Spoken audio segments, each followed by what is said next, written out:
Of quorum. Welcome to the Standing Committee of Policy and Strategic Priorities, meeting of Wednesday, November the 1st, 2023. Your chair, Councillor Mike Klassen, reporting for duty. This committee meeting is being convened by electronic means as authorized under Part 14 of the Procedure Bylaw.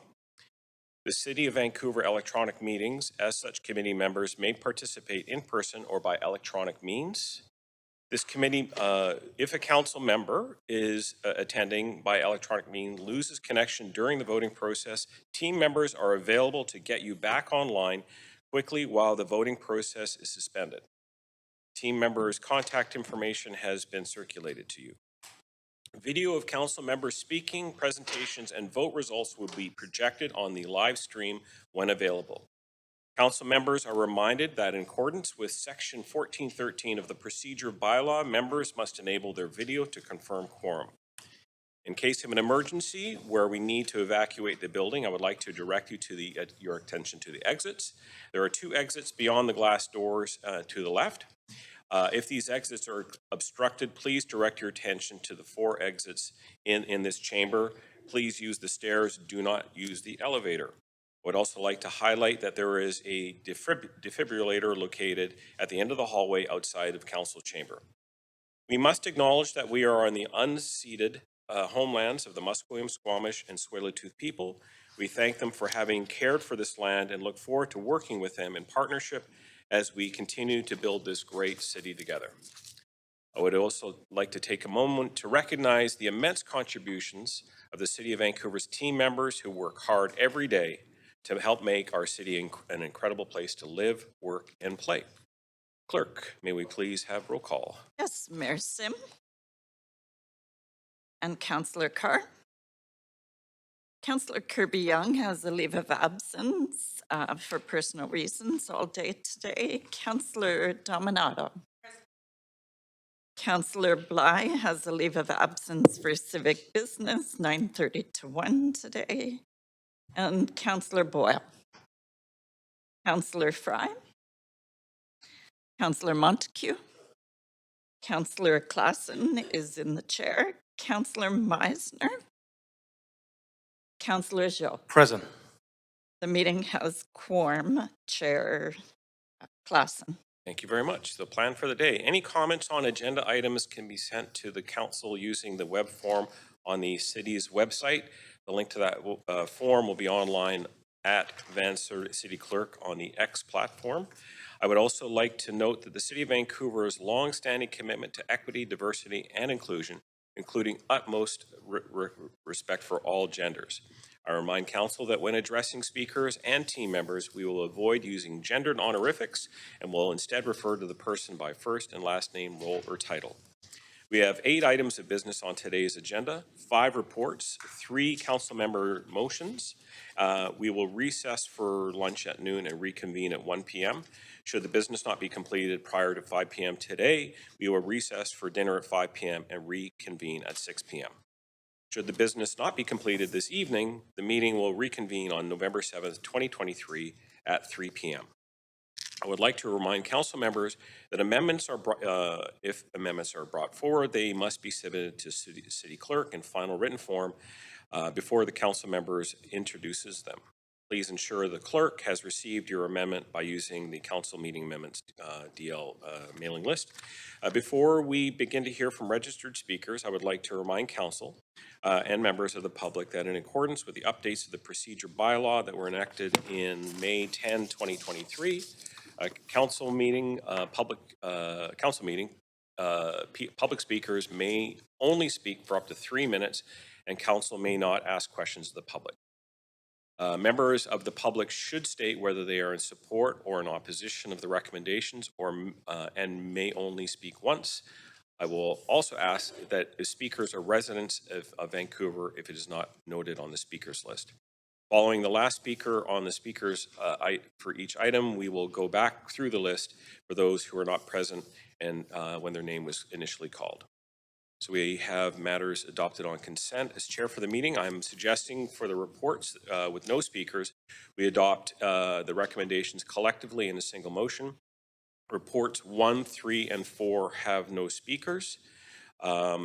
These are number 1, changes to 2024 council meeting schedule. Number 3, 855 Granville Street, Cineplex Entertainment Limited Partnership by General Partner Cineplex Entertainment Corporation, Rec Room Granville, liquor primary license application, liquor established and extended, Class 6, 951 plus. And number 4, contract award for pre-qualified contractors for closure and other landfill works. Does any member wish to hold reports 1, 3, or 4 to debate or questions to team members? Right. Right. Any discussion? All in favor? Carried unanimously. Okay. All right. Does any member wish to declare conflict of interest on the consent items? That's already been passed, so there you go. There we go. We need, so we've got the motion. Would somebody like to move the motion? There's a second. Okay, there we go. Okay, the following have been approved on consent. I'll read the titles again. Number 1, changes to 2024 council meeting schedule. Number 3, 855 Granville Street, Cineplex Entertainment Limited Partnership by its general partner, Cineplex Entertainment Corporation. Rec Room Granville, liquor primary license, application liquor establishment extended, Class 6, 951 plus. And number 4, contract award for pre-qualified contractors for closure and other landfill works. Okay. Those items are accepted. Thanks very much. All right, so there we go. So we're going to go into the next items here.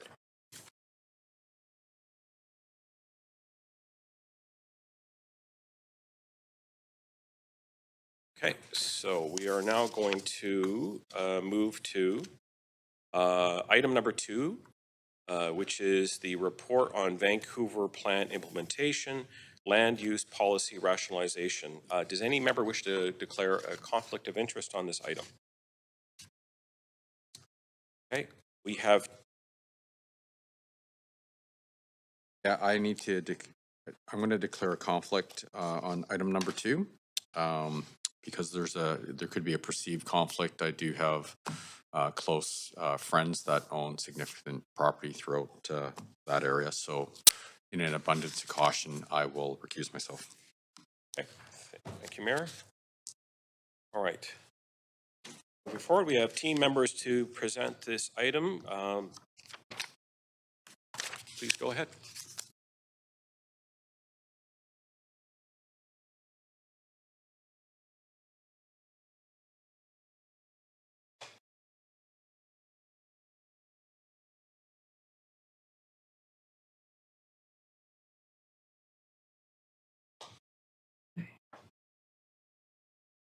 Good morning, Mayor and Councilors. My name is Vincent Louie, and I am a planner with the Regulation Redesign team in Planning, Urban Design, and Sustainability. The report being considered today, Land Use Policy Rationalization, is part of Vancouver Plan implementation and is seeking council consideration for updates to remove dated, redundant, or conflicting policy and to align city policies with the Vancouver Plan. We're doing this to make development simpler for our customers and for our staff and to speed up housing delivery. Today's presentation will briefly go over the context for the land use policy rationalization work, followed by the approach that was taken, and finally, an overview of the documents that are recommended for repeal. The Vancouver Plan, approved in 2022, is a long-range land use plan to guide growth and change over the next 30 years. During the development of the plan, it was recognized that the city has a complex framework of regulations and policy documents that has implications for application processing times. As a result, one of the key implementation actions for the Vancouver Plan is to align and streamline existing rules for city building.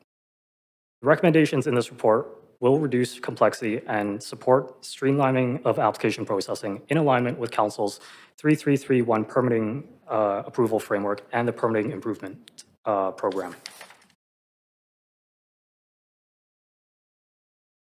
This slide is a snapshot of the current number of land use documents produced by Planning, Urban Design, and Sustainability. There are lots of numbers on this table, but the key takeaway here is that various planning programs since 2019, including Broadway Plan and Multiplex, have included cleanup of land use documents reducing the number from 345 to the current 302. Staff assessed the 302 land use documents based on the following considerations. First, ensure consistency with current planning directions and practice. Second, avoid the creation of policy voids that would impact decision-making and slow down permit processing. Third, extract contents that are still relevant for application processing. And lastly, assess whether an area has been built out according to plan. Through this assessment, it became apparent that policy rationalization needs to happen in phases in order to minimize negative impacts on application processing. The report and presentation covers the first phase of the policy rationalization work. I will cover subsequent cleanup towards the end of this presentation. Recommendation A seeks council approval for the repeal of 72 policies and guidelines. The next few slides briefly outline why those documents are recommended for repeal. The first bundle of documents includes the city plan and community visions. These documents, adopted in the 1990s and 2000s, served as guides for future planning in those areas and are now approaching or have exceeded their intended 10 to 20-year lifespan. In the years since their adoption, a number of policy directions to address council priorities have superseded those in city plan and community visions, including the Vancouver Plan, the Climate Emergency Action Plan, Culture Shift, Transportation 2040, some community plans, and more recently, the Adding Missing Middle Housing Report. It was intended that city plan and the community visions would be repealed as part of implementing the Vancouver Plan, which provides the land use policy direction for the city over the next 30 years. With all that being said, staff identified 3 rezoning policies in the community visions that are still needed. This will be covered in more detail in later slides. Also on the list of documents for repeal are selected CD1 guidelines and SkyTrain area plans from the 1980s. During the 1980s to early 2000s, some CD1s were accompanied by guidelines to help staff and applicants in designing buildings for those sites. Some of those sites have since been redeveloped, so the guidelines have served their purpose and are no longer needed. Other sites haven't been redeveloped, but the Vancouver Plan, which calls for increased housing and commercial opportunities around rapid transit areas, provides new direction, so staff are recommending their repeal. The next bundle of documents consists of some district schedule guidelines. Some examples include RM4 guidelines, Mount Pleasant I-1 guidelines, and M1B guidelines. For some of these, staff are recommending their repeal because they offer outdated guidance for urban design. Other guidelines are recommended for repeal because they are superseded by newer community plans. The last category is miscellaneous documents. This includes the Cole Harbour Policy Statement, which is recommended for repeal as most of the area has been redeveloped and the last site is under construction. Other documents like the Parking Garage Security Guidelines and False Creek Policy Broadsheets are recommended for repeal because the guidance in those documents is no longer applied. As you recall, this report assessed 302 documents and is proposing the repeal of 72 documents. This represents approximately 24% of council-approved documents. The next slide covers Recommendation B, which proposes an interim rezoning policy for selected rezoning enabling policies currently found in the community visions. Review of the 72 documents determined that there are still 3 rezoning enabling policies in the community visions that are relevant and provide direction for rezoning applications for social housing, seniors housing, and institutional and cultural and recreational uses. To preserve them, staff are recommending the creation of an interim rezoning policy that will apply to the shaded areas shown on the map. Policy will remain in place until additional work is completed to replace it with policies that further align with Vancouver Plan's goals for improving equity, livability, and affordability across the city. The recommendations in this report support implementation of council priorities such as the 3331 permitting framework and will reduce complexity and streamline approvals. We'll continue to clean up land use policy through planning programs such as Vancouver Plan and Broadway Plan implementation, and area planning for Rupert and Renfrew stations and Granville Street. This concludes the presentation. Thanks for your time. Staff are here to answer questions. Thanks very much. So just seeing if the team members have any questions for staff. We'll advance Councillor Meisner. Yeah, thanks very much, Chair. Thanks for the presentation. We've heard from some people involved in the community visions groups and process about concern about losing that avenue for input into the future of their neighborhoods. So just wondering what you can tell me in terms of moving forward to allay maybe some of those concerns around losing that, that opportunity through the community visions for input. Yeah. Thank you for the question, Councillor Meisner. Andrew Pask, Planning Department. So with the work on the Vancouver plan that is upcoming, including the work that was directed by Council and the emergency motion on villages a couple of weeks back, we will be undertaking an array of engagement processes. So we welcome input from all community groups as part of this work, moving forward with that. With the Vancouver plan itself, we engaged in a number of different processes, techniques, utilizing outreach with a wide array of stakeholders. We intend to carry on that process as we move forward with this as well. Okay. And would those community vision groups have been involved in the Vancouver plan creation? Those that were active, noting, of course, that the community visions groups covered a number of different areas of the city. Some remain active. I think a few of them. Many are no longer active in that respect. But as part of the planning process, we reached out broadly to neighborhood groups, neighborhood associations, community organizations of various different types. So we attempted to be as inclusive as we could with our planning process for the Vancouver plan. Mm-hmm.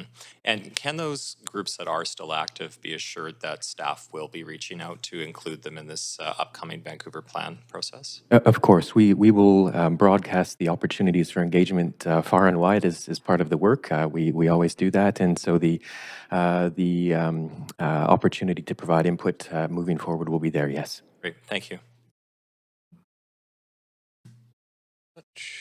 Councillor Zhou.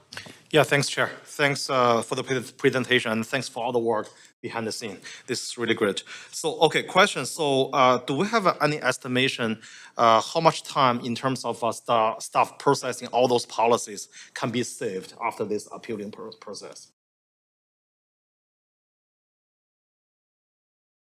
Chris Robertson, Director, Citywide and Regional Planning, representing the acting GM for PDS today. The answer to your question is slightly complex. What we do know is that with less complexity, with simplified policies and less information to review, the processing times we would expect to speed up. I don't have an exact amount. We can't actually quantify that, but it's our expectation, and we have seen this with other initiatives that we've done that are similar, and have resulted in speeding things up. Okay, so, but for the current policy, how many FTE or staff are working on the current policies? Those 72 policies. Do we have any estimation? Of how many staff are working on them? Well, so we have an entire department that contributes to developing those policies over time. And, you know, through the approvals process within our current planning side of the department, we know that there's the entire rezoning and current planning staff through our urban design group would be dealing with those policies daily. Okay, thanks. So the other question is, do we have an estimation how many new housing units will be released after this appealing process? Do we have that? I know it's hard to estimate, but I'm just curious to know. It doesn't appear we have that exact number, Okay. but we can certainly follow up with you on that. Okay, thank you. My last question is, out of these 300 plus policies, other than the 72, which will be appealed in this report, what about other policies? Any other policy we can further appeal? Yeah, so all of the work that we're doing, you know, going forward as of today and even before is about simplifying our regulations, reducing the number of policies that we create at the beginning, trying to standardize things like zoning going forward so that we don't have multiple zones across the city. We have one zone that might be able to be used in multiple areas. So that work is done and has been done for a while, and we're continuing that through planning programs like Broadway, Rupert Renfrew, and the Future Villages work. Okay, so to follow up that, for the remaining 200 plus policies, do we have a estimated timeline? How are we gonna further simplify that? Yeah, so I think the first attack at that would be through the Vancouver plan implementation work and OCP work. And obviously, immediate actions are coming to you through Rupert Renfrew and Broadway. So there are immediate things happening now that you'll see. Some of the other pieces are longer term and will appear as part of future planning programs or changes that are made that we need to address regionally. Okay, thank you. That's all my questions. Thanks. Okay.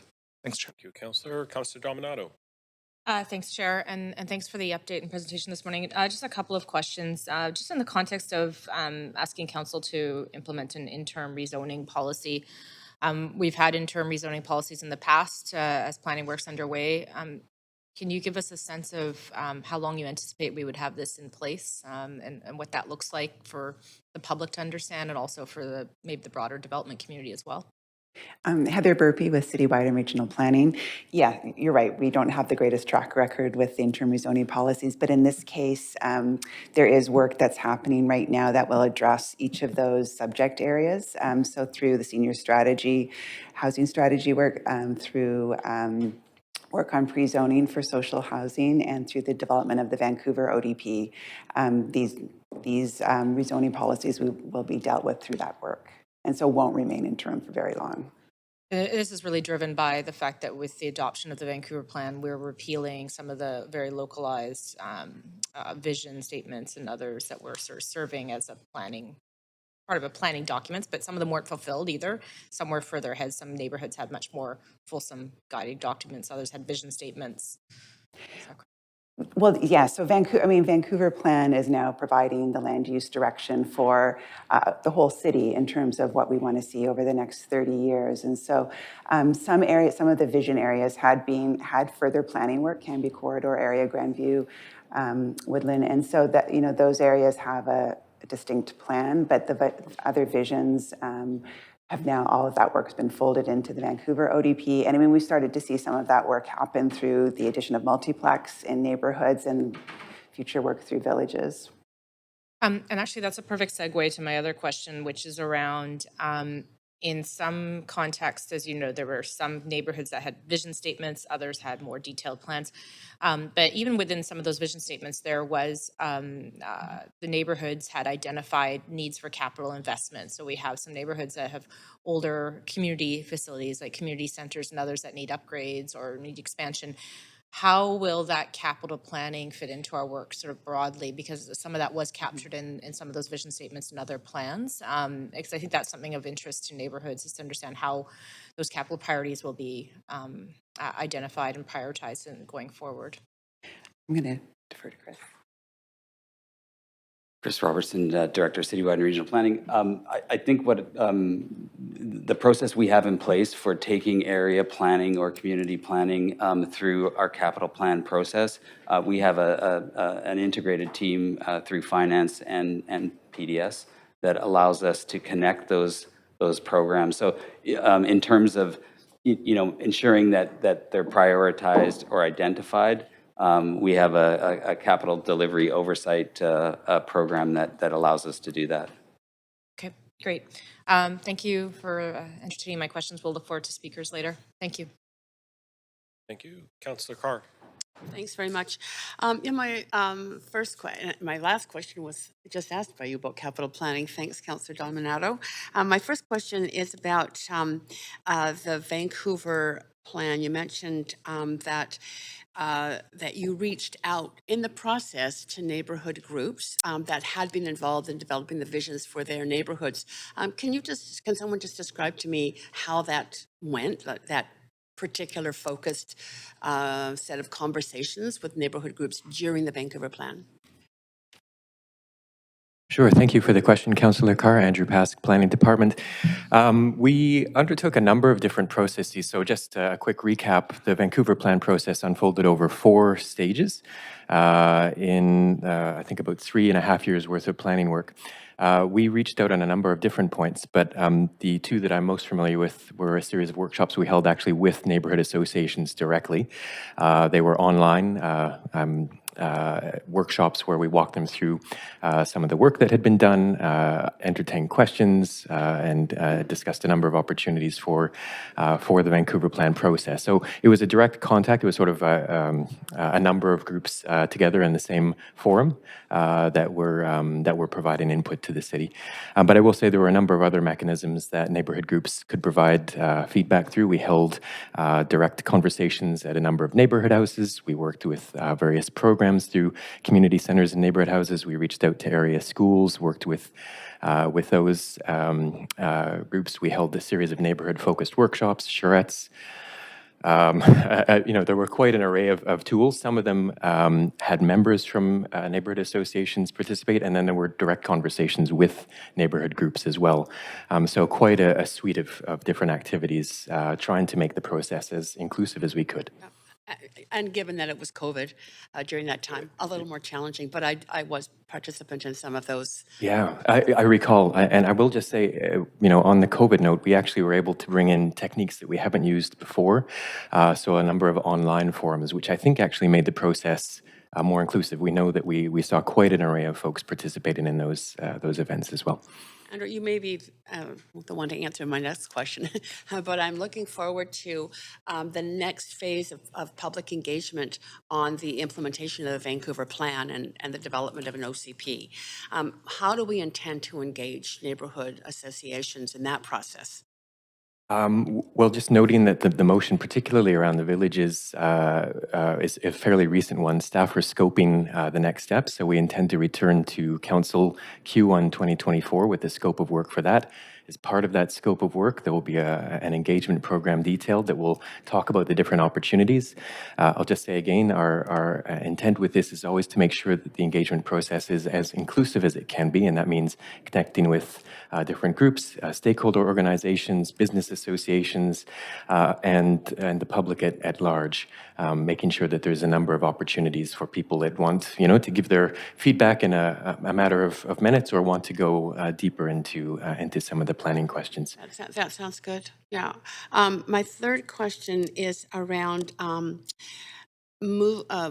motions reports really that we've passed at the council table that in many ways supersede the community visions. I'm thinking primarily of the missing middle housing, which arose out of the Vancouver Plan. But my memory of the community visions, when I was first on council, they were referenced in every, literally almost every rezoning.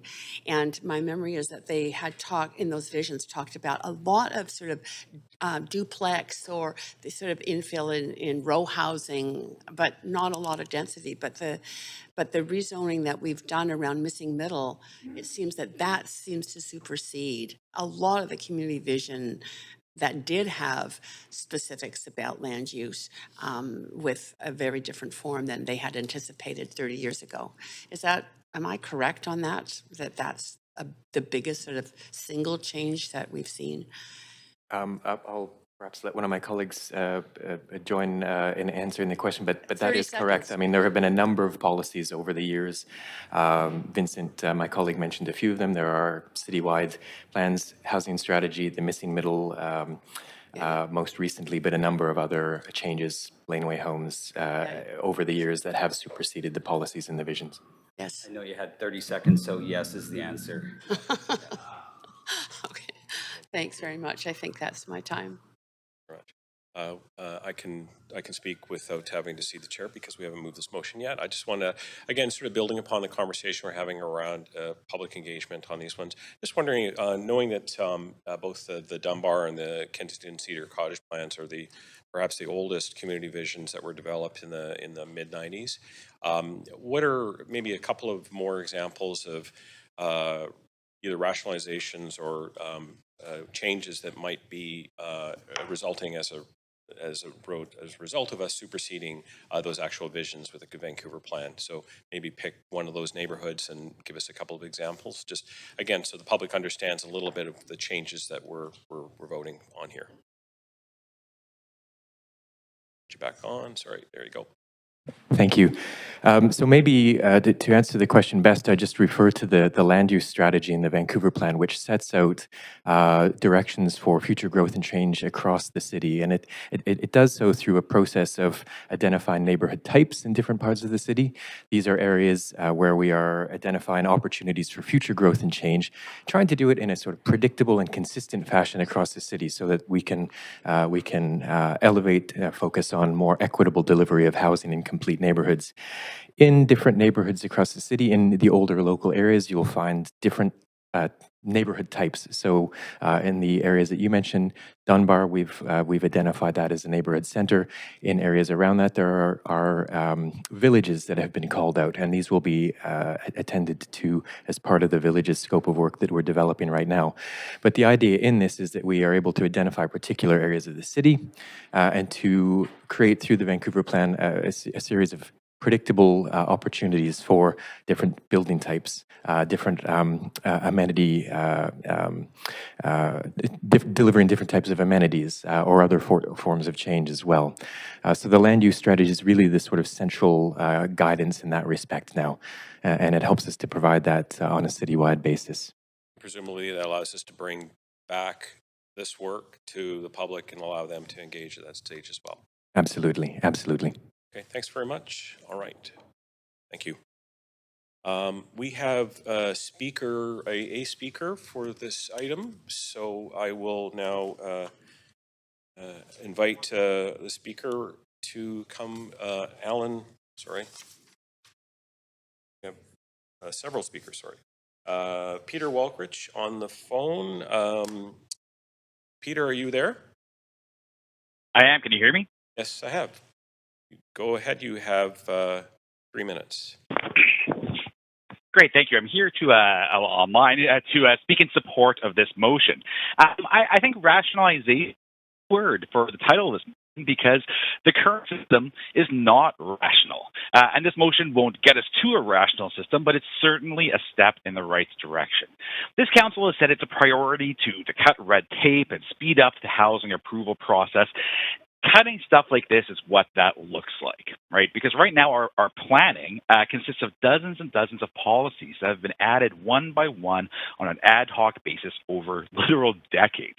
It's not coherent, it's not objective-based, it's not rational. And if we look at this, it sort of demonstrates why I'm sometimes critical of the idea that all we need to do is, quote, speed up approvals. Because speeding up a broken system doesn't really accomplish much, right? A broken system, a broken machine just sits there, broken, spinning its wheels, doing nothing faster. We've probably all seen a Rube Goldberg machine in a movie or a comic. My favorite example is in Pee-wee's Big Adventure. It's one of those absurd devices that spins around, and knocks over an egg into a basket, which knocks over some dominoes, which wakes up a cat, which scares a mouse who eats the cheese, Well, that's how our planning system looks like right now from the outside. It's decades and decades of cruft that doesn't serve the needs of today. And documents like these aren't reflective of any sort of democracy. By definition, planning documents like this cater to people who already have housing and excludes people who need housing. Is that really how we want to do things?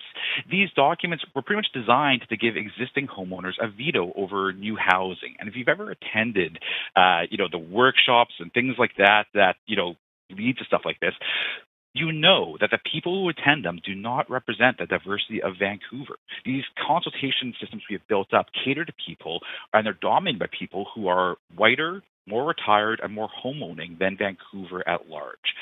That's not democracy. And it's no wonder that the objectives that come out of these sorts of documents are not the same as what are in the best interests of the city overall. So what are this council's priorities? Well, I think the things like dramatically increasing housing supply, climate action, supporting the economy, right? A rational planning system start with those objectives, then design policies to accomplish them, which is the exact opposite approach taken in these long, obsolete documents. I think it's fair to look at these and say that their goal was to make it difficult to build housing. We need to adopt an objective-based approach with policies designed to accomplish objectives, and that means moving away from discretionary approvals informed by unsupportable kludge like these documents and towards a by-right approval process that has clear approval requirements. That's how you end up with a rational, predictable system that will actually accomplish objectives. Right. Until Peter, we do you're that, at- we're I would just let you know you're at time, but thank you very much for coming to speak today. Oh, sorry, 3 minutes today, right? All right, yeah. thank you. Thank you very much. Sorry about that. Thanks. Okay, our next speaker is Cheng Yan Boone on the phone. Cheng Yan Boone, are you on the line? I am. Hello. Very good. You have 3 minutes. Thank you. Thank you. Hello, Mayor and Council. I'm calling in to support this motion. This is a good idea as Vancouver needs more clarity and simplicity in its planning. I'd also like to mention that this kind of high-level policy decision-making is what I hope to see more of at Council to address the housing crisis instead of lot-by-lot litigation. Thank you. Thank you very much. Okay, we will go to our next speaker on the phone, Evan Allegretto. Evan, are you there? I am. Can you hear me? You are there for sure. Go ahead. You got 3 minutes. Awesome. Thank you, everyone. Evan Allegretto from IntraCorp. Quickly, totally in support. One of the things that caught me off guard was just the pace that this came, and there wasn't really any engagement with the industry. So I'm kind of coming to you to speak about a couple of changes. First, there's been a lot of government moving in allocation of funds for attainable housing, or call it affordable home ownership programs that are starting to come from the feds. The current interim rezoning policy doesn't allow that, and I'm concerned that if it's not included, the capital will flow to municipalities that allow it. In the previous visions, there's these demonstration projects that allowed rezonings and CD1s that would kind of capture the opportunity for this, and the interim rezoning policy doesn't have that, so I'm asking council to consider that.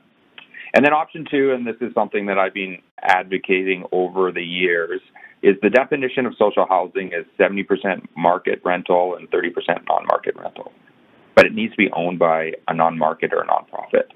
I don't understand why it needs to be owned by a nonprofit or a nonprofit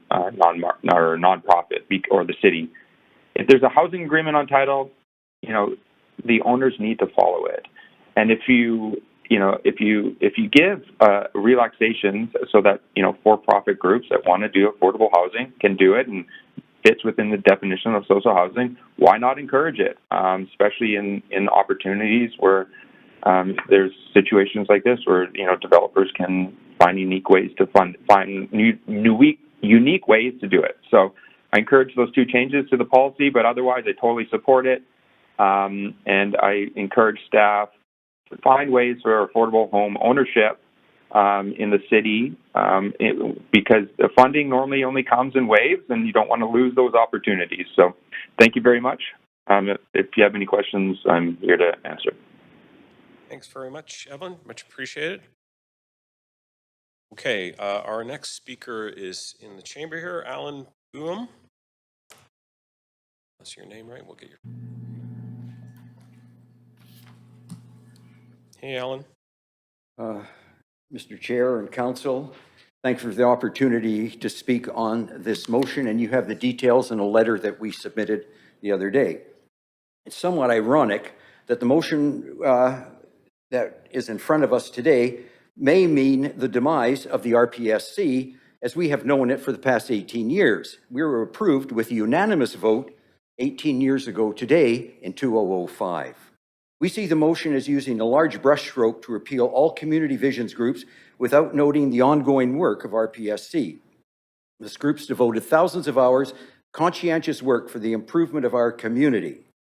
And we've also developed a strong institutional history that may be lacking within the confines of City Hall and its numerous departments.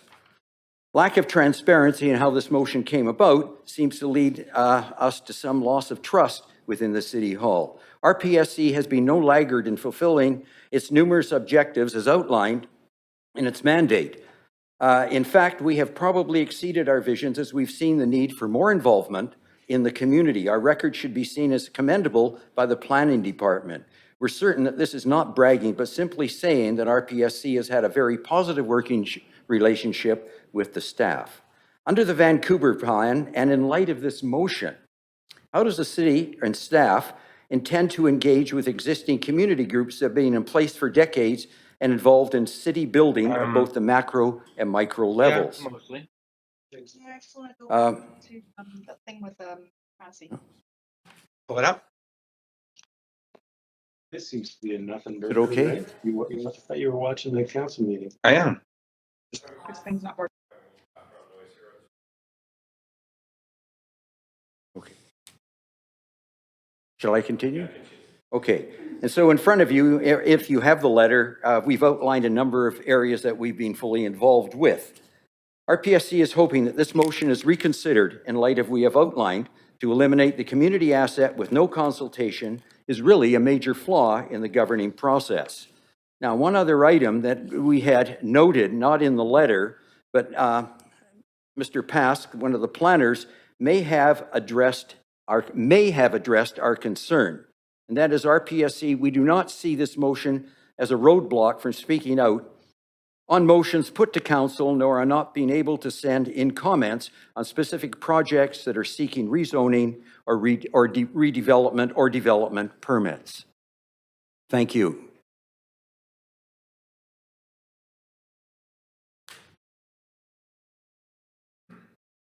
Thank you, Alan. So we've got one more speaker on our list here, Julian Matassi-Meza on the phone. Julian, are you on the line?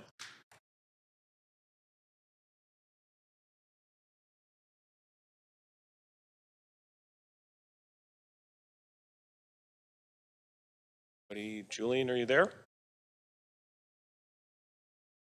It's the clerk here, Chair Class, and it would appear speaker number 5 has withdrawn. Very good. Thanks very much. Okay. All right. Well, we now can turn this over to council for discussion. Would anybody like to move forward? Oh, sorry. Also withdrawn. Sorry. Yeah, removed. Thank you very much. Anybody would like to move this report? Moved by Councillor Meiser, seconded Councillor Joe. All right. Are there any questions from Councillor Carr? Okay. Yeah, I think Councillor Dominato was ahead of me. So. Oh, okay. Oh yeah, that's true. That's right. Oh, I see. All right. Very good. So should we just? I'll remove. Okay. Collaboration over here. Yeah, through you, Chair, if I could ask a point of information through the staff. Go ahead. Okay, my interest is in following up to the speaker, Alan Bume, around involvement in the community, the continuing community involvement.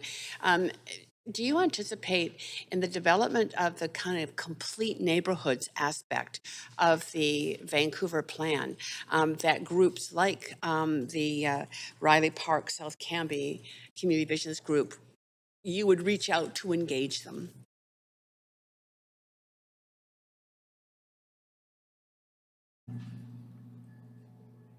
Thank you for the question, Councillor Carr. Andrew Pask, Planning Department. Absolutely, yes. We, as I mentioned earlier, we would seek to have input from all sorts of community groups and organizations as part of the work on complete neighborhoods, with the villages first and foremost, with our scope of work coming up in the first quarter of next year.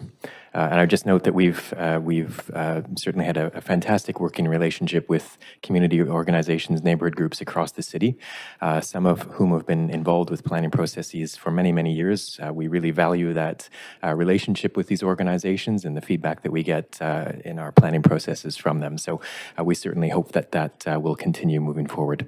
Great, thank you. Thanks. That was my question. So I'll just speak to the actual recommendations that are in front of us right now. I am going to support, and this is I think a tough one for many people who were incredibly involved in the community visions, and I knew how important those were at the community level. But I don't think that the involvement of organizations at the community level is going to stop. I believe firmly that it's going to continue. continue, and that there will be opportunities, especially because the Vancouver plan is very centered in these complete communities. A lot of engagement that we did through the process is going to continue, and so I am very confident and excited about the next phase of the process as we work through. And it could be everything from, the reallocation of 11% of streets, which a lot of people got excited about through the Vancouver plan, to the capital program priorities, to other forms of housing that might be included in our communities. As I say, I'm very excited about this next phase. I guess it's going to happen this term, so we'll see it unfold and really encourage the community-based organizations, those neighborhood-based groups, to stay involved and provide their input to the city. Thank you very much, Councillor. Councillor Dominato. Thanks, Chair. And I just want to follow up on our speaker, Evan, who called with respect to, obviously works in the sector, development sector. He reflected a couple of proposed changes. I didn't catch the first one, but the second one with respect to the social housing and the ownership component of that. But I'm just curious if staff could comment on his feedback this morning, just to better understand, are we looking at some of the changes he suggested? Is that something to come? Is it something that we should be looking at today? Just looking for a bit more information. Thank you for the question through the chair. I'm Dan Garrison, Director of Housing Policy. So he commented on a couple of things. One was opportunities for affordable home ownership programs, and the other was, as you note, Councillor, the definition of social housing and the requirement for it to be owned and operated by nonprofits or nonprofit cooperatives. Right now, the interim rezoning policy, Evan is correct, it's focused on nonprofit social housing development. I think I think we would have to think about what the implications of broadening that out would be, just in terms of what kinds of projects we would see coming forward. The interim rezoning policy right now, we would see, the intent of this is really to continue the policy construct we've already had in place in the visions moving forward until we adopt a new ODP or OCP citywide. If we were to broaden it out to include market development with, say something on a below market rental model, it might really significantly increase the kinds and numbers of projects we saw coming in through that. Whereas in many cases, we already have good policy in recent planning documents, the Broadway Plan, West End Plan, others to support that. So I think one of the things we could do, though, and Chris Roberts and I were just discussing, we do have a report coming back to council on updating our housing targets and the 3-year Housing Vancouver Action Plan in Q2, so I think targeting around June or so. So this is an idea. We could have a look at this and see what the implications would be in more detail and report back to council at that time. Okay. Yeah, I think it would be worthwhile as part of that report back, particularly the around the ownership component, and given the need that we have. And so anyways, yeah, I'd be interested to hear a report back on that as part of that report. So I'll leave it there. Thank you, Chair. Thanks very much, Councillor. Councillor Meisner. Yeah, thanks very much, Chair. I do plan to support this, and thank staff for all of their work to rationalize all of these land use documents and the cleanup that's currently underway in terms of the number of documents. I think many people would be astounded to know that we have 302 land use documents currently. And that's not to disregard the hard work that's been done by all of the members of the public during the community vision process, but just wanted to note that most of those community visions were 10 to 20 year planning documents, and all but one went up, or only one actually went up to 2021. That's the most recent community vision document. So I do feel reassured given the answers from staff today about their efforts to engage the people who are involved in those community visions in the Vancouver plan, and also the upcoming work on the village nodes that was part of the mayor's recent motion. So that gives me comfort in supporting this rationalization of this land use policy. And also I am confident it'll help us get closer to our goal of 3331 in terms of permitting speed. So plan to support this and want to thank everyone who's participated in those community visions processes over the years, because I know that's a lot of work and a passion project, and you know, I feel confident that their input is being taken into account here, and there'll be more opportunities for that in the future. Thanks. Thank you, Councillor. Councillor Boyle. Thanks, and I'll echo much of what Councillor Meisner and my other colleagues said. I certainly also will be supporting this and appreciate that our planning work continues to evolve as the context evolves, and certainly the city and the housing crisis have shifted since 20, 30 years ago. Some of these planning documents are older than me, and while I respect and appreciate that, I also think it's really important that we continue to update our policies.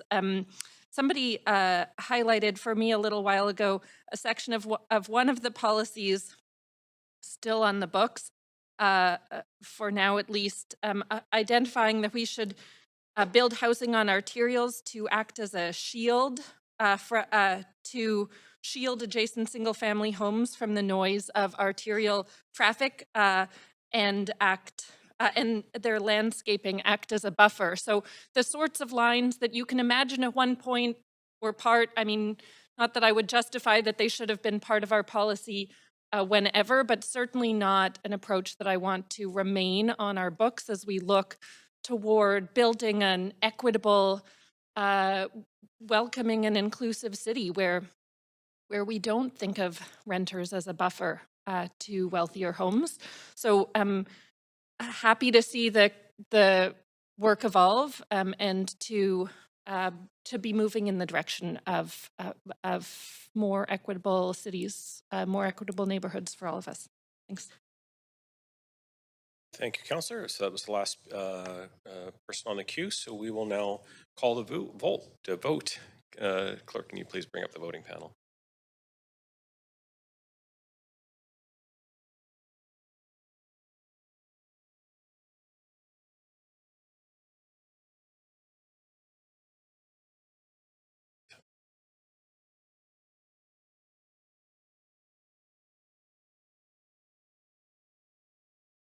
I thought I voted.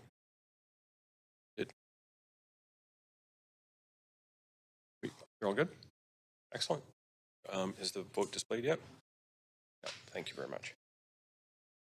Excellent. All right. Everyone in favor except for Mayor Sim, who has declared a conflict. Thanks very much, staff. And I'm sure it was not lost on either one of our speakers mentioned how quick this came together. So congratulations.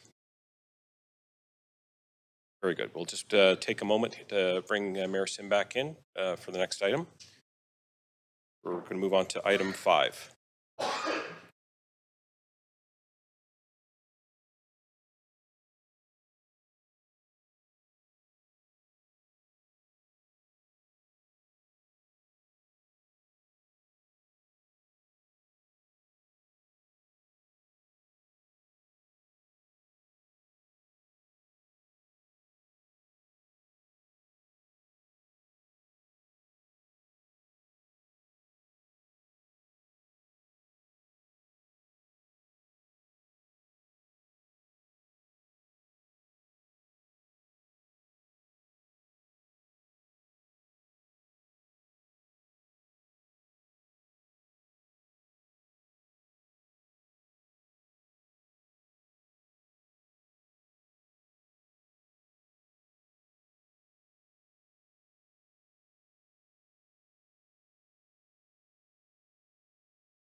Okay, we have quorum and we'll continue the meeting. Apologies for the delay.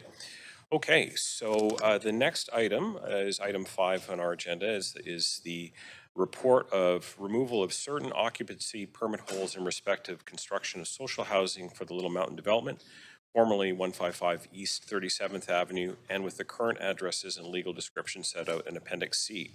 Does any member wish to declare a conflict of interest on this item? Okay. Do we have a presentation from staff? No, there's no presentation. All right, so we have team members here to ask questions. So we will begin with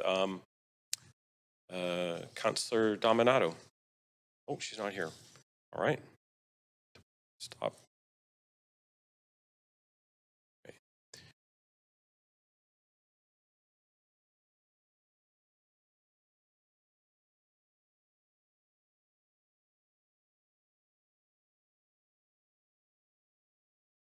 Oh, okay. We do have questions that we can ask beforehand, and then we'll hear the speaker. Okay, very good.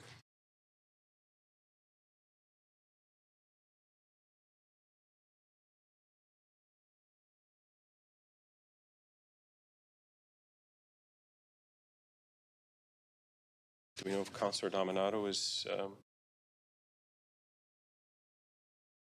Okay. All right. Okay. All right. I will advance myself, and then I'll put her back on the queue.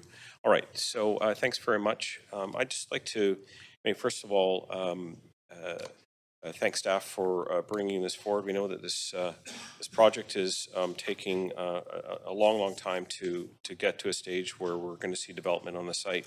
I'd just be curious to find out at a high level why this particular removal of holds, and perhaps you can maybe take a moment to describe what we're actually doing in terms of the hold removals and what holds will still remain in place.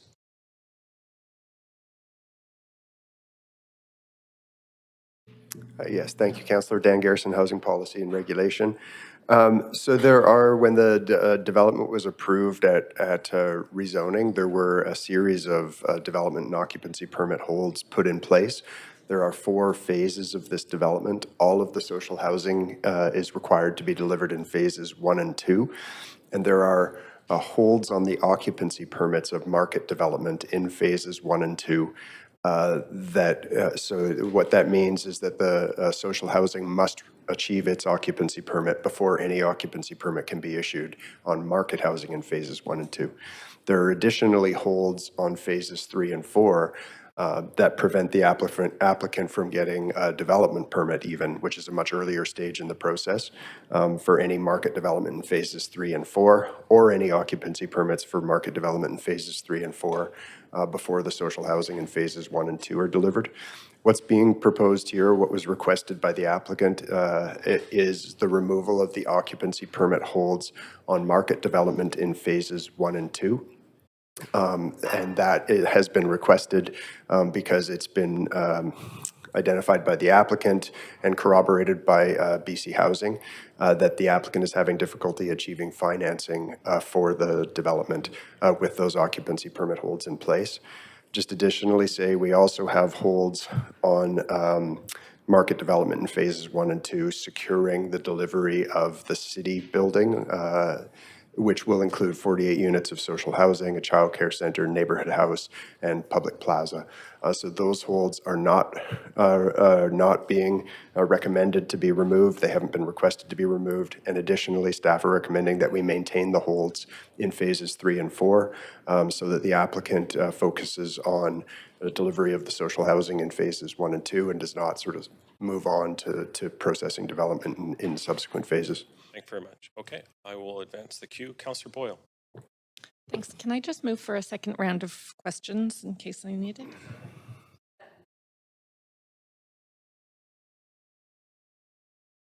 Thanks. My first question is, and I've been asked this by a number of folks now, if Holborn pays the empty homes tax for the vacant lots. Yes, so generally we don't comment publicly on specific tax files related to the empty homes tax. There is, the empty homes tax applies to all Class 1 residential property. There is an exemption for large phased developments and that are working through the development permit process.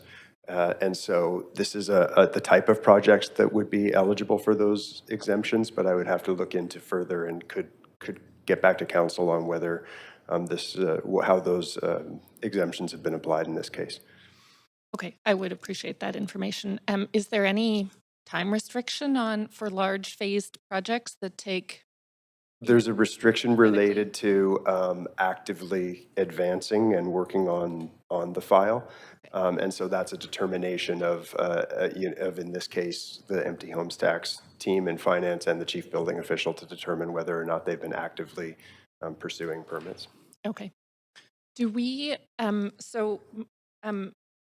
my understanding is Holborn has a line of credit from the province that they received an interest-free loan and that they've actually only paid a very small portion of the full purchase price for this lot. Do we have the numbers on the original purchase price and an estimate of what the land is appraised at or would sell for now?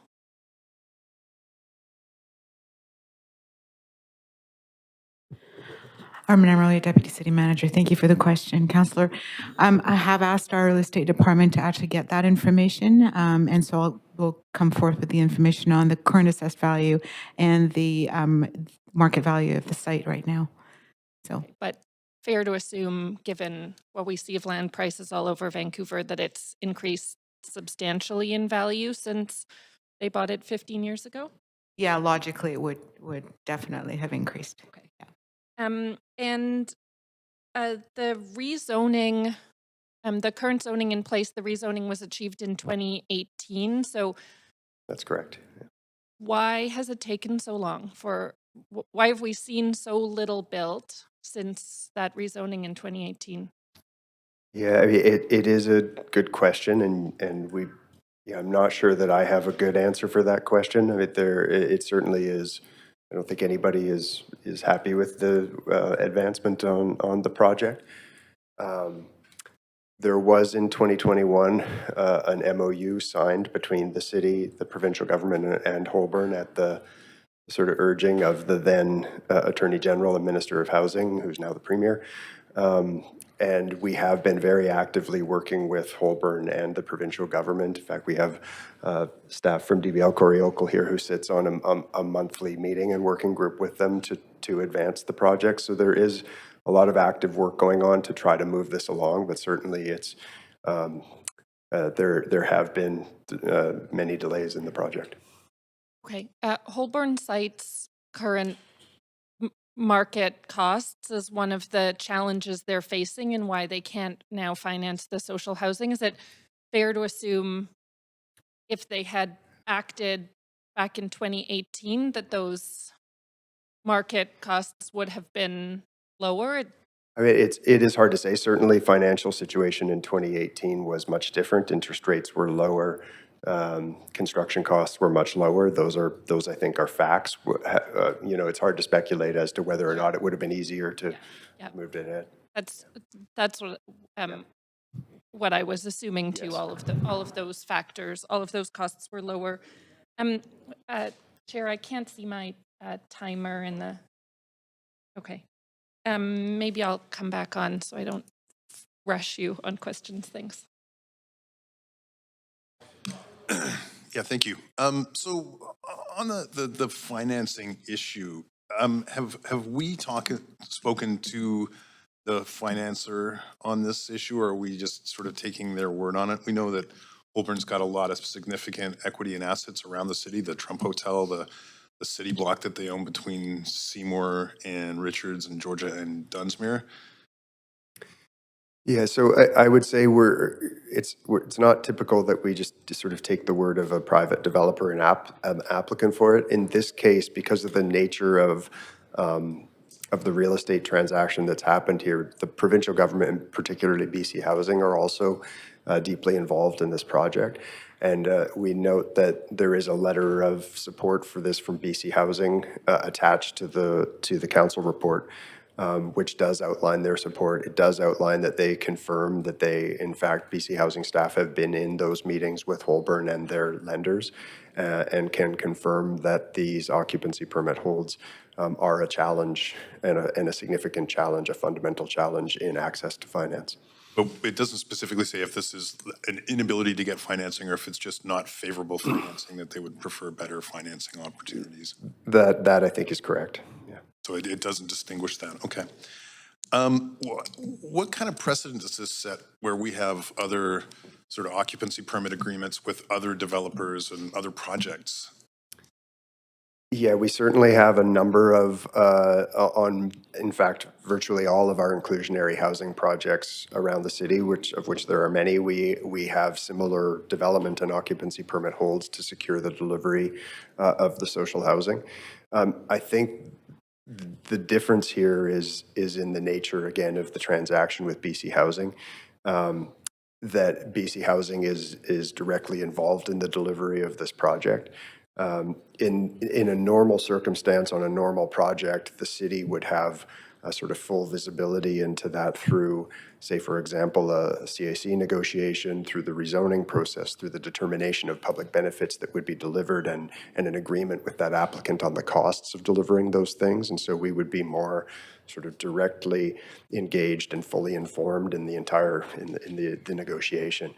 In this case, we are working in a sort of tripartite way with an applicant, the Provincial Rental Housing Corporation through BC Housing, and the city. And so I think in a sense, it would be a different scenario if it was another site where a private developer was coming in and essentially just trying to renegotiate what we would have otherwise called a community amenity contribution. But in theory, BC Housing could backstop this financing arrangement, not. I mean, in theory. Okay. No, that's okay. It's a theoretical question, Yeah. so I don't need to. I can't tell what time it is on this. Okay. So I'm curious, actually, Chair Klassen had appeared on CKW last week talking about this and how it was great news. We need to move forward. And through probing and talking to city staff, we found there was challenges around financing. The developer needed some help, so staff took it away. Was this initiated by direction from somebody at City Council, or this overture with Holborn? Staff are acting on a request that came in. We have a letter of request from Holborn, and we've then checked with BC Housing, and BC Housing reiterated and corroborated that request. So those are the requests that we're acting on. So there was no direction from council, or? Certainly none that I'm aware of. Okay. Yeah. Okay, I'll come back on. Thanks.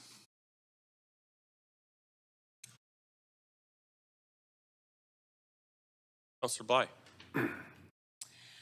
Thank you. So I just wanted to confirm, and looking at the letter from BC Housing dated October 17th, that the occupancy permit holds was initiated by the City of Vancouver by Council of the Day as part of the rezoning. Is that correct? That's correct. Is that something that we've done before? Like, is there precedent in this? This is a typical approach we use. If you look at any of the sort of what we call major project sites, you look at Oak Ridge Center, which is developing now, the Pearson Dogwood Lands, the Oak Ridge Transit Center, Plaza of Nations. This is a typical way that we secure the delivery of public benefits, be it social housing or childcare centers or whatever the public benefit is. And in those situations, is BC Housing or the Provincial Rental Housing Development Corporation, are they part of those future? Not typically. There are certainly times where there's not sufficient funding to set aside the full amount of housing, and so we set it up in a way where we try to make it possible for BC Housing or other funders to engage in the future, but they're not generally part of the regulatory requirements that are secured after a public hearing. Okay. Have we ever been in this situation before? I'm not aware of it. The closest example or similar example would have been Pearson Dogwood, which was originally a property that was owned by Vancouver Coastal Health Authority and was also sold. That process has gone, I would say, much more smoothly. That project's under construction. The first phase is complete. So we're essentially dealing with something that's somewhat unprecedented. This is, I would say, this is an unusual situation. Right, okay. I just want to note in the letter from BC Housing, it says that we confirm PRHC, which is the Provincial Rental Housing Corporation, and BC Housing have existing legal agreements, including registered charges on title that provide security for the remaining social housing units and buildings. So recognizing that the council of the day put the occupancy permit holds in place is sort of maybe the one of few levers we have to make sure that the social housing units get built, but yet BC Housing, and to Councillor Fry's point, is a sort of a more involved in the financial backing of this project coming, and probably just politically too, needs to make sure that this happens. So does it offer confidence to staff that these social housing units will be built even if we remove these occupancy holds? I think it certainly does give us confidence that the provincial government, through their tools, have that they're confirming that they have the legal mechanisms in place to ensure the social housing gets built. It's one of the main reasons this letter from BC Housing confirming that is quite important to us. It's one of the main reasons why we're comfortable making this as a recommendation to council in response to the request. Yes. Okay. Could you just remind council, was this an initiation, or the occupancy permit holds was a condition of the rezoning? Was that a recommendation from staff, or was that an amendment moved by the council of the day? It was a recommendation of staff. Certainly council, you're going to test my memory. Sorry. Council was very interested in the phasing and timing of the delivery of the social housing, and did certainly want to make sure that it was delivered as early in the project as possible. That was a key element of the council decision at the time. And so there may have been additional work and direction at council, but certainly the use of occupancy permit holds to secure the delivery of the social housing was a standard practice that staff recommended. Given the complexity, and I'm not sure my time, Chair, so you'll let me know, but okay, given the complexity of this development overall, all partners, and I understand that there's been other issues related to various infrastructure pieces that needed to be negotiated in order to move it forward. But can staff offer any comment in terms of, and I know this question was asked previous, but not in the spirit of finger pointing, but more the complexity and the delays, the apparent delays that have us at this point. Do the occupancy holds have any place there, the complexity of how we're delivering which site in what order? I'd say we're certainly looking at the legal mechanisms we use to secure the delivery of public benefits, and we're asking ourselves questions about occupancy permit holds now as the right tool or not. So that's certainly underway. There is complexity associated with it in terms of the timing related to, for example, the sale of and occupancy of the market building to say the units have been pre-sold, and there's potential that the unit will be held up, or the ability of those purchasers to occupy the unit will be held up based on these holds. So that is a complexity around accessing financing, the confidence of lenders funding those market developments when there's potential that there could be problems at the end of the day with occupancy. And so that is something that we are reviewing. But again, this isn't unusual, that these are similar occupancy permit holds that we have on projects across the city. Okay, I appreciate that. That's surely my time.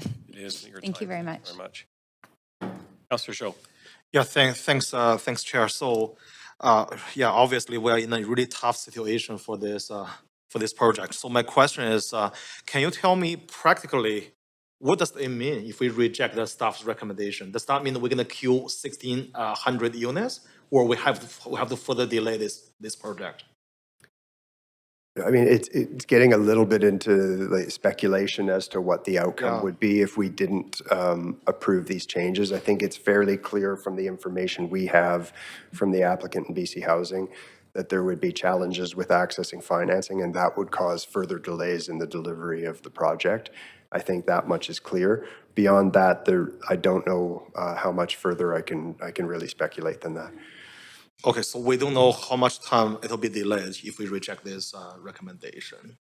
No, I think the applicant would have to, go back and figure out what to do next at that point. Yeah. So it's unclear how long that would take. Okay, so that would affect all those social units as well if the delay happened. Yes, as the social housing and the market units. Yes. Okay, thank you. Last question to follow up Councillor Blythe's question. So if we really remove this occupancy permit holds, what else do we have in our municipal toolbox to hold them accountable to deliver those social housing units? Yeah, I think to some extent we'd be relying on the provincial legal agreements and the provincial covenants that BC Housing has confirmed they have. The other piece to that is, again, we are not recommending, and if council approves this report, they would not be removing both development permit and occupancy permit holds on phases 3 and 4 of the development. So and those are legal agreements registered on title. So the applicant would not be able to move on to subsequent phases until that social housing is delivered. So the city council would still have those controls in place. Okay, so we still have some leverage even we approve this. Yeah, great. And phases 3 and 4 are entirely market development. So those are really the valuable phases of development. So. Okay, thanks, Dan. That's all my questions. Thanks, Chair. Councillor Carr. Thank you. I think we're all thinking along the same time or the same thought lines by the questions that are getting asked. I'm just going to continue on from Councillor Zhou. So you said that the province does have levers that they could use to move this forward. Have we at all heard whether or not they'd be interested? They already gave them an interest-free loan around the land. Why can't they give them another interest-free loan? If interest and getting capital is the problem, cannot the province step in? Have we had conversations or have we any inclination around the province's appetite to do that? Thank you for the question. I think the construct of the deal that the province has made with Holborn is incumbent on the line of credit that they've gotten to actually proceed with the delivery of the social housing. So the province has committed to a line of credit, and I'm sorry, I don't know all the details of what the payback on the line of credit is or anything like that. But there is an impetus as far as the province is concerned to ensure that the social housing does get built. And they have facilitated a line of credit so that Holborn can draw down on that line of credit to actually deliver the social housing units. So there is absolutely an impetus for Holborn to ensure that the social housing gets built. Okay, so I'm confused then, because what I understand is that Holborn is saying that they are having a problem in delivering it because of access to capital. But it seems to me that you've just explained they don't have a problem in accessing capital. They have, their issue, from my understanding, is that their access to capital for their market sites is what is holding up the development of the whole project. It is incumbent on the market sites to also help deliver the social housing sites because it's the efficiencies that they will have in the whole project, building it out, so they can actually use those efficiencies to build the social housing out as well. So I think it's fairly interdependent. But aren't they supposed to be delivering the social housing first? They are. Okay, it still doesn't, it seems like it's a catch-22 because if they're saying that the market sites are going to help them, but they have to deliver social housing first, and they can access capital from the province at zero interest? I'm not sure on what the payback on the interest is. Okay, my apologies. Yeah, I don't know what the details of that is. We know it was zero interest on the purchase of the land, but we don't know what the interest rate is. But we do know that we're sure that the province will give them or will allow them to access funding for the building of the social housing? Which would be- Correct. Okay. Yes. Well, I'm assuming that would be at a good rate, but anyway, okay. That's it for me for now. Thank you. Councillor Dominato. Thanks, Chair. And thanks for, I'll follow up on some of the questions. One is just with respect to the obvious challenges that we're finding ourselves in, and referring to the province and Holborn and the property there. And it's a bit more of a hypothetical question, but what would happen if even if council goes forward and supports the recommendations today and Holborn can't make it work? Could they turn around and sell the property or properties and to another builder or developer?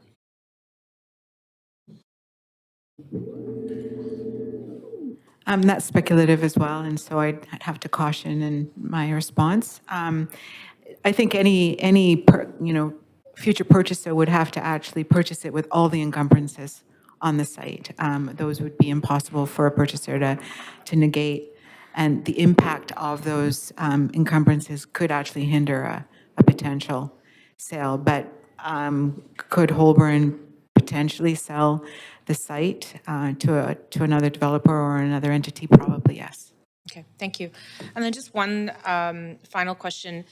Given the considerations and recommendations before council today, how will, if they're approved, how will we monitor progress? And so it's really an accountability question is to our residents is how will we be updated as a council, and what will that look like? That's a great question. I mean, one of the points is I mentioned there is a regular monthly meeting with high-level staff that Corey Okel from DBL represents the city on. So there are monthly meetings. We'd be happy to provide council with more regular updates on progress on this, whether it be through a memo or in whatever way works for you. But certainly, we'd be happy to provide updates. Okay, I appreciate that. I think it's given the great public interest in this, and as was noted by my colleague, that this is to some degree unprecedented. I think that would be valued and welcomed. That was all for my questions, Chair. Thank you. Councillor Boyle. Thanks. I'm just scanning my questions, but actually I think my colleagues asked. Well, maybe I'll just ask this one again. If I appreciate in the document that the province is saying they feel they have ways to enforce this, but my understanding is there's not any specific timeline on the province's. I mean, this provincial government obviously is trying to get a lot of social housing built, but no specific clear timelines in terms of the provinces, the teeth the province has for accountability here? Yeah, I know that we've all been working towards trying to get the projects completed as quickly as possible. I think with timelines targeting the end of 2024, given that they're not all under construction yet, that's not going to be achievable. But all the parties are working towards expediting it as quickly as possible. It is one of the aspects of the nature of working on delivering public benefits, whether it be social housing or other kinds of public benefits through the value generated by private development, is it's fundamentally related to the timing of the delivery of the private development.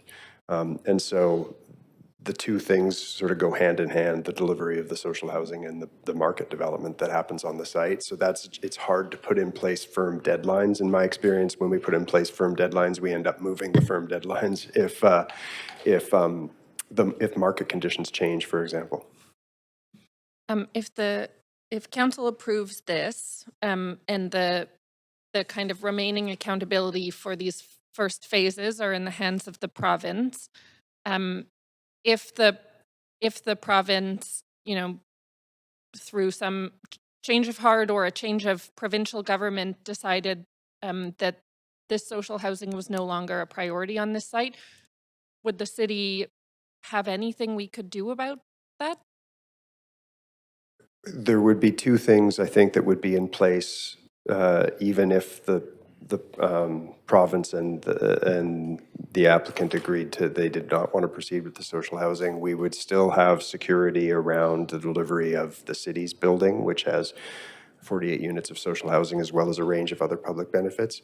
And there would be no way to move on to development of phases 3 and 4 without a subsequent council decision. So there would still be, which is a fairly significant point of leverage for the city. Okay, but kind of much further down the road.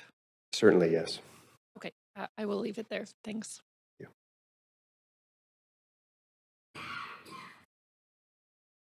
Thanks very much. Just to close out with a few of my own questions here. In terms of the actual number of sites that have upwards of 1,600 housing units, how many do we have that are comparable, that are currently sort of in some level of development or permitting process? I don't have an exact number right here, but there are multiple sites of that nature. I listed off some of them earlier, sort of Pearson Dogwood, the Oak Ridge Transit Center, the Oak Ridge site itself, Plaza of Nations. So there are numerous sites, the Heatherlands with the MST Development Corporation, as well as we're early in the work on the Jericho site. So there are numerous projects. BC Housing is developing the Skeena Terrace site in East Vancouver in the Rupert Station area. So there are numerous sites underway that are relatively large sites of this scale. That's a good long list there. I'm glad that you've got all those memorized. In terms of our goal of trying to build more housing faster, are building out these larger sites the most ideal way to try to achieve that kind of pace of creating more housing? I mean, certainly they tend to be longer term. They take longer in the planning, but once they're planned, they are great generators of housing supply. I think of East Fraser Lands, for example, which took us quite a long time to get the planning in place for, but now is a whole new community growing up down there with significant contributions to housing supply. So it tends to be a little bit of a longer timeline, but once you get it planned and in place, the supply is significant. In the nature of this original agreement between the province and the landowner was a driver for a significant amount of other development, to my understanding. Do you know, I believe there are upwards of 13 buildings that the city now has constructed as a result of this? Correct. So the impetus for the sale and the benefit of the sale actually went directly into an MOU that the province entered into with the City of Vancouver to develop 14 sites, city-owned sites.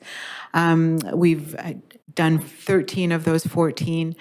We've delivered about 1,417 units altogether, and those units are built and occupied now as a result. Some have sort of asked why on a site that has about potentially 1,600 units of housing, that we would only have the replacement of the previous with an addition of a few dozen more.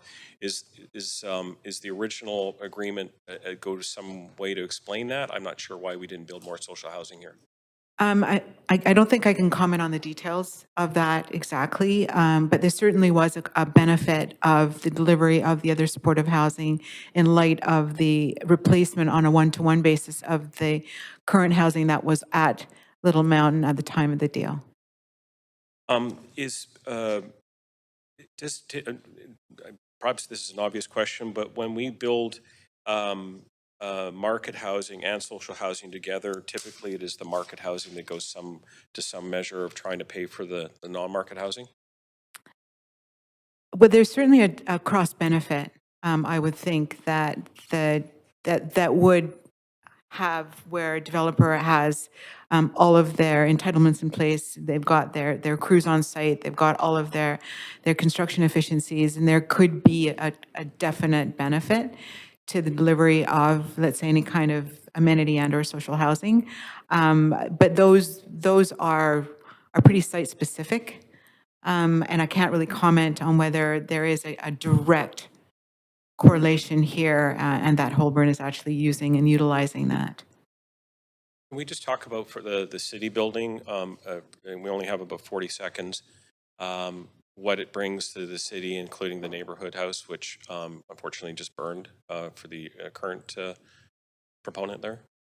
Certainly, the city building has, or the city in-kind contribution by Holborn to the building that they're responsible to deliver out does have a plaza, a neighborhood house, and 48 units, and daycare, and 48 units of affordable housing. The occupancy holds are in place to ensure the delivery of that amenity and social housing. And in terms of the risks overall of this, what we're voting on here, is the city bear much risk, or is it more the province? And I believe answer to that time would be a yes or no. Sir, quick answer. Quick answer. I would say that the responsibility for that would be more provincial, I think, than the city. Thanks very much. Yeah. Okay, Councillor Meisner. Yeah, thanks, Chair. Kind of following up on your question, Chair, I just wanted to confirm that if Holborn did default on their obligations to deliver this social housing, if we were to approve this today, would the province, what sort of leverage would the province have in terms of legal rights in order to potentially take over those lands or foreclose on that property? Yeah, thank you for the question. That was one of the specific questions we asked BC Housing to respond to in the letter, and they did confirm that should Holborn default on their obligations, that through their legal and title charges, the Provincial Rental Housing Corporation and BC Housing would be able essentially to step in and take over the site and the lands and ensure that the social housing gets delivered, so that they do have the legal mechanisms in place to enable them to do that. Okay, that offers quite a bit of reassurance from my perspective. And then could you give me just a sense, and this may have been asked when I stepped out for a few minutes, but I just really want to get a sense of what further delays we would see if we were not to approve this today, this plan to deliver. And when I mean further delays in the delivery of that social housing. How, if we were not to approve this, how far could that set the delivery of those social housing units back that we don't yet have? Yeah, and it's hard to know how long the delay would be. Certainly, the main and immediate impact would be based on the information we have from the applicant and BC Housing, that they would not be able to arrange financing, and so the applicant would then have to step back and sort of figure out what their next steps are. It's hard for me to speculate on what those would be, but certainly there would be significant delays in terms of moving the project forward if they can't access the financing they need to get going on everything from site servicing to construction of the market buildings and the social housing. Okay, thank you very much. Thank you, Councillor. Okay, we have one speaker on our list here. We've got Alan Bume again. Alan, you're welcome to come up to the podium, please. Just lower that. And thank you, Mr. Chair. In the letter we sent out, I made reference to our website where the 99-page document is actually located.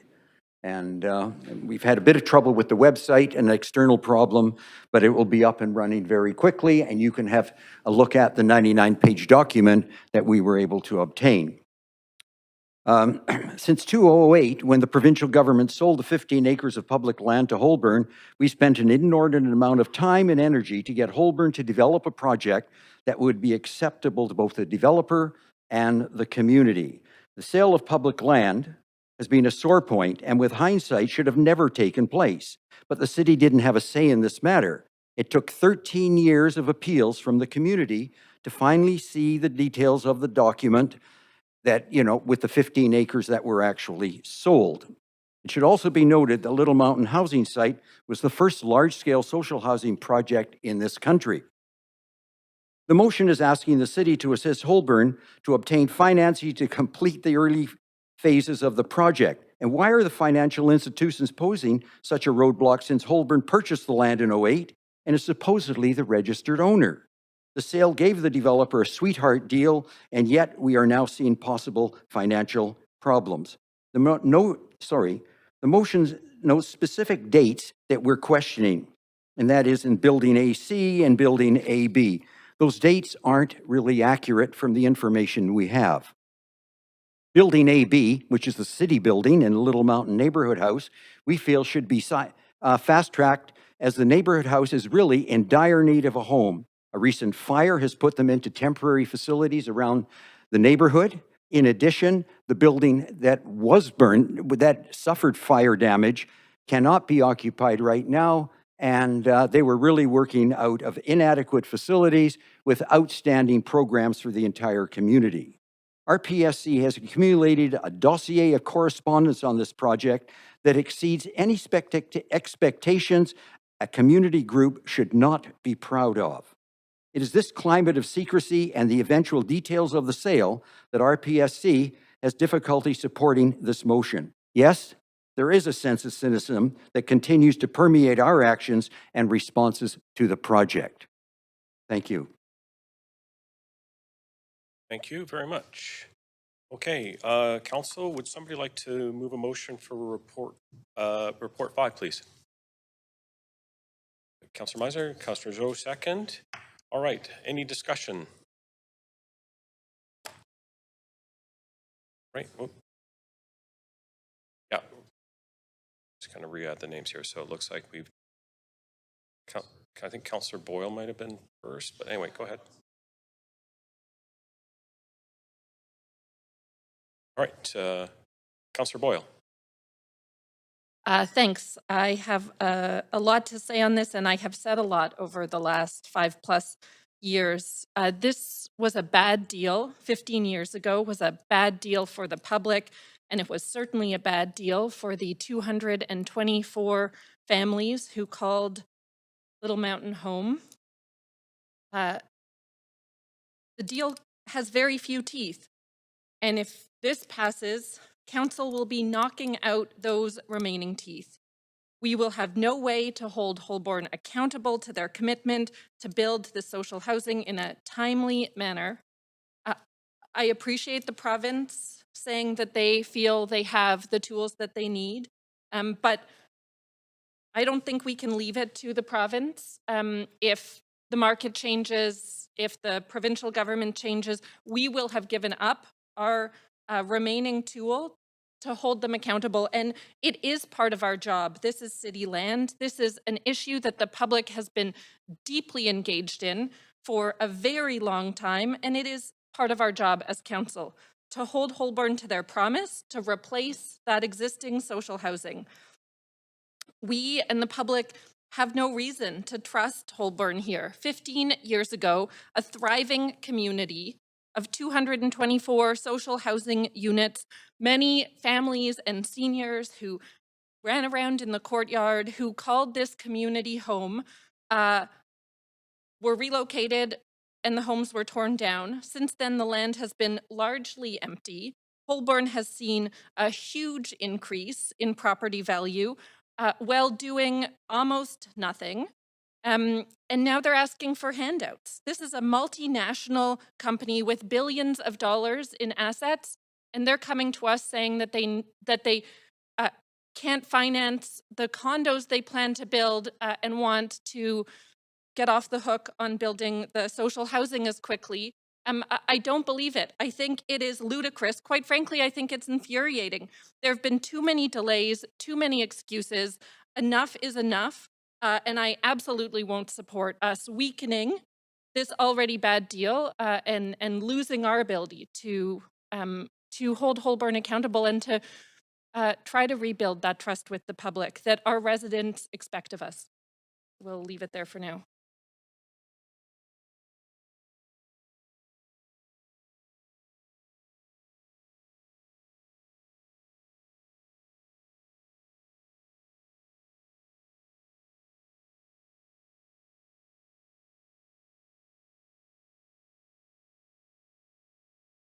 Okay, perfect. Thanks, Chair. Thanks, staff.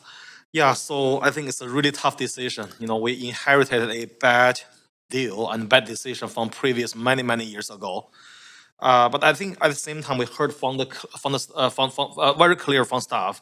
If we reject this project, it probably won't kill the project, but it will for sure delay the delivery of the 1,600 units, including 200+ social housing units. And we even don't know how much time it will be delayed. So, and also we also heard from staff, we still have leverage to hold the developer accountable to remove, even we remove the occupancy permit holes. And also we saw the BC Housing, they asked to remove the OP holes, as you know, as we can see from the letters. I think worst case scenario, the province has the legal tools to take over the site to make sure we deliver those units much needed in city of Vancouver. I think my perspective here is we need to move forward with this project. It's been too many years in the past. The housing units, the social housing units, and also the other public benefits like the neighborhood house, childcare, public plazas, those are desperately we need now in this housing crisis. So yeah, I don't have too much to say, but with that, I will reluctantly and support the recommendations outlined in this report. You, Councillor. Councillor Bly. Oh, I'm sorry. Councillor Carr was supposed to be next, so we'll move Councillor Carr up.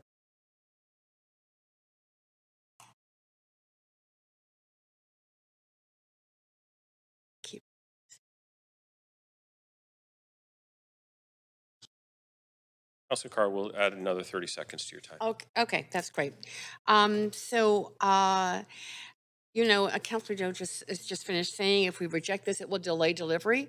What I see in this is that if we accept this, we are going to delay delivery of the social housing, because what do they want? That's what they want. They want to lift the occupancy permits for their market housing so that they can build that, they can get the money from that, and then they might do the social housing.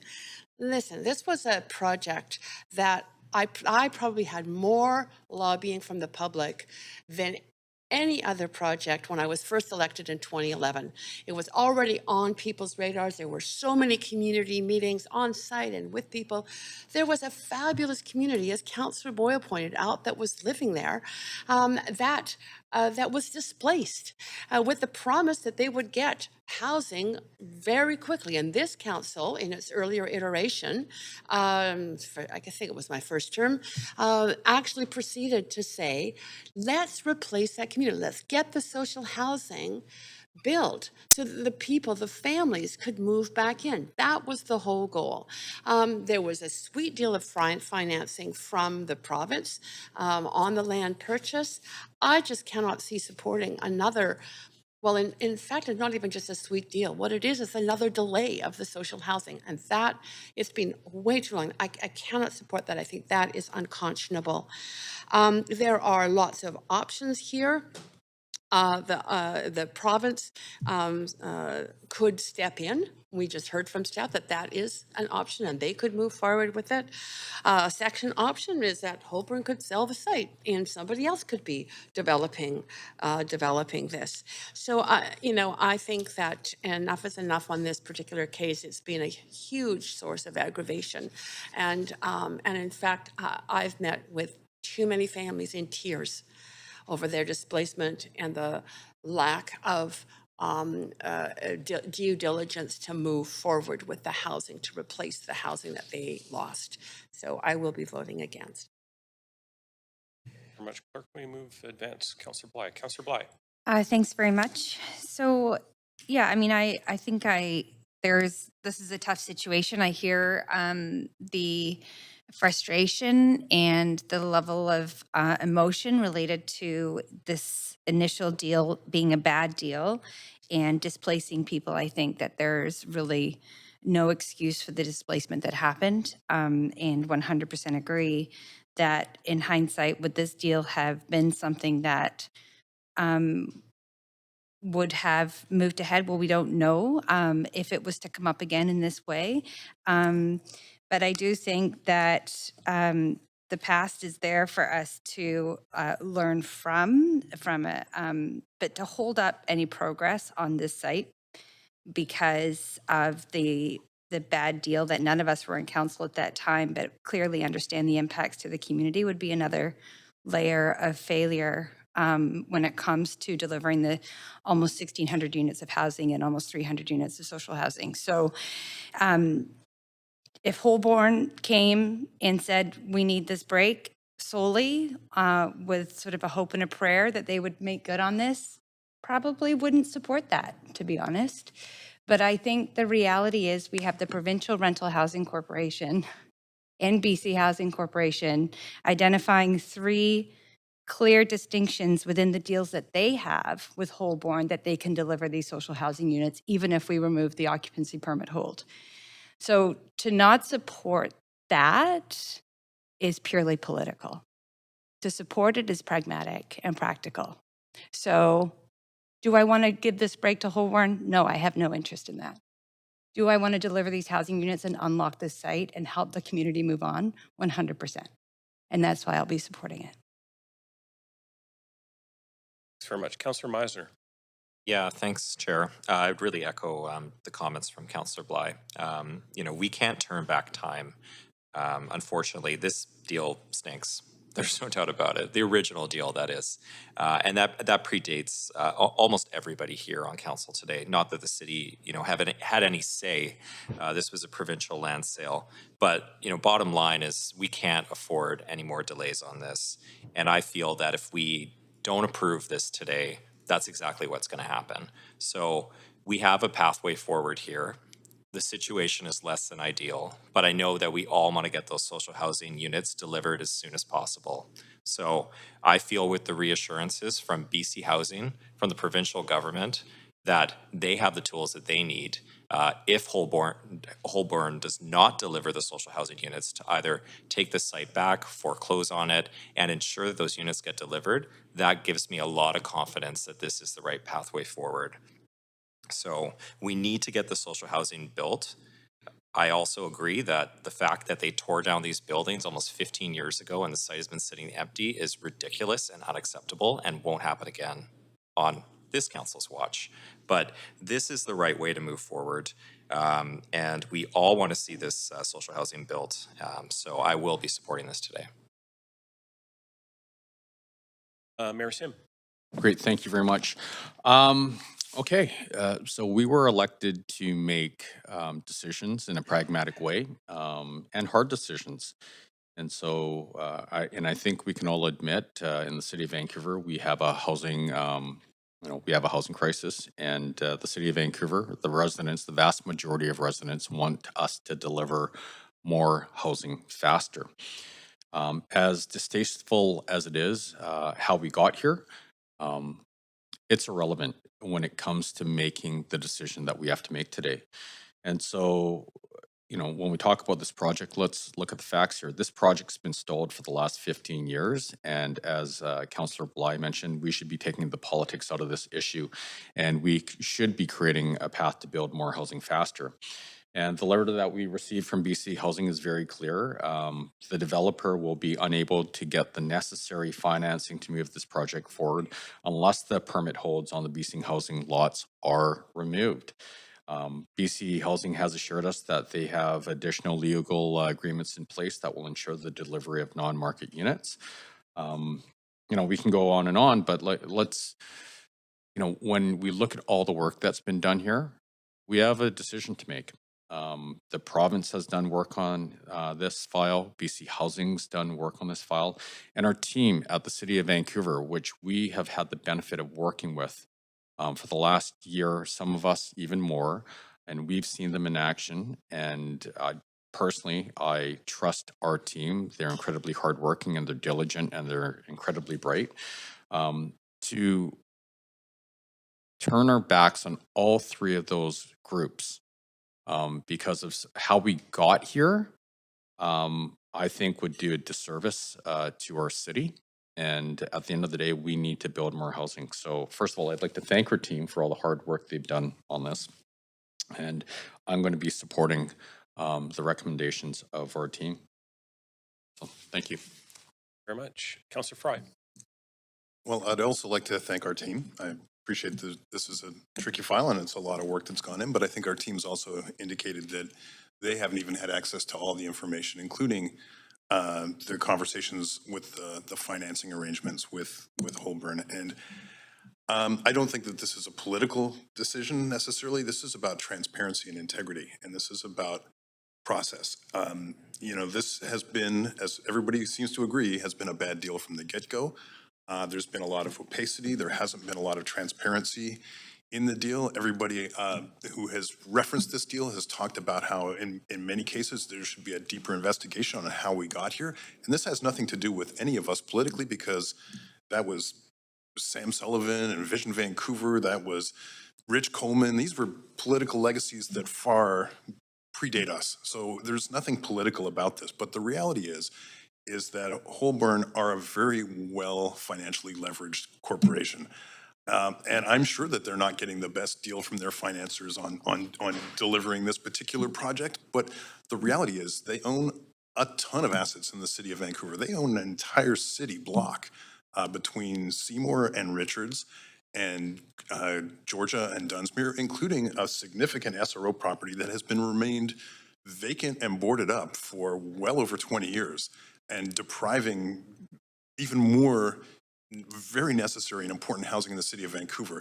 So, and that's fine. That's their property. That's their decision to make. But I don't buy the notion that this is not a financially viable piece for them. This just isn't the way they would like to play it, and they would like a better terms of engagement. But in the interest of fairness and in the interest of transparency, we have these sort of deals with occupancy permit conditions for all sorts of developers across our city.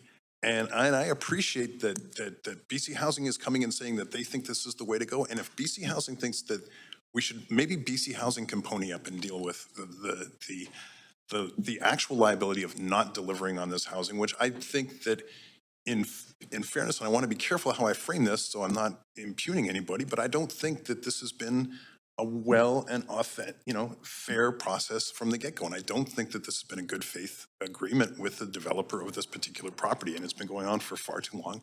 And I think we have to just say, no, enough is enough. So I'll be voting against. Thanks. Councillor Dominato. Thanks, Chair. Appreciate the dialogue around the table this morning, and certainly what I'm hearing consistently from councillors is that we find ourselves in a very difficult situation and circumstance that indeed is quite shameful. And while it does predate, I think most members of this council, we do have a need to look at this seriously, and we really do have a choice today. And it's action versus inaction. And I think that our staff are trying to make the best out of a very difficult and challenging situation to look at ways to advance this housing. I'm not going to rehash some of the comments that have been made by my colleagues. But from where I sit at this juncture, I would like to see us take steps to address these issues and what staff are proposing. And we do have on record a letter from BC Housing reinforcing that this will help us advance both the market and the non-market and social housing. And the reason I asked a question earlier was to the points that are being raised around transparency and integrity and accountability. While we can't turn back time, as Councillor Meisner noted, we can look at our governance role, which is monitoring and oversight. And so I asked the question about how will this council, if this is supported today, be kept apprised of what's taking place? Because that's integral to good governance. As was noted by Mayor Sim, is that we were elected to make tough decisions. I think the right decision today is to support the staff recommendations, but I also expect that we are going to be kept apprised of the progress. And if things are going off the rails, that staff will be coming back to us and telling us so. And then we will look at our next steps from that point on and pivot if we need to. So I'll leave my comments there, but I am prepared to support the staff recommendations today on that basis. And I hope it passes, and I look forward to seeing updates on it. Thanks very much, Councillor. Can I cede the chair to Vice Chair Councillor Meisner? Thanks very much. I would like to just sort of give some final thoughts on this one. What I've learned as part of this job is that negotiations and deal making is a messy business. And this would probably go down as a case study and probably one of the most unusual and complex and perhaps bizarre deals that the city has done in terms of its work with the provincial government and the landowner. With all that said, I do believe when this originally was put together, it was really pitched to the public as an opportunity to develop 14 sites in the city of Vancouver. Today, let's ask ourselves how many social housing buildings we are building right now at the scale that they did during that time. So we have 13 buildings that have already been built, 1,417 units of social housing have resulted as a part of this original deal. Right now, we have 50 social housing units already built on this site. We have, I believe, 64 under construction, and we have 130 approximately going to development permit in 2024, according to the facts I've been given. So I don't consider built, under construction, and soon to be under construction social housing to be at risk in this. And so I am grateful for staff looking at this. We've been through 5 council terms since this original deal was done.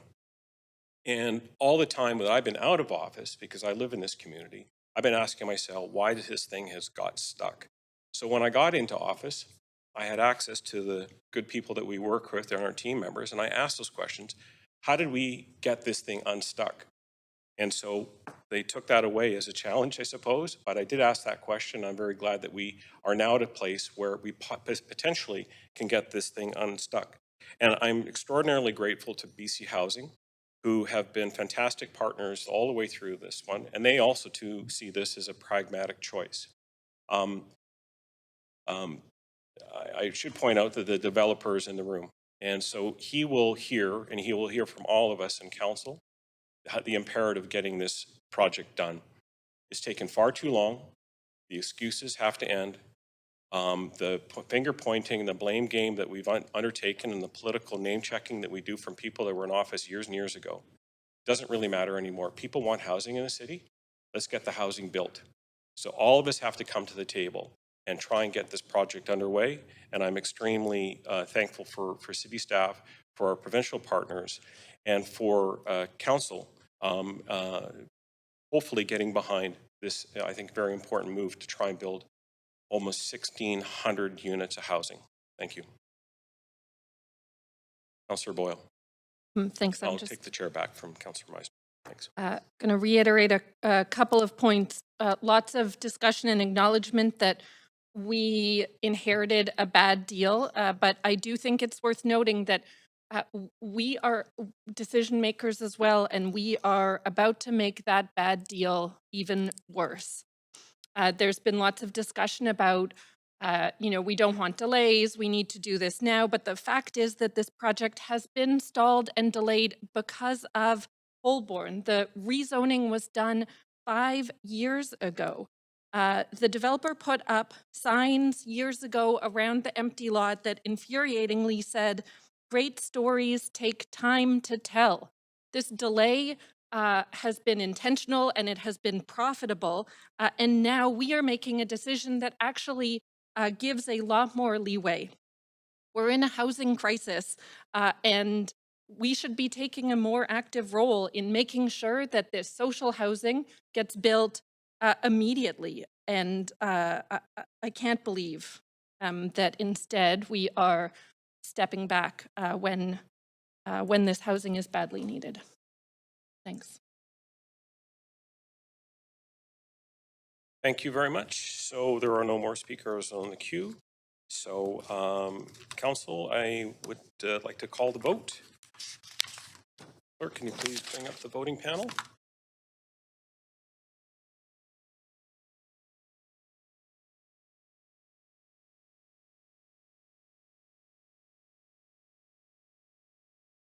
Good.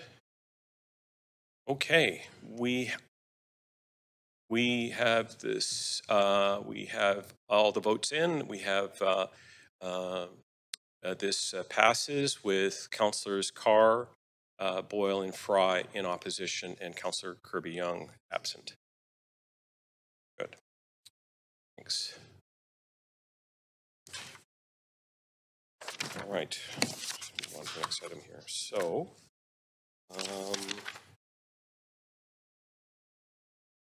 Now move to council member motions. Do we want to take a quick recess? We'll take a 5-minute recess.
Okay, everybody, we're going to get back to session here, or council.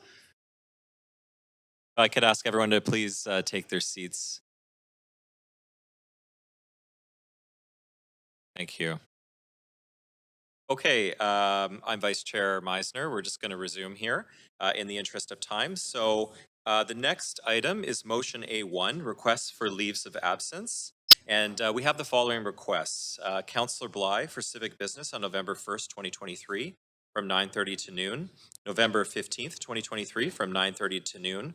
And November 20th to 24th, 2023 from 9:30 to 10 p.m. And for personal reasons on November 28th, 2023 from 9:30 to noon.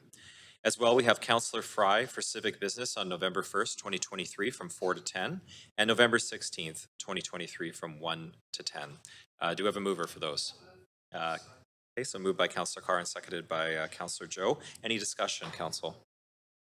Okay, not seeing any discussion. Everyone in favor, please say yay. Okay, all opposed say nay. That carries. And that completes motion A1 on the agenda. So the next item is motion A2, creating safer streets for people of all ages with intersection safety cameras, and is to be moved and introduced by Councillor Boyle. I'd like to remind Council that in accordance with the updates to the procedure bylaw, which were enacted on May 10th, 2023, Council members may not ask questions of the mover. And Councillor Boyle, you have 2 minutes to introduce your motion.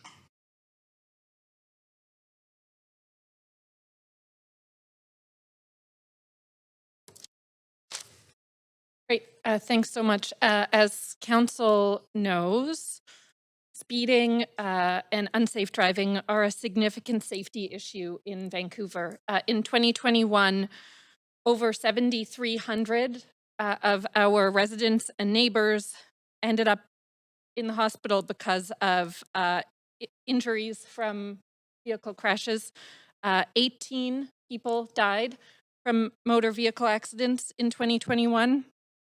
45% of pedestrian deaths from motor vehicle crashes are seniors. So our most vulnerable road users are being most impacted. And there are a lot of things we need to do more of, including investing in the significant backlog of requests from parent advisory councils and from neighborhoods across the city for safer crosswalks and other safety infrastructure that we know makes our roads safer to walk, safer for people riding bicycles or increasingly riding scooters, and safer for people driving. It's a huge issue that we need to do more on, and that is one of the reasons why we've seen such broad support for this motion to install speed cameras and red light cameras at our most dangerous intersections. Council has received correspondence and support from Vancouver Coastal Health, as well as the team of trauma doctors at VGH, from the Hastings Sunrise Community Policing Center, and from MAD Canada, Mothers Against Drunk Driving. We received a letter of support from the Society for Children and Youth of BC, from a couple different parent advisory councils, and also from the ambulance, paramedics, and emergency dispatchers, all recognizing this is an important move that will make Vancouverites safer, reduce crashes, reduce injuries, and reduce fatalities. Thank you, Councillor. All right. Do we have a seconder for this motion? Councillor Dominato? Oh, sorry, Councillor Carr. Okay, so Councillor Carr was second. All right, councillors, any discussion? We have speakers. Okay, we will begin going to our speakers list. I think Craig Ollenberger is, let me check here. Oh, I'm sorry, Michael Schwant. Hello. Hi, you have 3 minutes. Thanks, Mike. Thank you.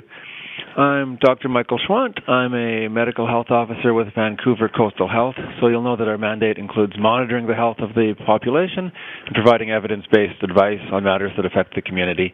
I live and work in Vancouver myself. Thank you for the opportunity to speak in favor of this motion and for accepting the letter that I submitted last week on this matter. I think that Councillor Boyle has well described the public health impact of road crashes in our community. We know, for example, that just to choose a couple of key figures, over 7,000 people required treatment at a hospital for injuries related to road crashes in 2021 alone. We see fatalities every single year.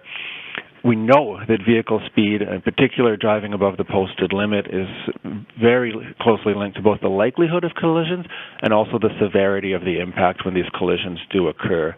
And we also have a large body of evidence that automated speed enforcement, when it's done right, can lower the incidence of speeding, lower the incidence of collisions, and lower the incidence of severe injuries and fatalities. The BC Injury Safety Program has proceeded with an awareness of this evidence. Red light cameras have been in place in Vancouver and across BC for over 20 years. Speed enforcement has been added to 1/4 of our camera sites as of 2019. So we currently have 43 intersection cameras in Vancouver, 31 with red light enforcement, and 12 with added speed enforcement. Now, as well as being effective from a public health perspective, support for automated speed enforcement is actually strong in jurisdictions where it's been implemented. We have survey data from BC that found a majority of people in the province approved of speed on green intersection cameras, cameras that measure the speed as we pass through intersections. A larger majority still stated that their support increases when they know that the locations are being selected based on evidence where crashes actually occur. So this is a key feature that we need to let people know where the enforcement is. We're trying to encourage people to slow down, not to catch people. That's a key point. We need to be transparent about the methods that go into the selection of these intersections, and then engage the community in an awareness of the placement of these and sharing the evidence for their effectiveness over time. So Vancouver has shown leadership, committing to a goal of 0 serious injuries on our roads. This has had results. We have injury rates lower than many comparable cities, but still many remaining dangerous intersections within Vancouver with high collision and injury counts each year. So targeting those high-risk intersections with automated enforcement of red light violations and speeding through is an opportunity to make it safer for our residents to walk, bike, and drive in our city. Thanks for your time. Thank you. Okay, next speaker, Nathan Davidovich. Nathan is here. You have 3 minutes, Nathan. Thank you, members of council, and thank you, Councillor Boyle, for bringing this motion. As usual, I blame the previous city councils for our crisis in pedestrian safety and transportation in general. They disbanded all the good committees that we had in Vancouver for over 100 years. Going back to the 1970s and 80s, we did have a champion for traffic safety, Darlene Marzari. She was the chair of the official traffic commission and responsible for the installation of over 100 new traffic signals. This city council can make changes and establish proper committees or task forces. You actually have a member who is very knowledgeable about traffic, Councillor Brian Montague. We need a copy from Victoria, the city of Victoria, and implement 30 kilometers per hour speed on all minor streets. Where is the Vancouver School Board? Where is the Parks Board? Where is the Vancouver Transportation Advisory Committee? They are not here. That's, we need their support and their advocacy. We need to copy from other jurisdictions that do an infrastructure review of every crash that causes the death of a pedestrian or a cyclist. Fatal crashes are preventable. We need to move beyond the myth of driver error to create a more human framework for analyzing car crashes. Vancouver needs to copy from other cities that implemented a proper Vision Zero program. We do not need more pilot projects. We have enough evidence what should be done. ICBC needs to provide more funding for the city of Vancouver, as per capita funding provided to the city is well below what they provide to adjacent cities like Burnaby, Richmond, Surrey, and so forth. And again, ICBC is not here either to speak about their lack of funding and of providing funding and the lack of analyzing all the traffic accidents we had. We had 2 pedestrians died just in the last 2 weeks, one on Hastings and one on 4th Avenue. This is just unbelievable. Thank you very much, Chair and members. Thank you. Thank you very much, Nathan. Our next speaker is Chenyan Boone, and they're on the phone. Chenyan, are you there? Yes, hello. Go ahead, you have 3 minutes. Great. Hello, Mayor and Council. I'm writing in to support the motion to request the province to install intersection safety cameras at high level intersection. Oh, sorry. I'm begging you to support this motion. In my day-to-day life, the single riskiest thing I do each day is travel around our streets. I can do everything right, but still die or get injured by an illegally speeding driver or one running a red light. Compound that over all the high-risk intersections in the city, the worst-case scenario will happen to me or someone like me every day unless the cameras identified in this motion are installed. And it's not just me who is begging you. Vancouver Coastal Health, the Vancouver General Hospital Trauma Unit, and the Paramedics Union all support this as well, the kind of people who deal with the consequences of traffic injuries every day. A 2022 study in the Journal of Transport and Health showed that the majority of British Columbians demonstrated acceptance of the use of automated speed enforcement in BC. We saw in Victoria as well that councillors across party lines felt confident enough in the support of their citizens to pass a motion like this unanimously. It is my sincere hope that you will do the same. Thank you. Thank you very much. Council, do we want to continue to hear all the speakers and finish the speakers before lunch? I'm just putting it out there. It might be a question.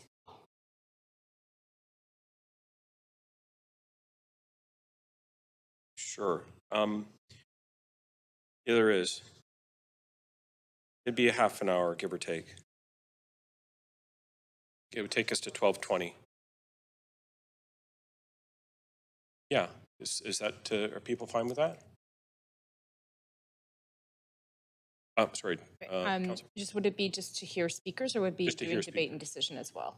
Just to hear speakers. Okay, Yeah. thanks. That's fine. Okay. All right. So we have a mover for that, Councillor Carr. Second, Councillor Boyle. All in favor? Very good. Okay, we'll go on to our next speaker. That is Jade Buchanan, and I believe Jade is here in person. Hey, Jade, you've got 3 minutes. I have slides for a 3-minute speech, but if they're not up, that's okay. I'm Jade Buchanan. I'm a volunteer with Vision Zero Vancouver. We're an organization that's trying to put an end to serious injuries and fatalities on our streets. On my first slide, I want to drill down a point, which I think the doctor from Vancouver Coastal Health made very well, is that these actually work. The academic background on them suggests about a 21% reduction in injuries and fatalities when you install intersection safety cameras, and the province, which has been doing them with the speed cameras since about 2019, has said not only do they work, but they actually impact driver behavior, which is critically important. That's on my second slide. Critically important, and so adding a lot more of these in our city, roughly 100 more, will hopefully have an impact on drivers in every single intersection. The intersection where our most recent pedestrian fatality was in Kitsilano yesterday would be 2 blocks away from where an intersection camera would have been had these been in place now. I also think they're quite fair. They're very seldom disputed, and they have a 95% success rate when people do dispute them. But notably, some are withdrawn. So for people who are concerned that there might be false positives, it seems like the way it's been working out over the last 3 years is if somebody doesn't gets one that's not fair, it's being withdrawn. And so they're being placed on the people who are choosing to speed or run red lights. On my next slide, I just want to mention what's already been said, is that they're actually popular. More than 70% of British Columbians want them, and that's a significantly larger percentage than who actually obey the law. We're talking about single digits of drivers who are affected by these, who do choose to speed and run red lights. So it's a very small minority of drivers that are choosing to make our roads unsafe and that these automated means of enforcement are necessary for. Next slide. This is not just a solution for about 21%, but it is potential revenue for the other 80% to do the other things we know work. So there's evidence that, there's strong evidence that intersection safety cameras work, but we also know that everything from pedestrian scrambles to raised intersections to daylighting, where there are not cars blocking the view at intersections, are helpful at reducing risk. And the funding from, we're asking the funding from any new ticketing be put towards safety. Now, we need solutions in BC. It's already been driven home, but a stat I find really jarring is that a 787 Dreamliner worth of people is killed in BC every year in car crashes, and we are not very good at solutions. We are doing worse than Edmonton, by the way. Edmonton has a lower fatality rate than the city of Vancouver. Thanks. I'm out of time. Thank you. I really appreciate all of your public service. Thank you very much, Jade. Very good. Peter Walkrich on the phone. Peter? Hi there, can you hear me? I do. You have 3 minutes. Great, thank you. So look, this isn't an issue that's really important to me. I get around in this city mostly by walking and transit, and I don't feel safe in the city. Drivers are out of control. You've heard the stats. People are seriously injured every day in this city by people driving cars. It is the major public safety issue in our city. All of us, we're far more likely to have our lives changed or even ended by somebody behind a steering wheel than we are by somebody with a knife or a gun. And there is a culture of driver impunity in this city. Drivers simply don't take traffic rules seriously. The speed limit is a joke. You can be going 10 over the limit and drivers around you are getting pissed off if you're driving too slowly. In my neighborhood, there's a stop sign right on my street and nobody ever comes to a complete stop at that stop sign. As a pedestrian, I get useless tips like make eye contact. But when I have the right to wait across the street, even when I have a light, all too often there's a driver, they're trying to turn right and their eyes are almost always just glued to the left, looking for oncoming traffic. How can you make eye contact when drivers routinely just don't show basic respect for your life? This level of death and serious injury on our roads is unacceptable. And just as an example, on October 19th, 2 cars collided at 4th and Balsam. They slid through the intersection and hit 2 pedestrians who were standing on the corner. One of them, a 53-year-old woman, was killed by her injuries. And this is the city we live in. You can just be standing around on the sidewalk and suddenly, with no warning, tons of steel can come hurtling at you. This needs to change. And unfortunately, for basic traffic safety, policing simply isn't effective or efficient. Just demonstrably, the police are not succeeding at fostering safer streets. And this isn't a slight against them. Policing just doesn't have the sort of scale we need to change the culture on our roads. Routine enforcement of speeding or stop signs just isn't the job that is suited for police. Automating this can free up policing resources for better uses. And on a personal note, I can't even imagine the horror that police officers and paramedics and firefighters who need to respond to these scenes of carnage need to experience and live with. I feel so much empathy for these first responders, and it shouldn't be something that any of us have to live with. To change the culture of driver impunity in the city, we need automated enforcement. Cities around the world are embracing this sort of steps. It saves lives. This is your chance to save lives. So please don't just shrug and accept endless blood on our roads. Do something about it and vote for this motion. Thank you. Thank you very much. All right, we have our next speaker is Austin Shore on the phone. Austin, are you there? Hello, can you hear me? You bet. You've got 3 minutes. Thank you. Great, thank you. My name's Austin. I live in Mount Pleasant, and I'm here to voice support for this motion. On March 28th, a woman is crossing the street at East First and Woodland, and she's hit by a driver and killed. July 29th, a woman is crossing the street at Kingsway and Taunton when she is hit by a driver and killed. Later that same day, a senior is crossing the street at Arbutus and West 15th when she is hit by a driver and killed. October 19th, someone is sitting on the sidewalk at East Hastings and Columbia when 2 cars crash in the intersection and kill the person sitting on the sidewalk. Later that exact same day, a woman waiting across the street at Balsam 4th is struck after 2 cars crash with enough force they careen into the sidewalk. This person dies of her injuries 6 days later. These tragic incidents are only a handful of the lives lost or permanently altered each year on our streets. Earlier this month, I spent 3 weeks living and working in the Healthcare community of Bella Bella. One thing I noticed was just how strongly felt a death in the community was. When someone passes, it means something to everyone. In 2021, 18 people died on Vancouver streets going around their daily lives. 270 people were seriously injured and had their lives changed forever. In the big city, it could be easy for these people to just become statistics. But these people were part of a community too, and their communities are forever altered by their loss. These people are our coworkers, our friends, our classmates, our families. We can't continue to accept losing almost 20 Vancouverites each year to something we know how to prevent. As stated earlier, years of research tells us that vehicle speed is the #1 factor in determining how fatal a collision is. If you're hit by a car going 50 kilometers an hour, you have a 20% chance of making it home alive.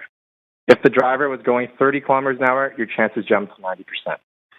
There's also extensive evidence that intersection safety cameras like the ones being proposed today in this motion help slow drivers down.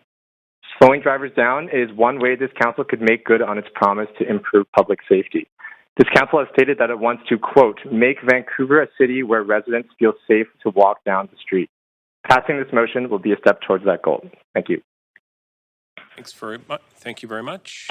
All right, our next speaker is Charles Eric. Charles, are you there?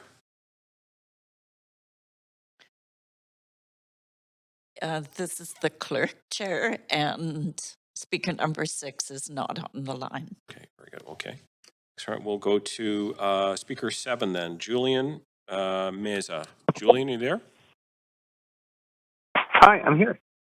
Hi, Julian. You have 3 minutes. Awesome. Thank you. Hi, everyone. I'm a resident of Vancouver, and I'm calling in to support this motion. As others mentioned, the most dangerous part of my day is just walking around and crossing the street. I have many people in my life that have been hit by vehicles on their way to work or school. And right now, there's way too many injuries and deaths that are caused by vehicles that are either speeding or running red lights. So to me, the addition of speed cameras is it's the most reasonable thing we can do, and it's about time we do it. They're known to be incredibly cost effective, and they're a proven mechanism to change driver behavior that will ultimately make all of us safer. So I would encourage councillors to please vote for this motion, as the City of Victoria has done, and possibly explore asking the province to put speed cameras in even more intersections. Right now, the current motion is quite conservative, and we should really be expanding it so every area of Vancouver is safe. Thank you. Thank you very much. Our next speaker, number 8, is Allison Murray. Allison, are you on the phone, please? I am. Good morning, Mayor and Council. I represent the Laura Secord Elementary Parent Advisory Council Executive, and I'm speaking on their behalf in support of this motion. The Laura Secord Elementary School is one of the largest elementary schools in the province. It has approximately 700 students. It is also a French immersion school, which means that families are often traveling in and out of the catchment area every day. Laura Secord Elementary is located on East Broadway at Lakewood. Lakewood is located between Victoria Drive and Nanaimo. So the school is actually wedged to the north by Broadway, to the south by 12th Avenue, Grandview Highway, Victoria Drive to the west, and Nanaimo to the east. And there are 5 high-risk intersections regularly used by our school families that would benefit from this motion if implemented. And these 5 intersections have had between 58 and 123 casualty crashes over a 5-year period between 2018 and 2022. Our children should be able to travel safely to school, but they're risking their lives every day when over half of all serious injuries and fatalities from car crashes in Vancouver are borne by people who are walking or cycling. So it's hard to give kids the freedom of movement that they need. We know that safety cameras are effective when we consider that most crashes happen at intersections, and they're also low cost. The previous speakers have spoken to their effectiveness, so I won't go more into that. And before finishing, I'd like to offer a personal anecdote. So the grandmother of my children's cousins, she was transiting, this was 7 or 8 years ago, from the Oak and Broadway area where she lives to volunteer at Frog Hollow Neighborhood House, which provides out-of-school care to Laura Secord Elementary School kids and 3 or 4 other neighboring schools. It also provides community programs. Specifically, she was volunteering with mothers who have children and babies under the age of 5 Many of these women and their children are new to the country. She got off the bus at 991 Broadway as a pedestrian, and she was struck at that corner. And there have been 299 crashes over the last 5 years at that specific intersection. There is a red light camera at that specific intersection. There isn't a speed camera. Today, 7 or 8 years later, she continues with mobility issues, pain issues due to that crash. And I think she's only come back to visit this neighborhood a handful of times since she was hit. So public safety, health, this is one of the biggest threats, particularly for kids and seniors and all of those who are walking and biking and transiting. So on behalf of the Laura Secord Elementary Executive PAC, I'd like to support this motion. Thank you. Thank you very much, Allison. Okay, our next speaker is Annie Danilko on the phone. Annie, are you there? Hi, my name is Annie. I'm a resident of Vancouver, and because everyone else has spoken so highly with all the statistics and stuff, I am also wanting to say yes to this motion. And my antidote will be: my mother got hit, and she spent over two and a half months in the hospital, which is very costly. And one of the things that happens is with myself now, I'm a senior and I also have a disability. So crossing the intersections is very difficult for me because I don't always get across the intersection by the time that white person is there. Some of the intersections I can make it, other ones I'm walking against the red light. And so people trying to turn can see me taking up time, they get frustrated, and speeding is a habit. And until we get that habit broken from people speeding through intersections, and the other thing is, like, a lot of people I've heard say, yellow means go faster, not to stop. So that's kind of one of the jokes that I hear quite often. And I understand the frustration because I was a driver, but also as a disabled senior, sometimes we just can't walk fast enough. Our reflexes aren't quick enough to get out of the way. And I just wanted to say that. So thank you very much. Thanks very much. Okay, our next speaker is Ian McPhail Bartley on the phone. Ian, are you there? Yeah, I'm here. Go ahead. I strongly urge Council to support this. In the time since the previous provincial program was ended decades ago, a huge amount of research has come out showing that automated speed enforcement significantly reduces the risk of fatality and serious injury. They are among the most cost-effective public safety policies out there, even ignoring any potential ticket revenue. The evidence is clear that dozens, likely hundreds of fatalities in Metro Vancouver would have been prevented had the program not been cancelled. Council should support this without amending it into further consultation. People support safer streets, and Vancouver has the responsibility to help the provincial government save lives by supporting this and more. Okay, thank you very much. Our next speaker is on the line, actually in person, is Pamela Dudas. Pamela?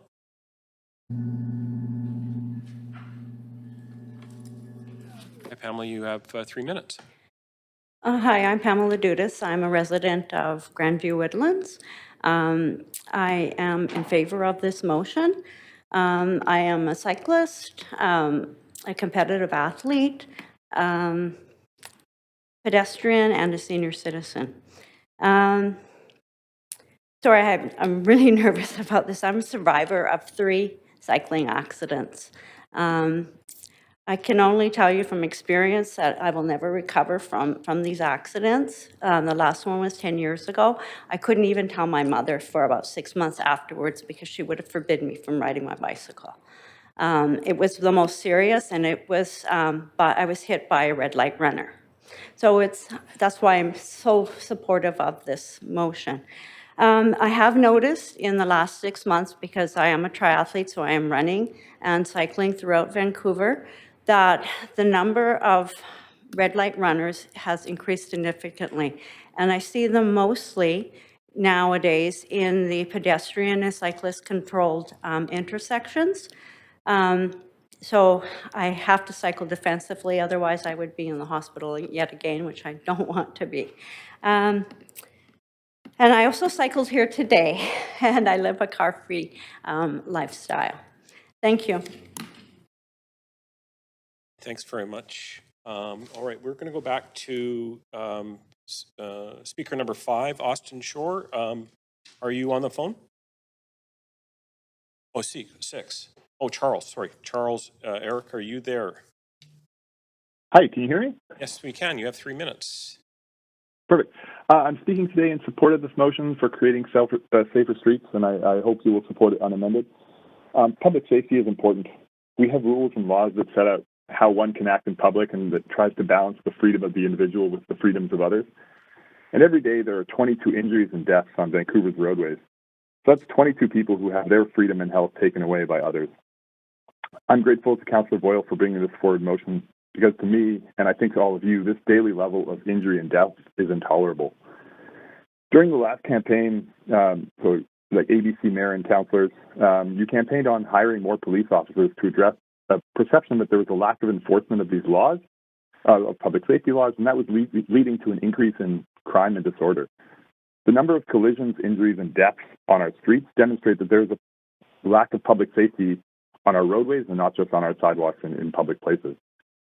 Consistent enforcement with speed cameras is more effective at reducing speeding than the occasional spot checks with police officers, and it has the benefit of being more cost-effective as well. Given the VPD staffing shortage, police officers should be out solving the crimes that need human attention as opposed to the rather simple and automatable task of comparing a vehicle's measured speed to the posted speed limit. If we can reduce the speeds, we can reduce the impact in the event of a collision and hopefully mitigate as many collisions as possible. When people are going slower, they have more time to stop and avoid collisions. So I do hope that you will pass this motion unamended and I look forward to seeing what happens afterwards and the expansion on this program. Thank you. Thank you very much. Okay, that is the end of our speakers list. So council, we are at lunchtime now, so we'll take a break. Should we come back at 10 after 1? Is that sound okay? All right, we will recess until for lunch until 1:10.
The number that you have dialed is not in service.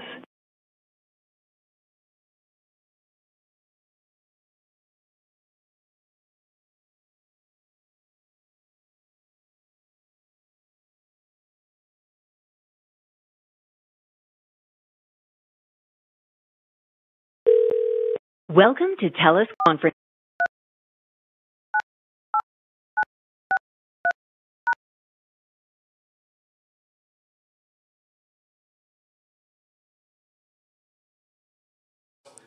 Hey, Olivia, can you hear us?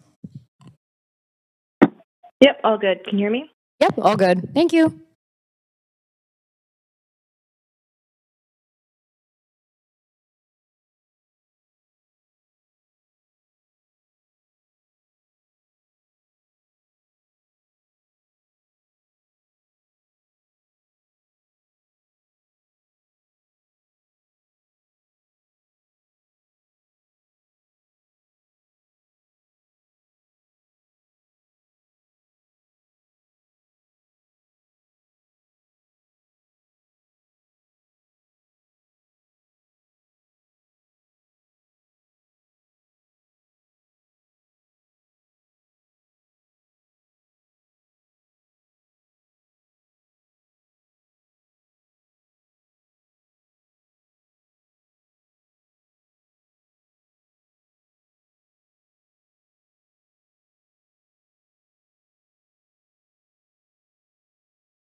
Okay, everybody, welcome back.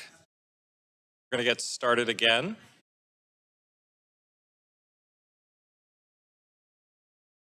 Okay, so we did complete hearing from speakers on that item, and we'll now move into discussion. So, Council, is there any discussion? Please add yourself to the queue.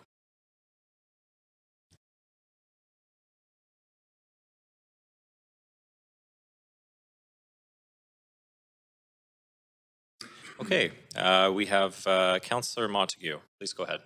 Thanks, Chair. One of the asks in this motion is for the province to allow the city to install speed and red light cameras at a number of intersections. There's no implementation cost description in the motion.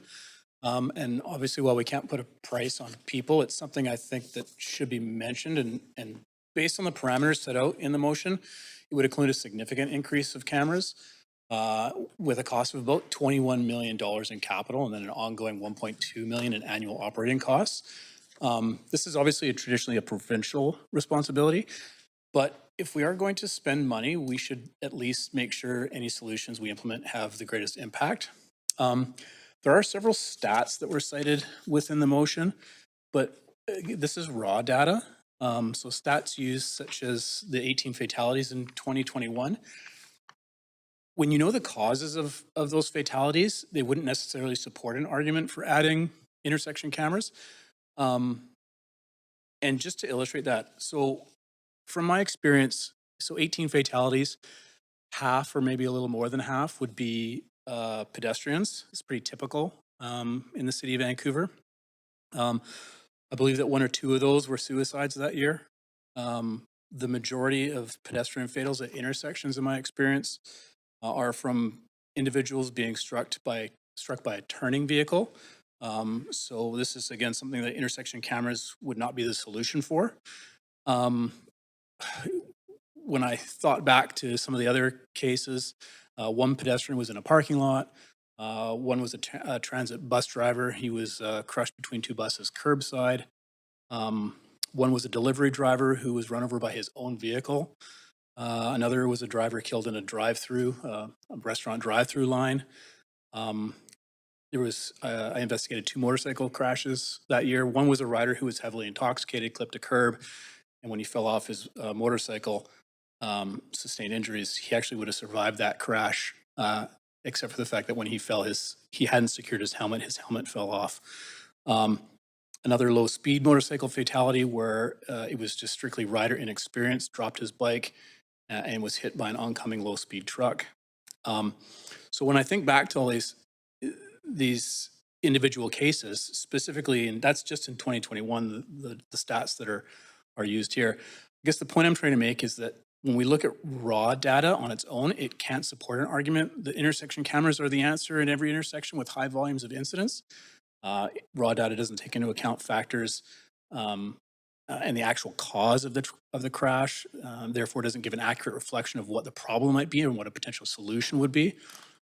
Using raw data without context leads people to believe that if an intersection camera is installed, that collision and fatalities will be reduced, and I feel that's misleading or oversimplified. There are other solutions, and some are simple and inexpensive. Bottom line is everyone wants safer streets. The question is, how do we get there?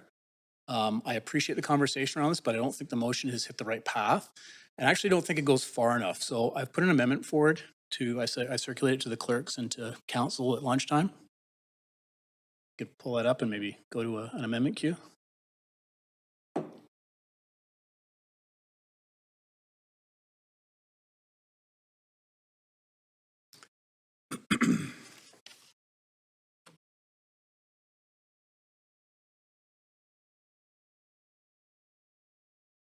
Yes. Thank you, Councillor Meisner. Second. So we will move to an amendment queue. I'll push that.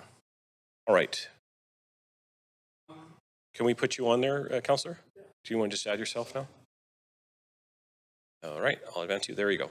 Thanks. So I'm not suggesting in this amendment in any way to say no to intersection cameras, but what I'm saying is it's a one-size-fits-all solution based on raw data, and that's flawed. Let's identify dangerous intersections, find the reason they're dangerous, the causes of those collisions, and come up with a tailor-made solution to fit that problem. Automated enforcement through an intersection camera has some significant cons. We heard a lot about deterrence. So I want to talk a little bit about that with regards to the amendment, because that's what we're talking about here is these cameras are meant to deter. They don't prevent crashes from happening, but they're supposed to deter people from speeding or running in red lights. The problem is that deterrence created by an intersection camera is actually quite low. The fines are low. It's like $138 for a speeding ticket. There's no points associated to these tickets because they're not issued to the driver. They're issued to the owner of the vehicle. The fine is small. The punishment is delayed. An offense happens, and then 2 or 3 weeks later, the owner of the car gets a ticket in the mail. Whereas with a point system, ICBC, the police have the ability to either recommend or prohibit, suspend someone's driver's license. I actually had an individual I pulled over. He passed me my police car one day. He admitted that he had received 10 intersection safety camera tickets. Didn't care. Money was not important to him. All that was important to him was the points, because if he gets points, he runs the risk of losing his license. Information around the currently installed intersection cameras. So I tried to do as deep a dive as I could into the current cameras that are installed. There's 43 of them, so I couldn't go crazy. over the last couple days, but there are intersections that have high volumes of crashes and low ticket numbers. Intersections where the crash volumes remain steady or even recently increased.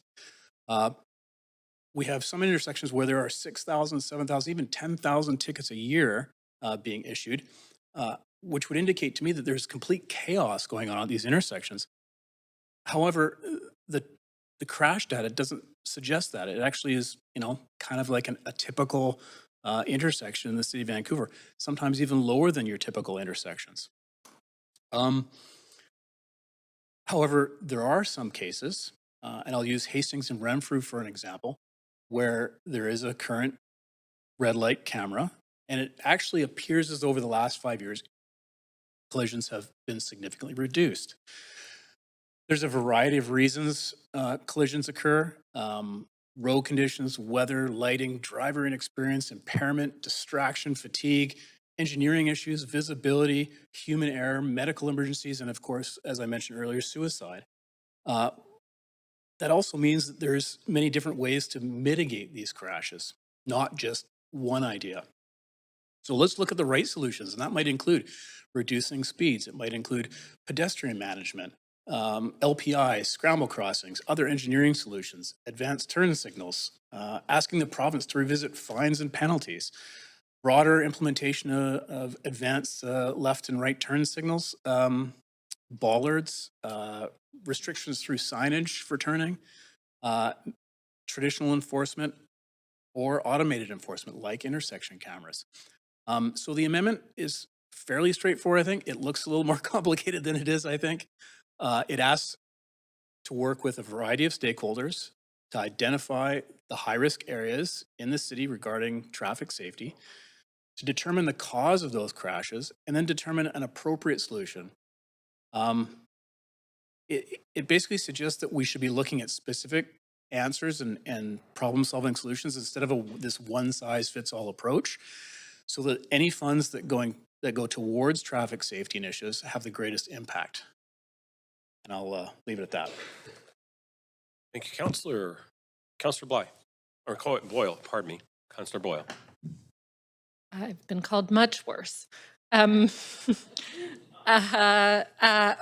Well, I have a lot to say on this, and the first is that I won't support it. I'm happy to see the additions, like looking at more leading pedestrian intervals, advanced turning signals, turning restrictions, all important pieces, sure. But the main focus, as I understand, is that instead of working with the province to take action, we're going to keep doing studies. And I think we need to act with a lot more urgency than that. And quite frankly, this council is been studying a lot of issues instead of acting on them. I don't think it's sufficient. There are plenty of studies on automated speed enforcement, and they show that these cameras work. They're not a silver bullet solution. They're not solving every problem. We need a whole range of solutions, but this is one. It's effective. It works in many jurisdictions, and we need to do more here. The study that was shared by Vancouver Coastal Health showed that automated speed enforcement results in a 20% reduction in crashes. Now, there are lots of cases of crashes that will still happen, of course, but that 20% I think is incredibly important. It's important to residents who are experiencing these crashes and experiencing life-altering impacts because of them, which we've been hearing about. The motion was supported by the paramedics as first responders to many of these calls certainly have an understanding of the devastation caused by crashes and the need to again, implement a whole range of solutions. So we should be doing more than just automated speed cameras, but I don't think we should use that as an excuse to actually do nothing and keep sort of studying the issue while residents continue daily to be injured and periodically killed. I also want to speak about the cost Councillor Montague said that he hears from people for whom the cost of a ticket isn't a deterrent. I think that's a reason that we should, as other municipalities have been calling for, be calling for tiered fees based on income, so that the amount of a ticket is more of a deterrent for what people can afford. But also, if you're hearing from people for whom the cost of multiple tickets isn't a deterrent, the opportunity we have is to invest those ticket dollars in road design and the backlog of safety requests we have from residents to be making the design of our streets safer.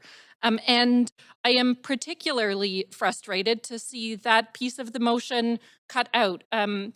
We know we have a backlog. We know we aren't investing enough in capital dollars to address the safety concerns that we hear all of the time from residents, from parent advisory councils and more. We're not doing enough on that side.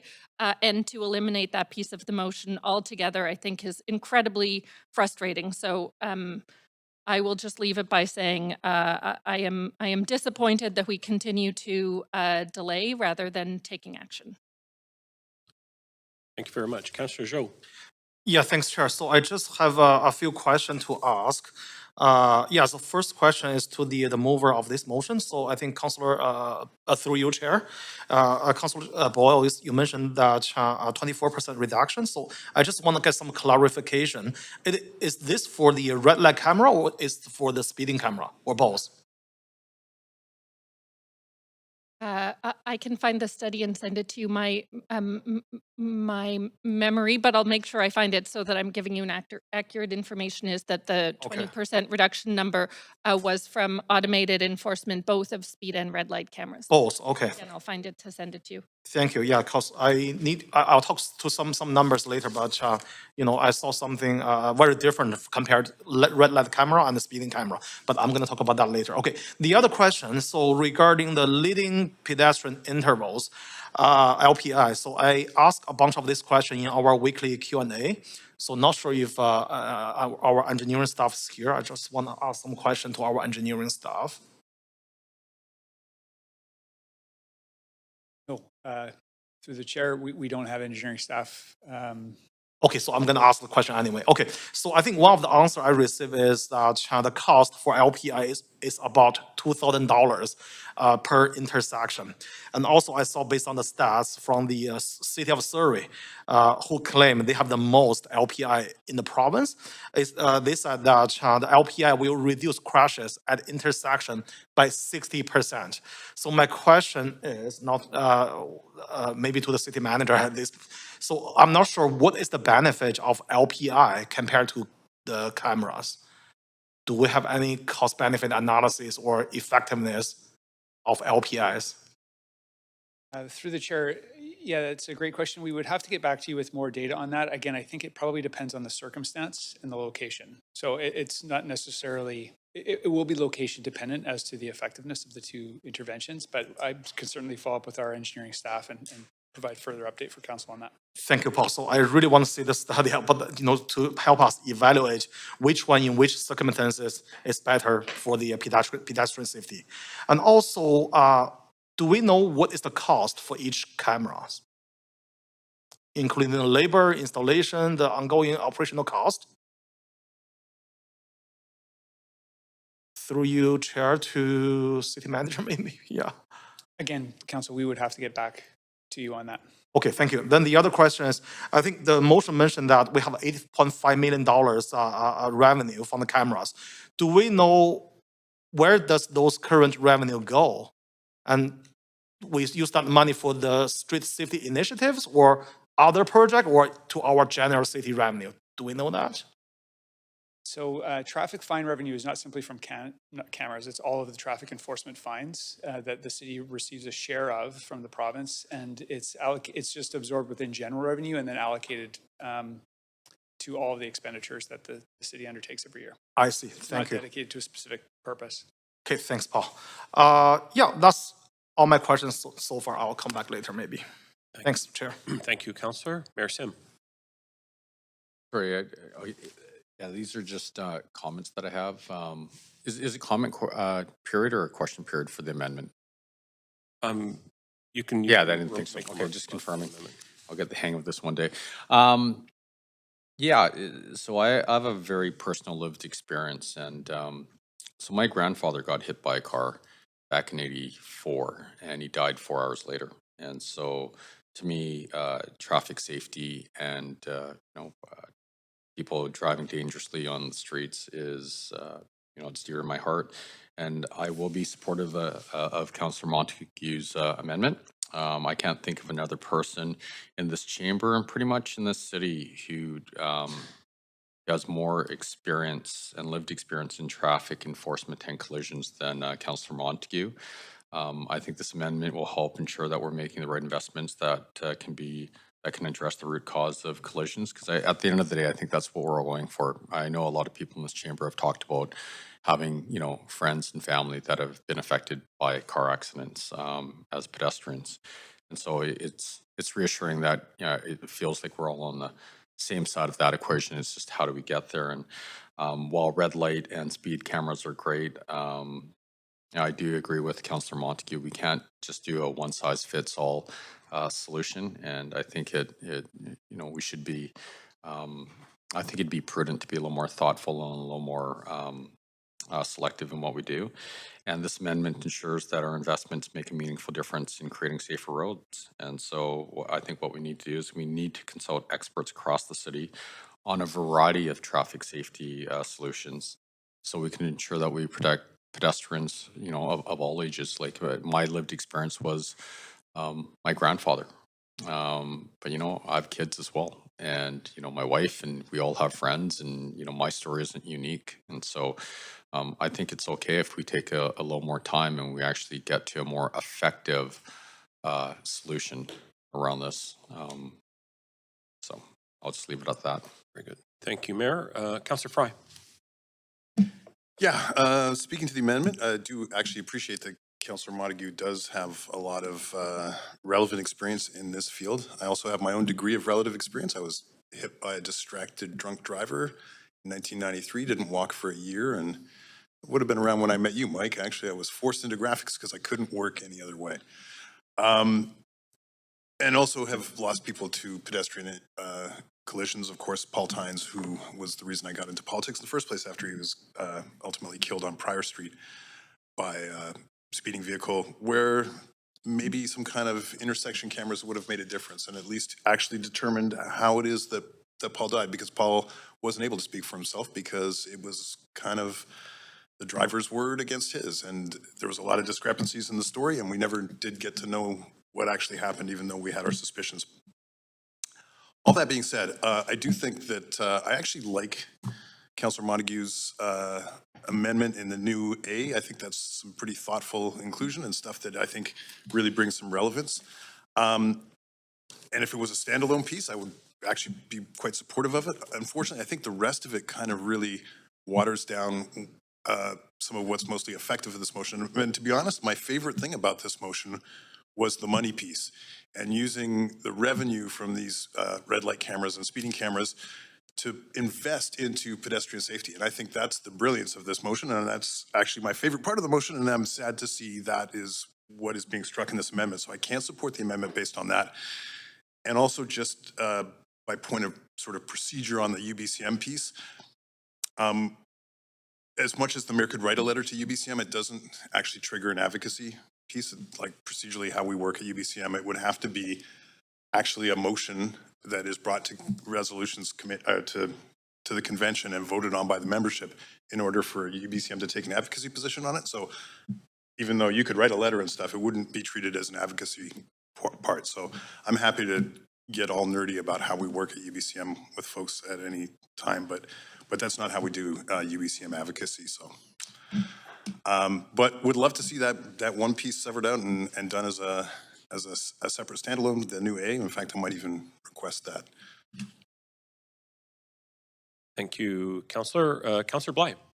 Thanks very much. And yeah, I mean, similar to Councillor Fry, it is helpful to have Councillor Montague's work experience in well, more than a decade, I think, and in a long career investigating traffic incidents, serious traffic crashes. So it's been an interesting motion in that context to be talking about. And I think A does actually offer a very thoughtful and evidence-based direction to staff to report back. And I think that report back will be very interesting to this council and to the public, given the concerns and the seriousness of these issues. I just wanted to ask a point of information through you, Chair, to the mover of the amendment. In that the question is it the intention of the amendment that the work of A precedes the work of B? Because I can sort of see it both ways.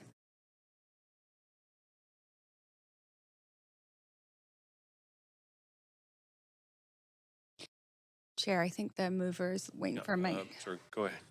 Go right ahead. There we go. I don't think there's any intention necessarily that one has to come before the other. I think they can also work in tandem. So okay. I don't think there was an intent, at least not on my end, to have one must come first and the other has to come after. They could definitely work in tandem for sure. Okay, and then, well, that's very helpful. So maybe for a follow-up question through you, Chair, to the city manager is how would staff interpret it the same way? City manager? Thanks to the chair. Yes, wouldn't see that there's necessarily a sequencing of the work or the elements of the motion. Okay, thank you.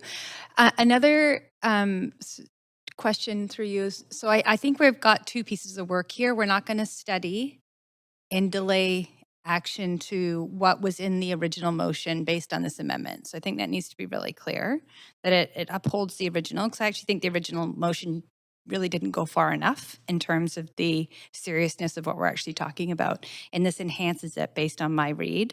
The only thing I'm questioning is, do the fines, and just for city manager to further confirm, because I'm not 100% clear that the fines related to these interventions come back into the City of Vancouver budget that would allow us to fund the improvements that were in the original C that's now proposed being struck, but maybe there's some just clarity that can be offered there. Thanks. So the current arrangement that's in place with the province for traffic fine revenues is that there's a formula for distribution of province-wide revenues to municipalities province-wide. It's not necessarily reflective of where the enforcement revenues are generated. So we get a share, Vancouver gets a share of the enforcement revenues overall. And that revenue, as I indicated previously, is just treated as general revenue for the city. Of course, council makes decisions under the capital plan around where to allocate revenues, whether it's to transportation or other things. So those are clearly decisions that council makes. But right now, there's no direct requirement or any policy decision that would tie specific revenue sources to particular expenditures in this category. Okay, so what I'm reading in C is basically, which is part of Councillor Boyle's original motion, is that council is basically writing a letter to ask the province to direct all revenue from red light cameras, speed cameras, what have you, back into City of Vancouver, so we can then reinvest those dollars into safety improvements at the intersections. So in my mind, unless maybe the mover of the motion, the amendment, I'm not sure if that would actually be something that would be worth considering leaving in as an option, because I think that is, we don't have the ability to do it now, but through advocacy, maybe we could, and that could be a benefit. Maybe in the last 20 seconds, as a point of information to the mover of the amendment.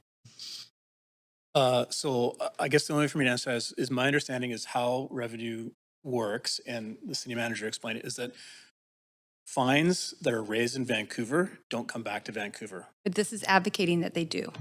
I realize that. I think part of it is highly unlikely that'll ever happen. It's I think it's what prevents cities from using their police departments to raise revenue to fund city budgets. We're at time Highly right frowned now, upon. Councillor, so maybe you can come back. You're Okay, that was helpful context. Thank you. very good. Thanks very much. Councillor Meisner. Yeah, thanks, Chair. And thanks to Councillor Montague for, I think, enhancing this original motion.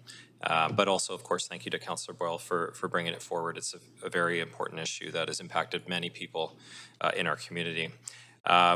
It is very helpful to have Councillor Montague's expertise here in the chamber on this issue. And I think that these amendments do enhance the original motion and really bring in that expertise and evidence-based approach that I feel was missing from the original motion. So consulting the experts at VPD, at Vancouver Fire and Rescue Services, and also ICBC to really not just identify those high-risk intersections, but also determine the best interventions. So that might be speed cameras, that could be red light cameras, but it could be things like leading pedestrian intervals or turn restrictions or roadway redesign in the case of intersections that are dangerous. So I agree with some of the previous comments about there really isn't a one-size-fits-all approach and solution to this issue, but we certainly do need to have an all-hands-on-deck approach that's informed by the experts, and I'm very supportive of that. So happy to support this amendment, and would also be willing to support an advocacy piece on the revenue coming back to the city for road safety improvements. I think there's no hurt or harm in asking. So if there was to be an amendment to the amendment, I'd be supportive of that as well. Thanks. Thank you, Councillor. Councillor Carr. Yeah, thanks. And yeah, I appreciate the input of Councillor Montague. And there are some pieces in here that I appreciate, but let me go through them. I support, as Councillor Fry's already pointed out, the language in the new A, and I would appreciate that being not in replacing anything, but additional to the motion that was forwarded to all of us and tabled by anyway, it's tabled. B, I guess I'm going to ask through you, Chair, a question back to the original mover of the motion, because of her familiarity with the provincial government. Is the right person to ask the Minister of Public Safety, Mike Farnsworth, or are there others that should be asked, such as the Premier? Yeah, I certainly wouldn't limit it to the public safety minister. It's a transportation issue as well. I think adding the Attorney General makes sense, and I would certainly also include the Premier as the previous minister in charge of ICBC, who had a number of touch points on this issue in that role as well. Right. Okay, then unless there's an amendment to this amendment that identifies those people, I wouldn't support the current amendment, which is more limiting in terms of who is being written to. In terms of the under former A, subsection C, I don't support the deletion of that. I really do think advocacy on our part is the only way we're going to get any more revenue. So I absolutely would love to see that the revenue from those speed cameras come back into improving our own road safety. And I'm sure, have engineering staff that are well versed in how we could proceed with that. And I will not support the new C because I trust the advice that's given by Councillor Fry, who has been and is on the executive of the UBCM in terms of the right process to achieve the objective of reaching out to communities. And it's not this route. The original talked about simply writing to other municipalities, and outside of the conduit of UBCM through UBCM resolutions, that seems to me like a very reasonable suggestion. So, yeah, so there you go. It's a complicated set of vote for this, not for that, but I'm sure I'd like to see severed the different sections so we can do that. Thank you, Councillor. Councillor Montague. Thanks. Quick minute left. The concerns raised by Councillor Boyle about kicking this down the road. My amendment actually has a timeline, Q3 by 2024. Her original motion has no timeline at all, so I'm not too sure where she gets that from. As far as the revenue goes, again, fines that are collected in Vancouver don't come back to Vancouver. There's a reason for that, is to avoid issues around transparency. It avoids corruption issues. There are numerous examples in the United States where cities use their police departments to gather revenue. There's a reason the province has this system in place to take revenue from other cities and distribute it accordingly. Proceeds of crime does this. If a car is seized in Vancouver, Vancouver police cannot take the car that they seized. It has to go somewhere else. So that's the reason C has been struck. I'm out of time, so. Very good. Thank you, Councillor. Councillor D'Arminato. Thanks, Chair. I have a question through you to city staff, just around, just following up on the conversation around revenues and the formula that's used around a percentage coming back to the city. And that, Jen, that as I heard, I just want to reflect back that I heard that those funds, that percentage based on that formula, comes back to the city, goes into general revenue, and it's typically used to offset property taxes or other programs and services. Is that correct? Thanks to the chair. Yes, that's how council has historically used fine revenue, is just as another revenue source, general revenue source. But then in the context of the desire to see focused resources on things like road safety improvements, flashing beacons, accessible pedestrian signals, and so on, it's also my understanding that we take a significant amount of operating dollars, transfer them to capital. And so in essence, some of our shorter term in capital investments like these are done through pay-as-you-go financing. Is that not right?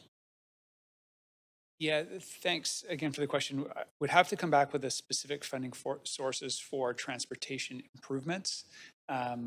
Some of those are development funded.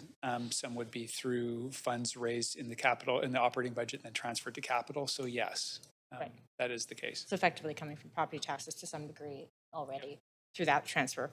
Okay, I think that I guess what would be helpful, and maybe I'll ask this question through you to the mover of the motion, would it be possible for Councillor Boyle just to expand on what your intent was with the C around the revenues, just in terms of your understanding based on what staff have relayed around the formula that's in play by the province and what you envisioned being different or the same, or if you could expand on that, that would be helpful. Happily, because I have spoken to many people and put a lot of thought into this piece.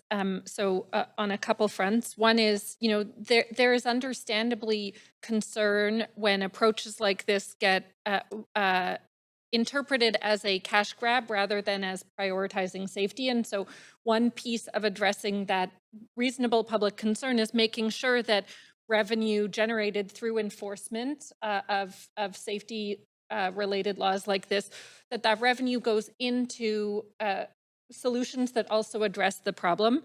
And so in this case, investing in the types of road safety infrastructure and design that make our streets safer, and so that revenue doesn't become part of our operating budget that we then rely on so much that we that we're sort of structurally hoping the speeding continues because we need the revenue. The goal is that the revenue from this enforcement also helps reduce the number of tickets, so we get to a point where kind of they're working together and eventually we ideally are in a place where we don't, our streets are better designed. We're seeing far fewer accidents and far fewer tickets are being given out because people are driving more safely. And so we're not reliant on that revenue in operating, and we're investing it in the types of solutions that people are requesting across our city and that we know make our streets safer. Thank you, Councillor Boyle. Thank you, Chair. That's it for my questions right now. Thanks. Thank you, Councillor Boyle. Thanks. That actually was one of the things I was hoping to speak to, so appreciate the question. I know that there has been a request to sever out the vote on the new A, and I'm wondering if we can also sever out voting on what is now BC, providing all revenue from additional ... if that could be if striking that could be a separate vote as well. Okay. Is that clear? I hear the request. I'd probably like to just advance myself on the queue if I could and have Councillor Meisner assume the duty of chair. And I'll just, because I want to respond to one of the reasons why for the severing here. So I can advance myself. Unfortunately, I'm in this role. I don't have the I don't have the ability to quickly write, but I've actually handwritten an amendment to B, the amended B, to instead of saying the mayor write a letter to the public safety minister, the Honourable Mike Farnworth, retain provincial government, but to include ministers responsible for transportation and traffic. So that way we would allow ourselves at least the breadth of being able to communicate with the right people. Because I heard the comments from Councillor Carr and Boyle regarding potentially our ask being too narrow. So that would hopefully satisfy your concerns right there. I'm also hearing quite a bit of back and forth, particularly around this revenue piece, and I'm struggling a little bit because I think Councillor Montague made a very good point that there's a reason why we don't have a direct correlation between an accident, a traffic fine, and revenue coming back. But I'm wondering if we need to have at least some level of advocacy to explore that. I mean, we're talking about creating almost a separate fund that would be targeting road safety improvements like the ones that are listed there. But I am struggling a little bit with that because I appreciate and support the intent of it, but I'm also very not clear about the path forward. And the city manager has done a great job of trying to answer the questions so far, but I don't think there is a really clear line of sight of it. I wonder if it almost needs to be indeed like almost a separate motion unto itself to re-emphasize this council's commitment to traffic safety. But I'm just, that's what I'm struggling with a little bit is I support the intent of C. I understand where our hands are tied, so to speak, on our ability to do that. So just kind of leaving it there, but I do have an amendment to the amendment, which is, and I'm afraid I'm going to have to rely on staff on this one. Okay, thank you. Chair Meisner. Procedure is just in light of comments from Chair Klassen, is that if C is voted on and whichever way it goes, it can't be brought back as a separate motion for at least 12 months because it will have had a council decision on it one way or the other. So I just want to confirm with the clerks that that is the case before we make a decision on anything further. I did. And so to city manager, could this be altered then as direction to staff to come back and look at some level of enhancement on traffic safety? Picky, but that was a point of parliamentary procedure that needs responding to. Okay, through myself as vice chair. Yeah.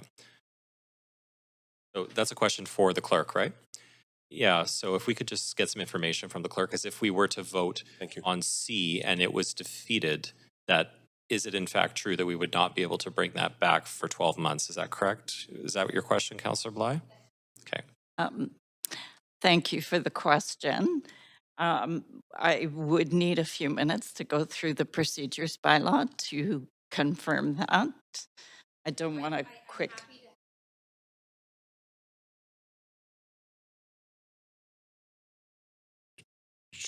Would you be comfortable with that, Tina, if we continued and then you look into that? Yes. Okay, thank you. That's what we'll do. Okay. So setting aside the item C, can we take my amendment to the amendment? I'm afraid I would love to be able to do it all here, but can we do the amendment to amendment? Do you want me to send you something? I've read it verbally. All right.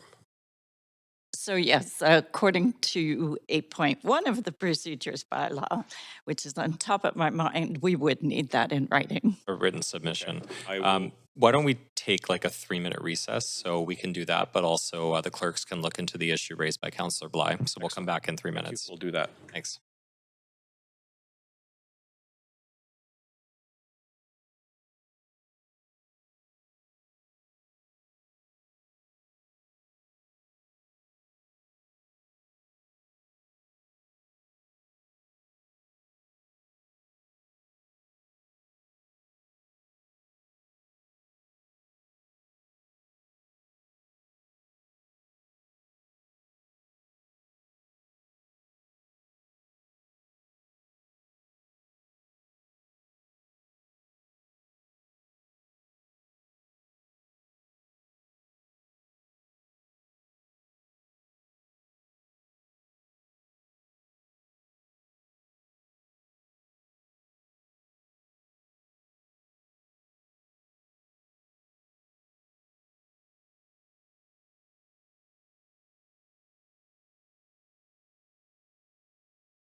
Okay, thanks everybody for your patience. So we just want to first address Councillor Bly's point of parliamentary procedure.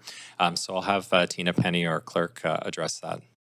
Okay, so as clear as I can make it, it's section 814 of the procedures bylaw, and it's reconsideration of a defeated motion that you're referring to, Councillor Bly. So if the motion is defeated, it would only be able to be brought back by somebody who voted in the majority within that 65 days. And then after 365 days, sorry, I said 65, within a year, anybody would be able to do it. But here today, it could be reconsidered. So I think that answers your question. It confirms in the 365 days that if nobody was to reconsider, it cannot be brought back to council within 365 days. However, section Failed motion. 814 1B, if the motion is made within 365 days of the date of the motion was defeated, the motion may only be made by a council member who voted within the majority in the first instance. Okay. Thank you. Thank you very much, Tina. Okay, so we do have an amendment to the amendment that Councillor Klassen has distributed via email. So if we could please go to, I don't know what queue we're in, but if we could be in the amendment to the amendment queue, that would be great. Please do, because I don't have those abilities right now, so go ahead.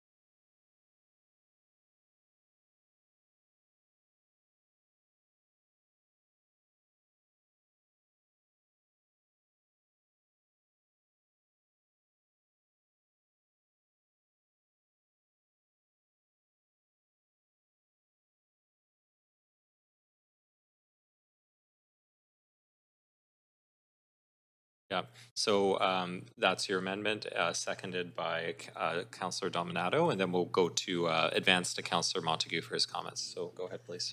Thanks, Chair. So happy to support B, adding additional ministers or additional advocacy, no brainer, no problem. In rereading C, I'm going to support it. I do, however, want to express some concerns that this is a bit of a slippery slope. And the only reason I'm going to support it is because this isn't fine revenue that's coming as a result of the police finding people. It's coming through an automated system, automated additional cameras through the province. I just want to make it very clear that there are rules in place for the distribution of revenue that the police receive for a reason. Asset forfeitures, proceeds of crime. There's a reason that the Vancouver police can't go out, seize a Ferrari in a drug bust, and keep that Ferrari. It's very important that we have those rules in place to prevent corruption. There are multiple examples in the US where, especially in smaller police departments, but all over the US, where police departments have gotten themselves into significant trouble because city councils direct their police officers to go find people driving around the streets to boost their budgets. This doesn't do that, but we got to be very careful when we talk about funding from our police departments. So I'll support it. The other thing we don't want to see is start seeing city council issuing quotas for things like our police department to issue tickets. These are huge, huge problems. We have to make sure that that's the case. So I will support C because, again, it's not directly the police department, it's the provincial government through an automated system. Okay, thanks, Councillor Montague. Councillor Bly. Thanks very much. And I just want to acknowledge the collaborative efforts that are happening around the table to strike the right balance in terms of this motion overall. So I will support the amendments brought forward by Councillor Klassen, and just reiterating my appreciation for Councillor Montague's experience in helping us better understand what some of the unintended consequences could be, because that is oftentimes in City Council what we're grappling with is trying to anticipate impacts down the road. And I think that is a caution that is worth taking serious note of, and appreciate that it's a conversation we should open up with the province, but be also cautious and mindful and thoughtful around what could be some of those unintended consequences. And I'll be relying on my colleague, Councillor Montague, to continue to navigate and guide this process should this pass. Great. Thanks, Councillor Bly. Councillor Carr, if we could advance Councillor Carr, please. Right, thank you. Okay, so yeah, so this is you know, a little bit of an improvement for sure. I'm just wondering, I guess by deleting the deletion of C, I mean, we could have just defeated the amendment. It would have done the same thing, correct? All right, just wanted to make sure we weren't unclear about that. And in terms of the actual inclusion of provincial ministers responsible for transportation and traffic, I guess I have a question to the mover of that through you, Chair. Please.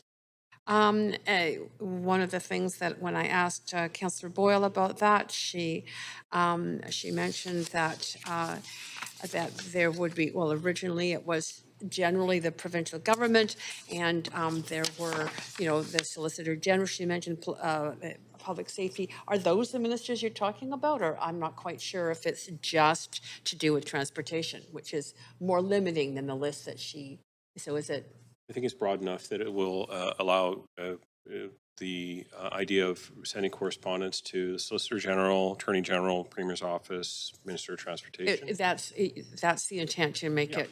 I think that, again, and those are decisions that are aided by the Mayor's Office staff, who probably have regular conversations with the province and would have some sense of who they would want to direct it to. You don't want to direct it to somebody who is probably not going to give it the time of day, but you would certainly want to send it to somebody who has the ability to make a decision on this. All right, okay, as long as it's broad enough in your mind, and using that language that, you know, people like the Solicitor General would still be involved, which was formally mentioned. All right, okay, that's fine. I'll support that. Okay. Thanks, Councillor Carr. Councillor Dominato, if we could advance. Thanks. Thanks, Chair. I'll speak to both Councillor Montague's amendments and Councillor Klassen's at this time. I'll speak to the broader motion overall later. Just briefly, I really appreciate the additions from Councillor Montague, given his experience in law enforcement and dealing, and as he noted, actually being on site and having detailed knowledge of the different incidents involving pedestrians. And I really appreciate that, because we don't always have a line of sight, particularly in our rules, as to what may have caused or be a contributor to a collision, to a pedestrian fatality. And so, and I can think of many examples in my own personal life where, and there's a lot of nuance where, you know, I've almost been struck by a vehicle. I've had a family member who was struck by a vehicle. So I'll just note, I think that these are really positive additions. I really appreciated the questions and queries, particularly around Clause C, around the additional revenue potentially coming back to the city for road safety improvements. I think that the Councillor Montague kind of highlighted some of the you know, safeguards as to why typically, you know, police departments have been able to, as he said, seize a Ferrari and then keep that, or and that there are safeguards in place so that there's not abuse and corruption. I think that was really important. Appreciate that in this case he's highlighted that these are automated cameras, and so it wouldn't necessarily lead to, you know, try to deploy officers to do traffic management as a way of padding budgets and increasing budgets. So so I'm happy to support the amendment to the amendment and the initial amendment as well. I'll leave my comments there, and then I'll speak to the motion at the end. Thanks. Okay, thanks, Councillor Dominato. So seeing no one else on the queue to speak to the amendment, clerks, if you could please take us to a vote on the amendment to the amendment.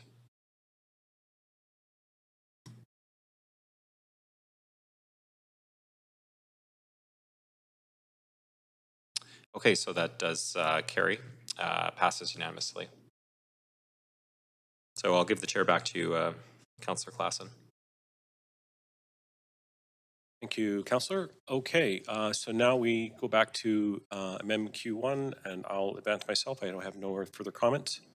Councillor Zhou, do you have any further comments? Well, I'm good. Thanks, Chair. All right, we'll advance Councillor Zhou. Councillor Boyle.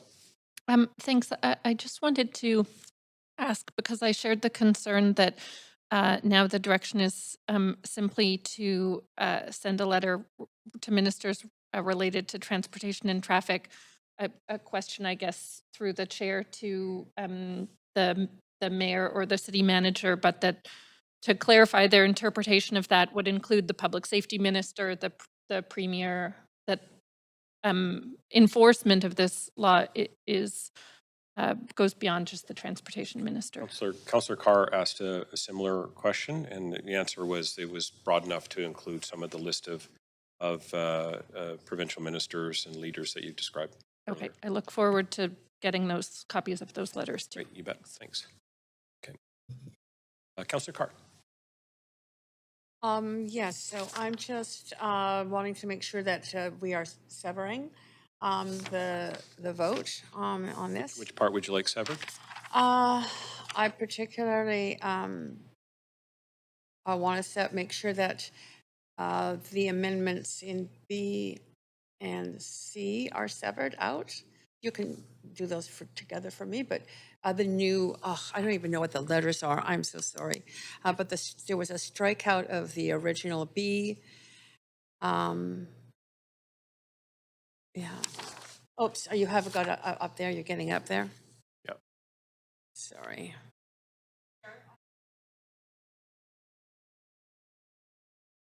Councillor? Oh, sorry. That we are still dealing with Councillor Montague's amendment to the motion. We are not dealing with the main motion, correct? That's correct. Thank you. Yes, I'm just wanting to see severing out of the amendments by Councillor Montague. Yeah. A separate, B is now changed back largely by the recent amendment to the amendment. But I do want to sever out C for the reasons that, for the reason that Councillor Fry explained, that this is not the appropriate process to contact municipalities, that there is a process through the UBCM that is directed to bringing motions forward at the annual conferences. And so that's, all right. I will go so with. You're at time now. Yep, that's it. I just wanted to make sure that So those were severed out. Just for clarification, you're looking to sever out the last item on this amended motion C. And I'm wanting to sever out. are you looking to vote separately on A, B, and C? I'm looking to vote for me now with the changes. I want to just make sure that we are severing out C. Okay. All right. So we will go to the voting panel and vote on A and B. Correct, clerk? Thanks very much. Okay, so we'll vote on A, B, and C separately. So maybe we'll just go and do a vote on A.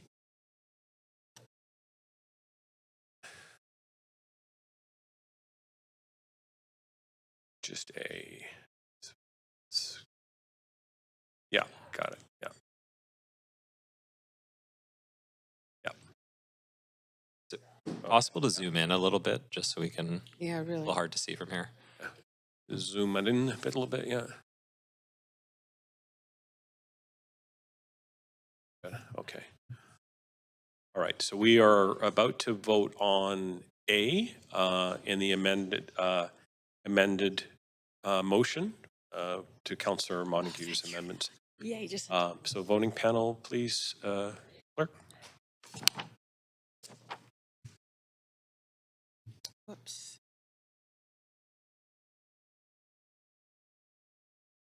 Councillor Carr?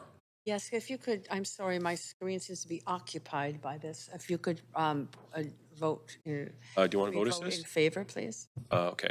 Vote assist in favor. Okay. I can't. Right. So everybody, so that passes unanimously with Councillor Kirby Young absent. So we will now go to item B and vote separately on item B as amended. Okay. Very good. All right. So we now can vote on item B. So Councillor, clerk, please, the vote is final. Thank you.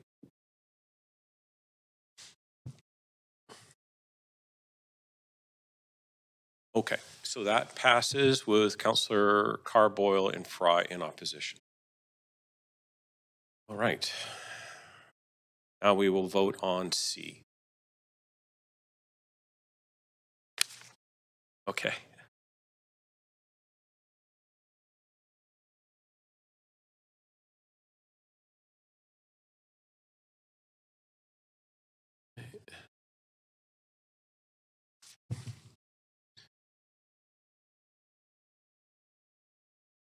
Okay. All right, so that passes with Councillors Carr, Boyle, and Fry in opposition. All right. That concludes this item A2 on the agenda. Well, that's the amendments. Right. I'm sorry. Yeah, I'm sorry. We have to go to the final amended vote. So we will go to no, we've just voted on all three parts of the amended. Okay, so the main motion as amended. Thank you.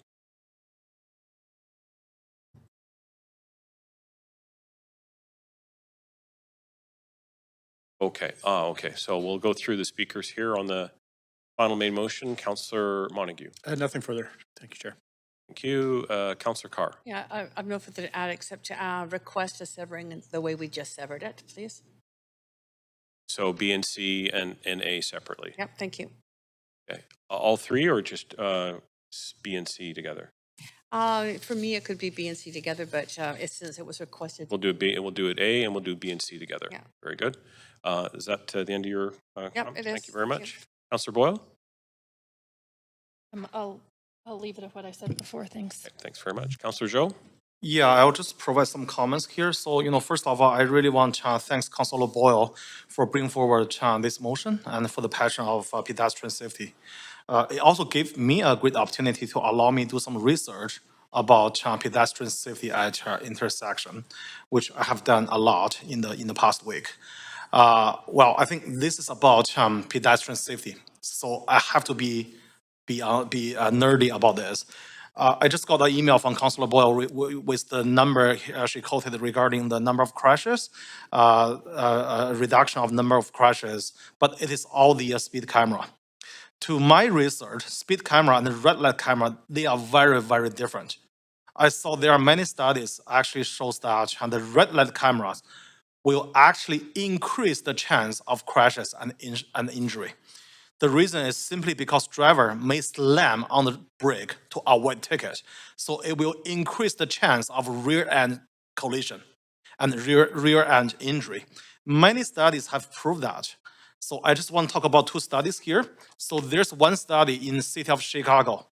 After the implementation of this red light camera, the rear end crashes that result in injury went up significantly by 22%. And there's another study, I believe, is from a very prestigious institution. This is even more comprehensive study. It was conducted by the U.S. Ministry of Transportation in 132 intersections from 7 different jurisdictions. So this result shows that with the red light camera, the rear end crashes increased by 15%. The injury increased by 24%. And the number of crashes for one particular jurisdiction actually increased significantly by 38.1% because of the reason I just quoted. So I'm really not convinced that there's direct correlation between more red light camera and less injury or less accident. I won't amend anything because I think this is just a report back and writing a letter. But I really, want to bring this to people's attention. When we hear the report back, we need to probably focus on the rear end injury and crashes. Yeah, I also want to appreciate Councillor Montague's amendment with his expertise and knowledge. So with that, I'm gonna support this motion as amended. Thanks. Thank you, Councillor. Mayor Sim. I already said what I needed to say. Councillor Dominato. Thanks, Chair. A couple of reflections on the motion, and first of all, thank you to Councillor Boyle for bringing it forward. What I've heard around the council table today, and I think should come as no surprise, is that there really is a shared goal of increased safety for pedestrians and cyclists around the city. We recognize as we grow, as we add more people, as we add more housing, and we encourage people to get out vehicles, we have more people walking, more people cycling, rolling, using e-scooters. But we also are a city that is a destination city, not only for large public events, but also for a big part of our regional workforce. And I think at times, sometimes drivers don't realize that they are passing through neighborhoods with families and people and are busy trying to get to their next destination. And so it is incumbent on us to look at traffic management in our city. And so I appreciate that potentially the addition of additional speed and red light intersection cameras may assist in that. But what I also appreciate is the additions that Councillor Montague has highlighted around potentially leading pedestrian interval crosswalks, additional advanced turning signals, turning restrictions, additional traffic safety enforcement. And so that there are a number of tools in the toolbox that we might leverage to make our streets safer for anyone who is walking or rolling or riding their bikes. My colleagues have heard me talk about this. I live on a very busy arterial in the city. My kids are old enough now to cross the street, to walk to the corner store. And my pep talk every single time they leave the house is watch for cars, wait until cars have stopped, because I have watched collisions happen at my intersection. I have watched people run red lights. I have seen incidents that did not involve speed, but involved turning, as Councillor Montague was highlighting.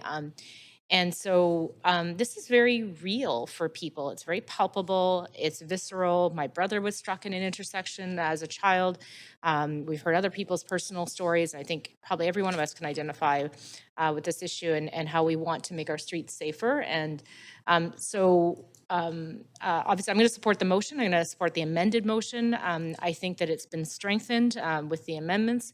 And I think just again reinforces that we have work to do. And part of it also is driver education and raising awareness to drivers about the importance of when you're coming to our city, be mindful. We have people living here in our neighborhoods. And so that's another part of it. So happy to support it. And thank you for the thoughtful dialogue on this issue today.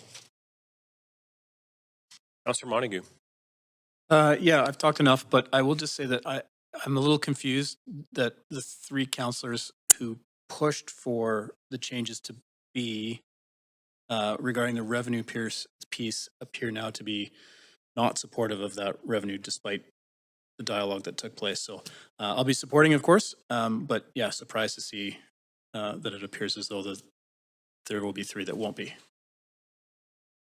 Councillor Carr.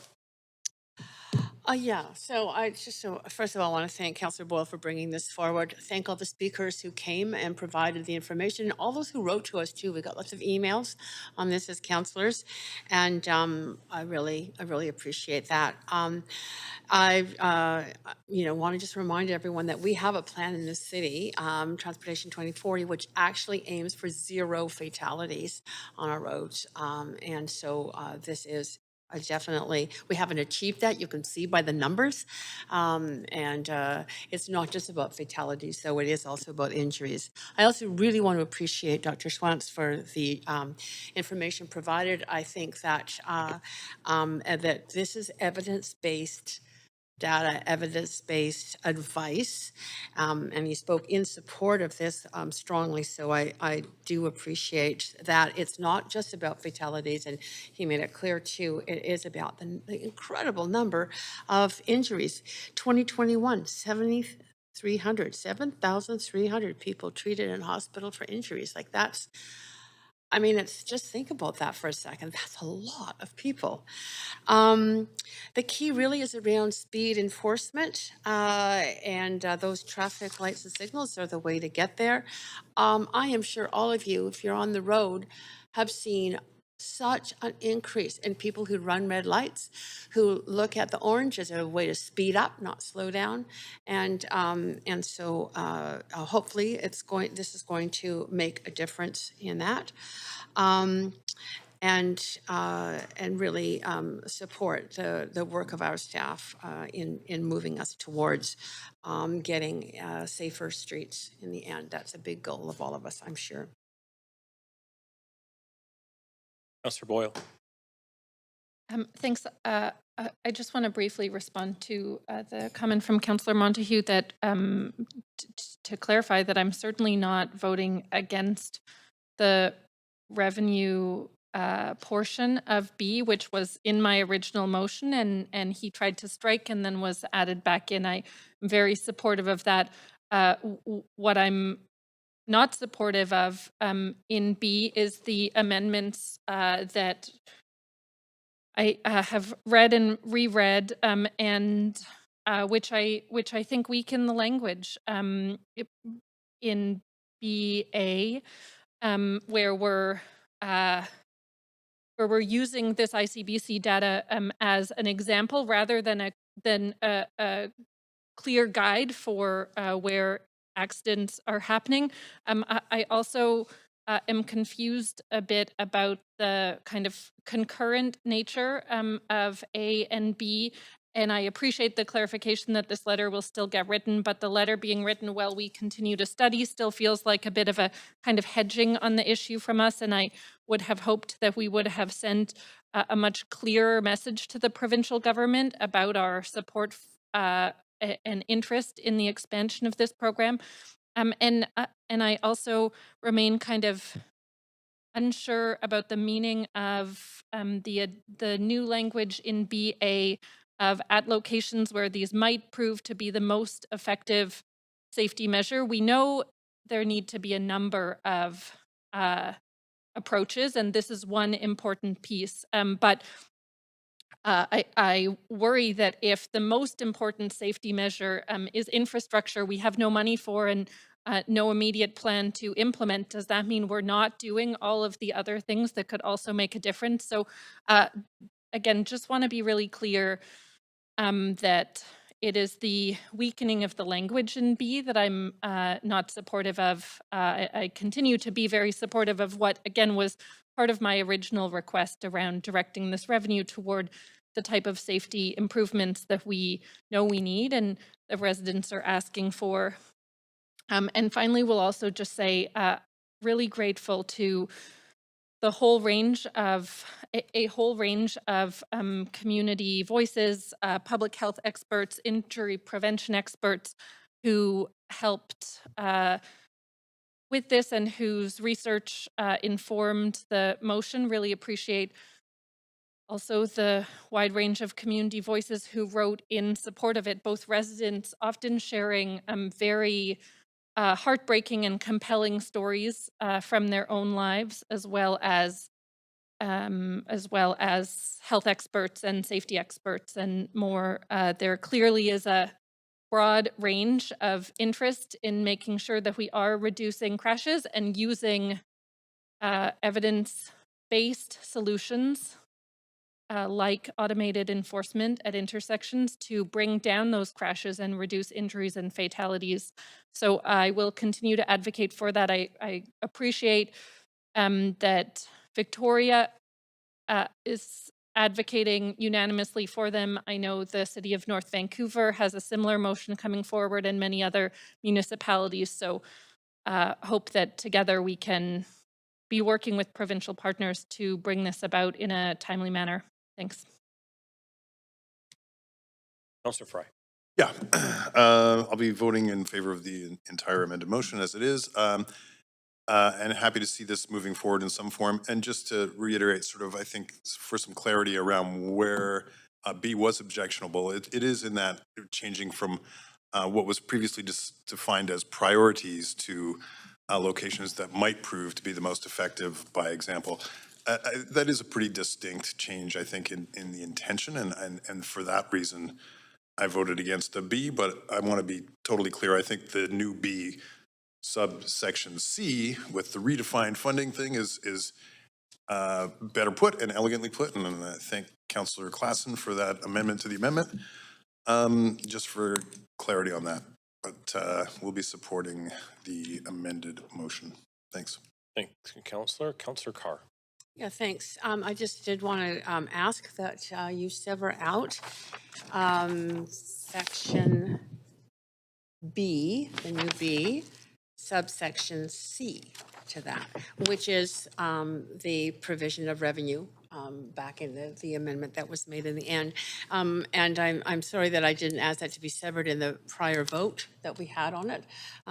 It does come, partly because receiving amendments at the last minute and a lot of amendments make it far more difficult to track what we're doing, especially when it's a long motion. So I would have voted differently in the last round where we were looking just at the amendments themselves. So I do intend to support A. I want to be able to vote to support B subsection C and the new C. So thank you for that. Thanks. Councillor Meisner, could you take the chair for a moment? I'm just going to make a couple of remarks. Thanks very much. Oh, we're coming up. First of all, I just want to just thank Council for, I think it was a really important discussion, traffic safety. We've seen what's happened in our city over time. People are, the amount of speed, the amount of traffic, the impacts on safety that we've seen in communities, whether it's on side streets near schools and whether it's on main thoroughfares. We're seeing an intensity to the traffic that's in our city right now. And I think this motion as amended goes to some measure to try and address that challenge head on. So I'll thank the original mover, Councillor Boyle, and Councillor Montague for bringing the benefit of his experience. We do not deal in absolutes when it comes to this work, and clearly there is a lot of amending happening on the floor today, but I really appreciated the conversation, and I'm very glad that we're able to move this forward as a council to try and work with the province and try and come up with some tools to mitigate the challenges we're seeing around traffic dangers and as well the overall speed that we're seeing a lot of our streets right now. Thanks very much, and I'll take the chair back. Councillor Boyle. Thanks.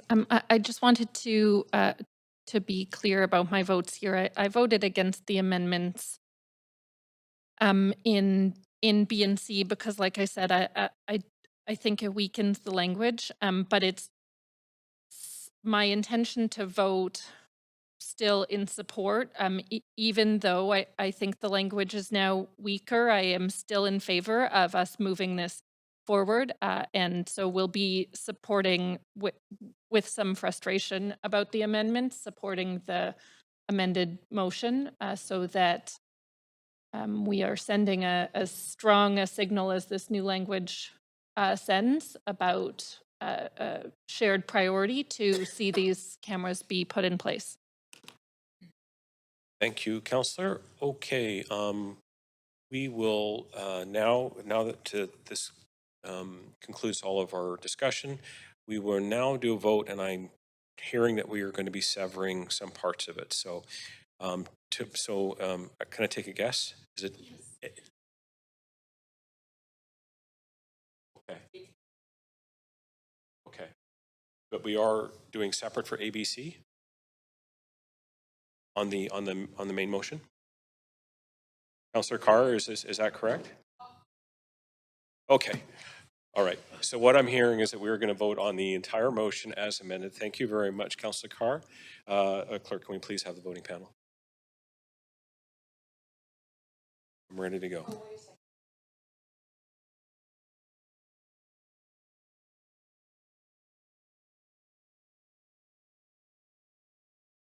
CM. Is that still correct?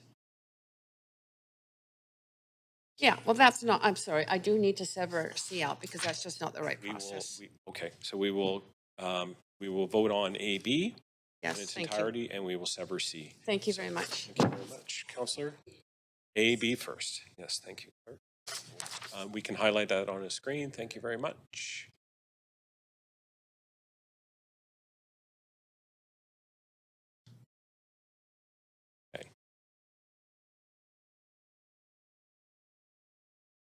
Okay, that passes unanimously with just Councillor Kirby-Young absent.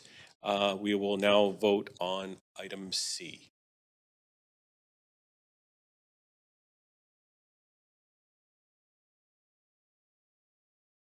Okay, good.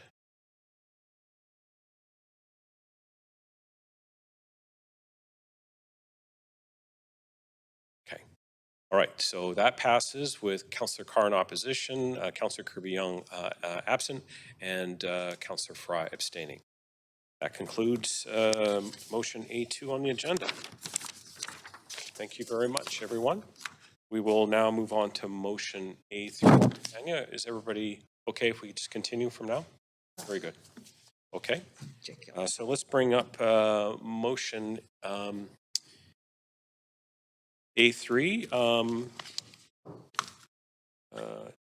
Should I just get Councillor Fry to, do I want me to read the title? Okay. So we're now moving on to council member motion A3, advancing Britannia renewal. And it is being moved and introduced by Councillor Fry, seconded by Councillor Carr. I would like to remind Council that in accordance with the updates of the procedure bylaw that were enacted on May 10th, 2023, Council members may not ask questions of the mover. Councillor Fry, you have 2 minutes to introduce your motion. Let me put you on the queue right now. Thanks for reminding that we can't ask questions of the speakers. I know a lot of speakers have been here waiting all day, and it's not because we're not interested, it's just that's the procedure bylaws. We won't be asking questions of you. I also want to acknowledge that pretty much every council colleague here has been asking questions about this, and we're all pretty alive to this file, so I don't feel like I really need to go too in-depth into an introduction because just yesterday, Councillor Bly introduced this as a strategic priority, so I think we all recognize that heck, as long as I've lived in the neighborhood, which is over 30 years now, Britannia's been in need of a little bit of kind of TLCM renewal, and it's a hard-working community center with a lot of use and a lot of heart. There's been various imperatives and incentives and community movement and planning to move the dial forward, and it keeps kind of falling a little bit short. And I think we all know how disappointed the community was when news broke that the funding that had been committed in the capital plan was going to be earmarked instead of for actual master planning and getting the rezoning, but instead for renewal of aging infrastructure that is falling apart. And while those are important objectives, I think we all recognize that there's a real imperative to see Britannia renewed as a functioning community center to serve the growing population and the growing need of the community. And I'm going to leave it at that because I think the motion itself has got a lot of content there, and I know we've all read it. And I want to make space, because it's been a long day, and I want to make space for our many speakers to weigh in on why they feel the Britannia renewal needs to move ahead. Thanks, Councillor. Okay, so we have 18 registered speakers on this motion. We have a speakers list, and I would like to invite our first speaker who's in the chamber, Craig Allenberger. Just 1 second. Welcome, Craig. Please introduce yourself if you don't mind. Thank you. My name is Craig Ollenberger. I'm one of the volunteer directors on the Britannia Board of Management, and I am obviously a resident of Vancouver and very broad, strong support of this motion. 50 years ago, the youth and the community leaders in some of the more challenged and inner city neighborhoods in our city stood up and said they needed resources to make their community healthier and better and make their lives healthier and better. They stood up, they made the case for why it would matter and what it would do. They went and found that money through various levels of government and found support and made it happen. Now, 50 years on here, it's been a real success story. And, you know, we've managed to, Britannia has deep roots throughout this city and throughout many communities it serves. You know, a lot of people really depend on it. It's an essential place for them, not only for the conventional things like recreation, but for a lot of really wraparound supports that make sure that people, you know, many of our students who are in rather vulnerable positions, you know, are supported to come through and complete their education and make something out of their lives that's really special. You know, that our arts community is nurtured and becomes a growing and important part of you know, our local arts economy, which obviously we're a center for. You know, we after 50 years, the center's showing its age in a big way. We really know we need it to continue. We know all the work it does, and we need a plan to make that happen. We have been working for a number of years on that plan with the city, you know, hand in hand. And I think you know, we need to expand. We have so many more people coming, so many people we want to welcome in, so many people who want to bring things to our community that we just don't have the space to provide. And we just need to protect what we have there. Our facilities are in difficult shape, and they need renewal in a big way. You know, I think the really fearful point we're at here is that this project has been put on pause, on hold again after this having happened in the past several times to us. And, you know, we really don't know what our future looks like without a plan, without a partner. We need the city to be there with us, to be a partner, to help keep moving this plan forward, which is a good plan with a huge amount of support from across the spectrum. And, you know, if we have a partner and we have a plan, we can bring a tremendous amount of energy and tremendous resources from the community, from Britannia, from all of our supporters to make this a reality and to make sure that this can happen and that we have the funding we need and we have the support we need to really make the new Britannia Centre a really amazing addition to what Britannia's been doing all along. Thanks. Thank you very much. So our next speaker is on the phone, Vicky Scully. Yes. Hi, Vicky. You have 3 minutes. Thanks very much. Thanks to the Green Councillors Fry and Carr for this motion and for continuing to champion the rights and needs of East Van residents. I've lived in East Van for 20 years and worked in the area, and I'm also a parent. So we use the site almost daily. I also sit as the director of the Grandview Woodlands Area Council, and it's one of our important priorities this year. I'm in support of the motion, and I do have comments on revisions needed if we feel that the master plan can move ahead.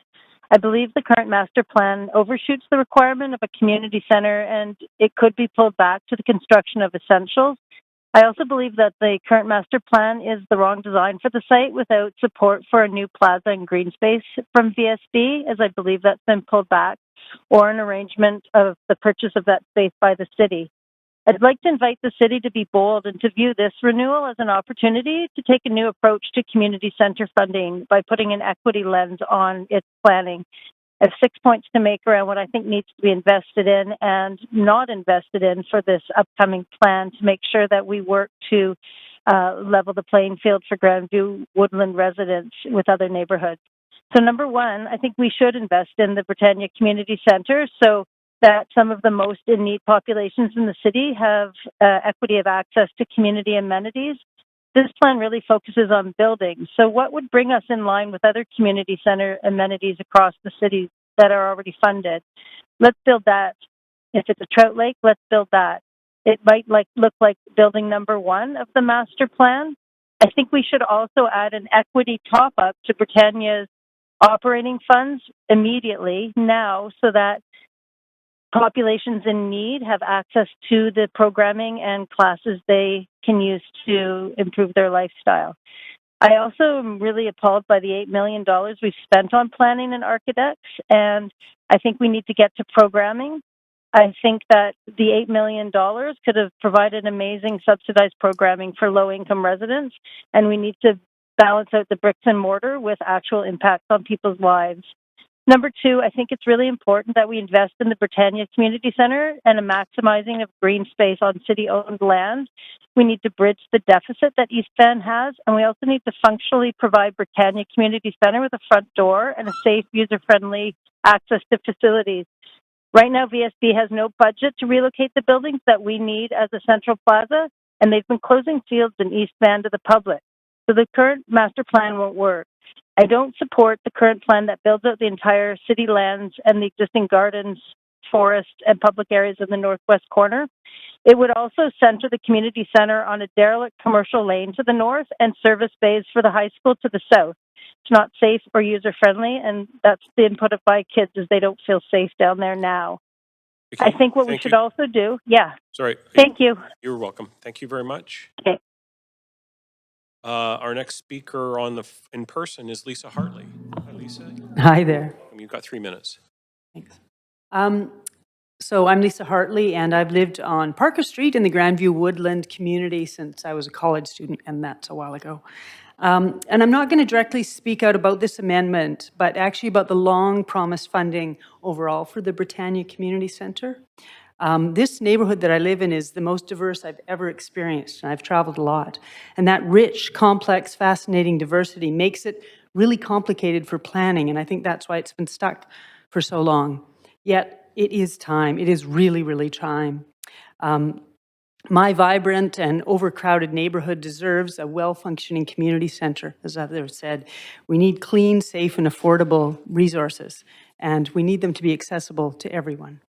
Britannia Community Center has brilliantly provided services since the 1970s, as you've heard and may hear again, but currently it's run down and in poor disrepair, and much of the maintenance actually stopped on it when we started to work on the renewal plan. It's kind of a mess, and it needs funding from the City of Vancouver immediately.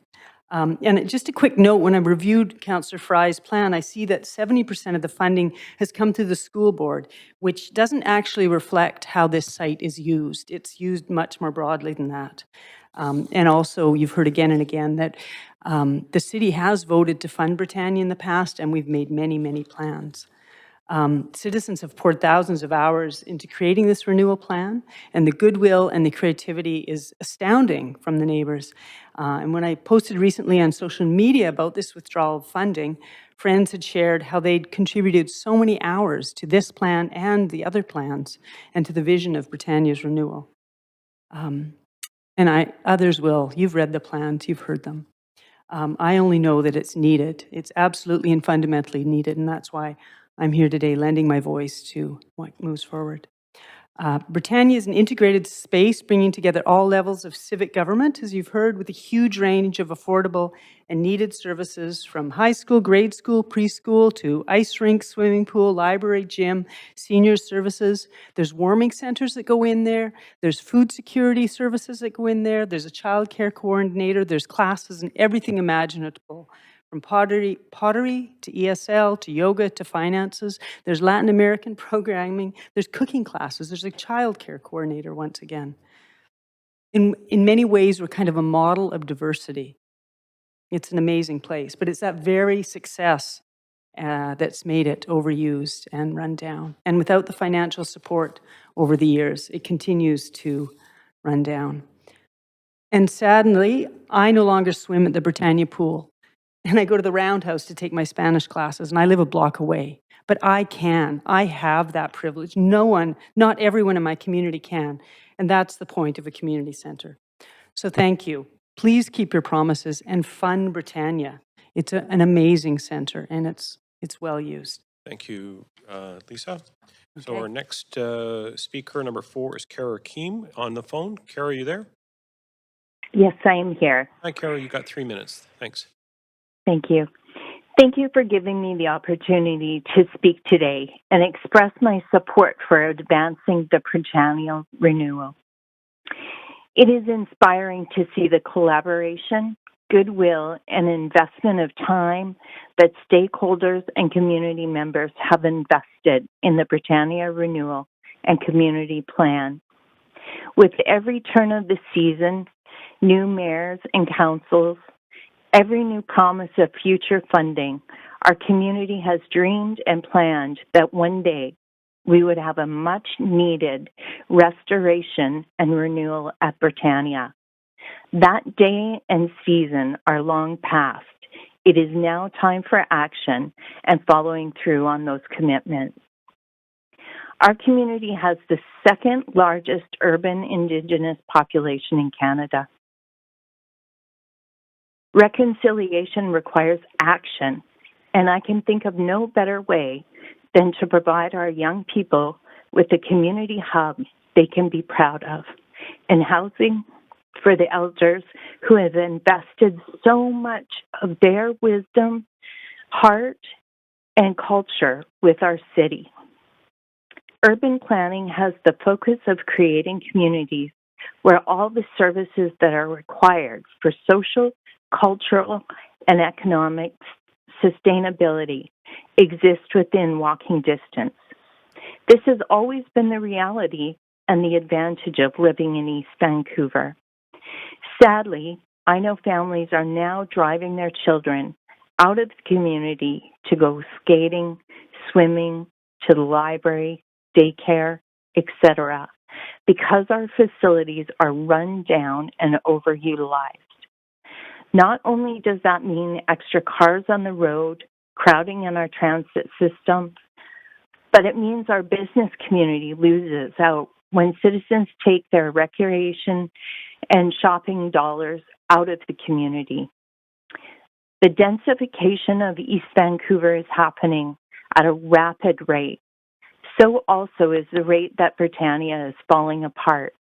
There is no amount of duct tape and goodwill that is going to keep the buildings going for another 47 years. We need your commitment and leadership in advancing the Britannia renewal. Thank you for your time today. Thank you, Kara. Our next speaker on the phone is Sarah Levine. Sarah, you there? I'm hearing that speaker number 5 is not on the phone, but just give me a second to double check. No, speaker's number 5 is not there. Okay, very good. We'll go into speaker number 6, Natalie Patel, and in person. Hi, Natalie. Great. Down. There you go, lower that. You have Thank 3 you. minutes. Okay. Hello, thank you for the opportunity to speak. Thank you, Councillor Fye, for bringing this forward. My name is Natalie Patel. I was the children's librarian at Britannia for a little over 20 years. Can you speak in the microphone a little bit closer? Thank you. I was a children's librarian at Britannia for over 20 years. I have lived in the community for 35 years. 25 years ago, I took my daughter to baby swimming lessons, and now I do seniors boxing at a very old and decrepit little area. And our oldest, I'm one of the younger people there. We have a 79-year-old woman who very feisty, who comes every week and boxes twice a week. I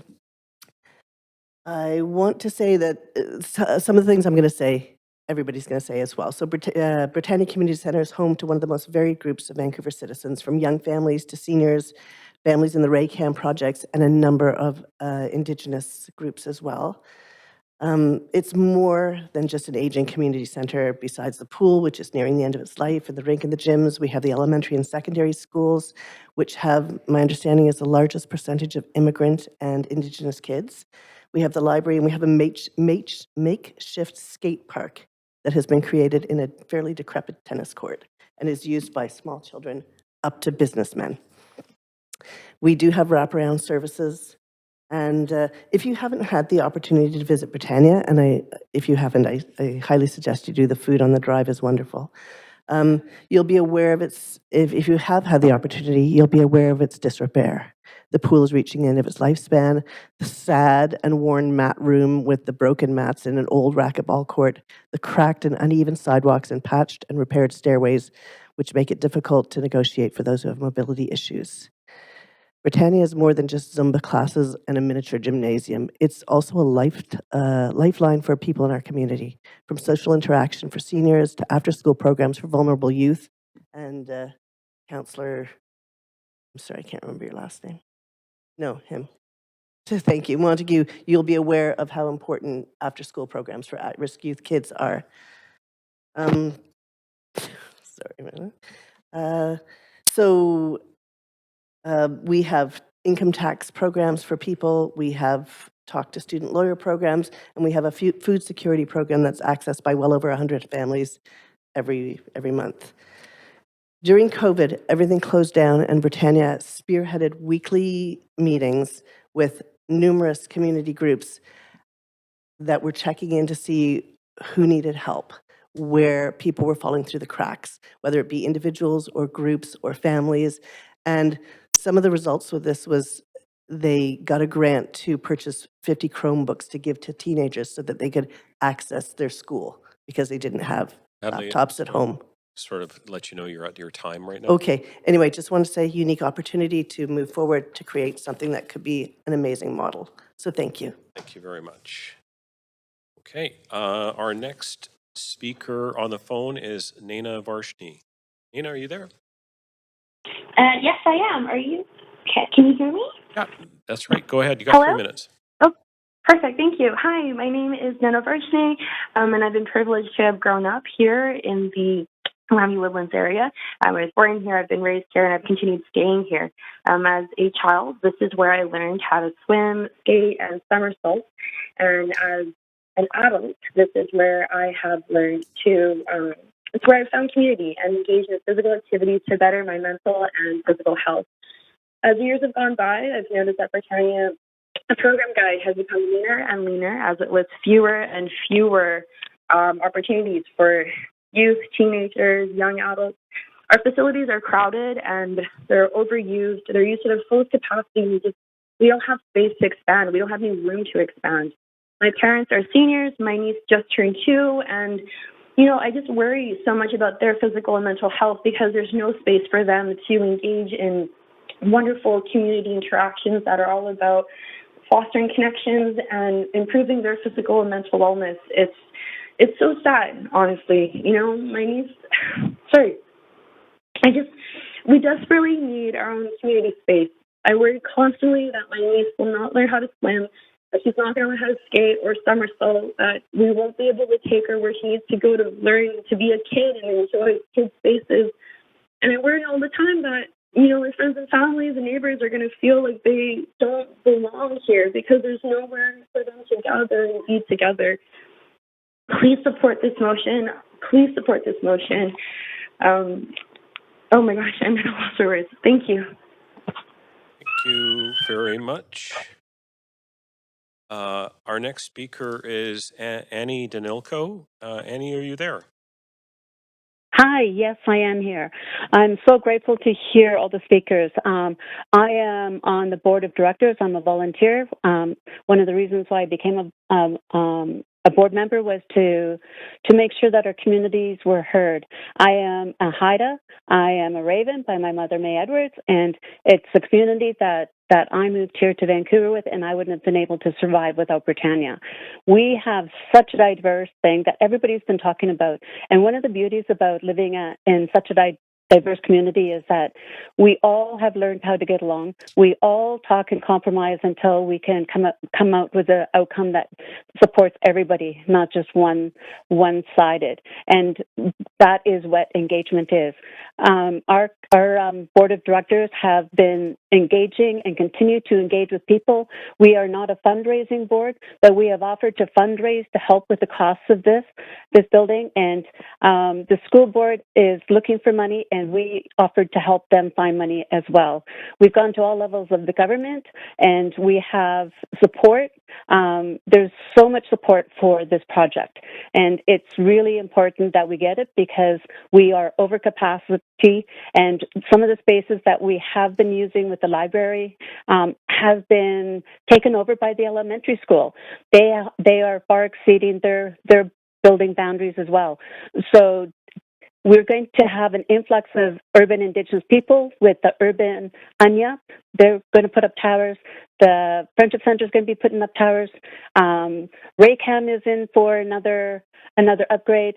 So the influx of just those people from Strathcona in here, not to mention the densifying of what the city is doing with changing single homes to fourplexes and C-plex or sixplexes, et cetera. So we don't know what we're going to do with all the people that are moving in when we're already over capacity. We don't have any more room to grow. We have so much that we do, and people are so kind that they still do come, even though they have to be in decrepit little rooms and rooms that don't have air conditioning and, you know, the old brick cement buildings that are not kept up. So I really would support this program, this motion, and to actually have stronger words on the motion to find that capital money. We have been looking. We're willing to put the work in. We've been putting a lot of years of work into it, and I would just ask that the city please help us with this. Thank you very much. Thank you very much. Our next speaker is Fiona Ackerman. Fiona, are you there? Yes, I am. Thank you. And thanks for the opportunity to voice my strong support for sustaining and improving Britannia. It's so important to our community. I've been living in the area around Britannia for 25 years, and at every stage over that time, from being a young renter new to the city to now a parent living with my family in co-op housing, the Britannia Community Center and the library has been really the heart of the neighborhood. Our family, our friends, our neighbors have enjoyed and greatly benefited from Britannia programming on a regular basis. Year after year, I can't even imagine what happens to a neighborhood where this is allowed to fall apart.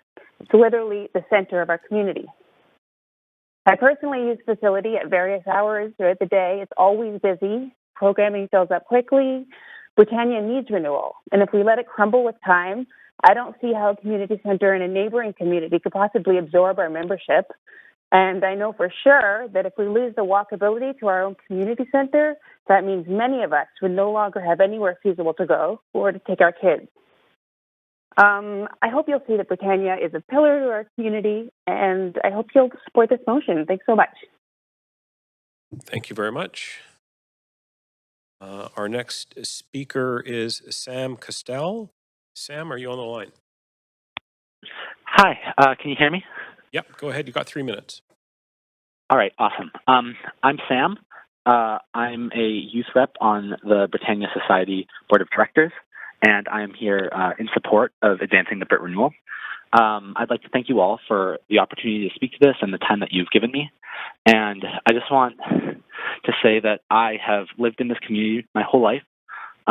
17 years I've been here growing up, and it's so important to me and to so many of the people around me.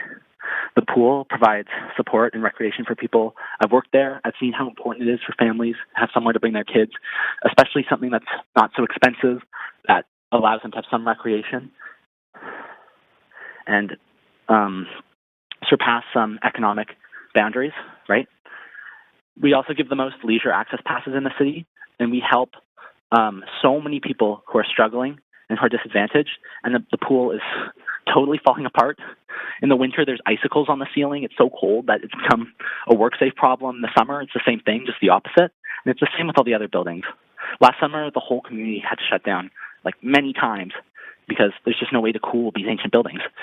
They're also so overused and so overcrowded, and we're running out of space to grow and to just keep up what we're doing. And it's not just recreation. There's childcare, there's food security programs, and disaster responses, specifically warming and cooling centers. And this is all so crucial for our community, not to mention after-school care and programs for at-risk youth. We need this renewal to keep our community running, to keep it growing, to keep up with our needs. And we do so much with the funding we already have, bring in thousands of hours of volunteer support for city programs just from people's dedication to this place and to what the center is doing. And this renewal is something that we're all united behind. It's something that the whole community knows is necessary. The opportunities that it will provide, the capacity to keep up our operations, it's so important. And what else are we going to do? Are we just going to keep pouring money into these buildings that are like dying, that are crumbling? Like, we need this. Thank you. Thanks very much. All right, our next speaker is in person, Anupam Singhal.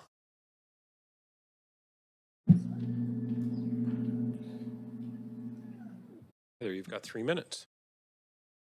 Devoid of children. Within our lifetimes, these are the words we're going to use to describe the parks of East Vancouver.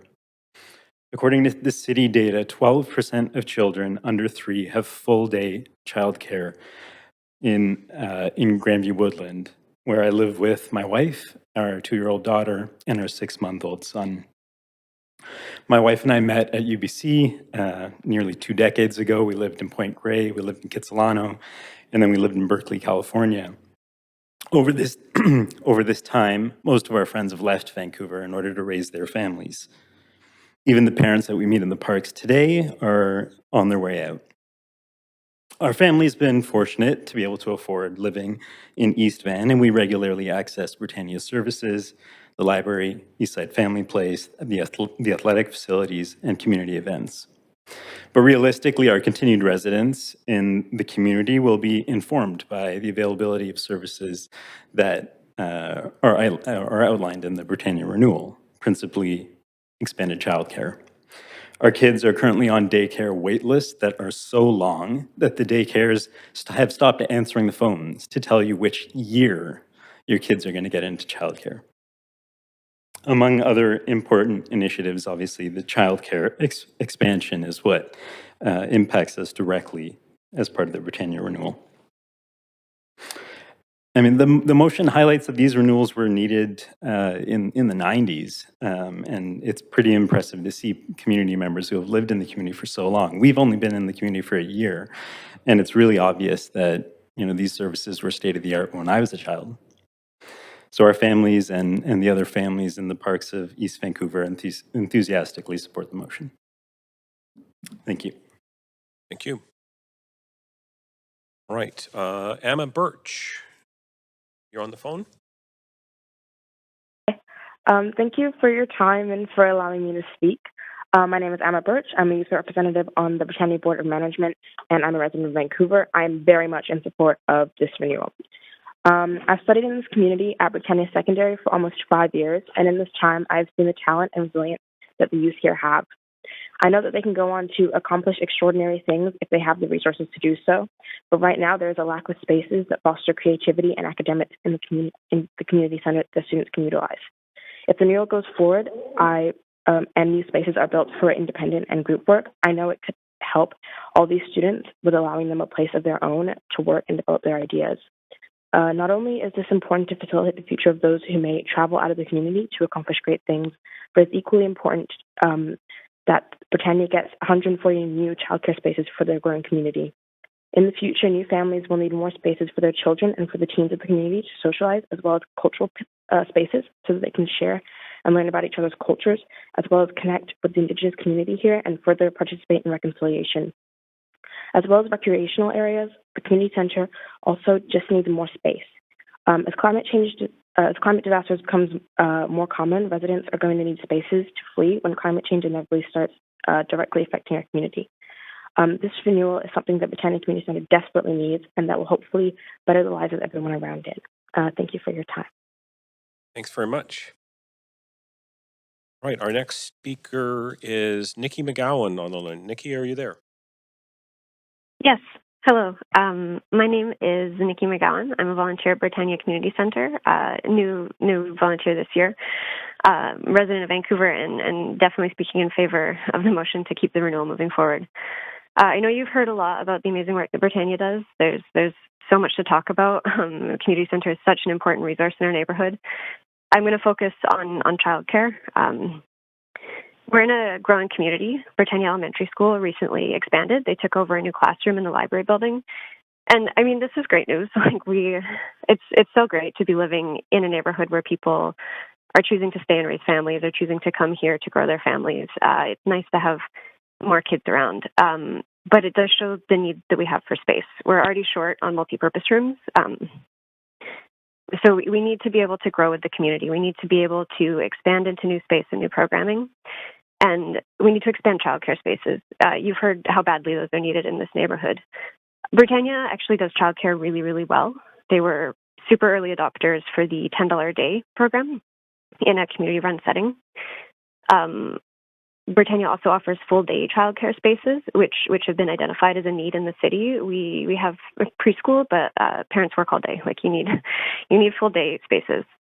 Our neighborhood has also been identified as one that really, really needs childcare by the city. And we hear this all the time. We had an open house last week at the community center. We talked to about 200 people. And we hear from parents who have to drive to Cole Harbour every day with their kids just to access daycare. This is something that we can do in our community. We have 70 spots right now at Britannia. Phase 1 of the renewal would add 70 more. And the full renewal would add 70 new spots on top of that.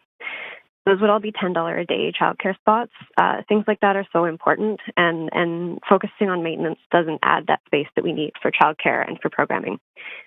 One of the other things is we currently don't have access to a community gym. We get to use the high school gym after 5:30 in the evening, but there's nothing available during the day. And I've heard from other community centers how valuable it is for parents to have somewhere that they can take their kids during the day and have that kind of toddlers running around through the gym, just free play kind of setup, especially when parents are home with their kids on parental leave and it's, the middle of November and it's raining and you just need to be inside with your kid running around and talking to grown-ups. That's such a valuable resource, and Britannia is the only community center that doesn't have a community gym. So I'm pretty new to the process. I know it's been going on for a while, but we can keep it going forward. We don't want to lose momentum. I know there's 17 million left from the 20 million that was allocated to this, and so we just want to keep moving on this. We're really close. Thanks for your time today. Thanks very much. Great timing. Next speaker is Ryan Betts on the phone. Ryan, are you there? Yeah. Can you hear me? Yeah, go ahead. You got 3 minutes. Great. Longtime resident, first-time caller. Actually really terrified of public speaking in circumstances like this, but kudos to Councillor Fry and Councillors Fry and Carr for bringing forth an issue that has kind of pushed me to get over that fear and speak for the first time. There's been a lot of great points from the other speakers about specific reasons that these facilities need renewal and expansion ultimately. I personally have a 3-year-old son at the moment. We moved into this neighborhood just before he was born.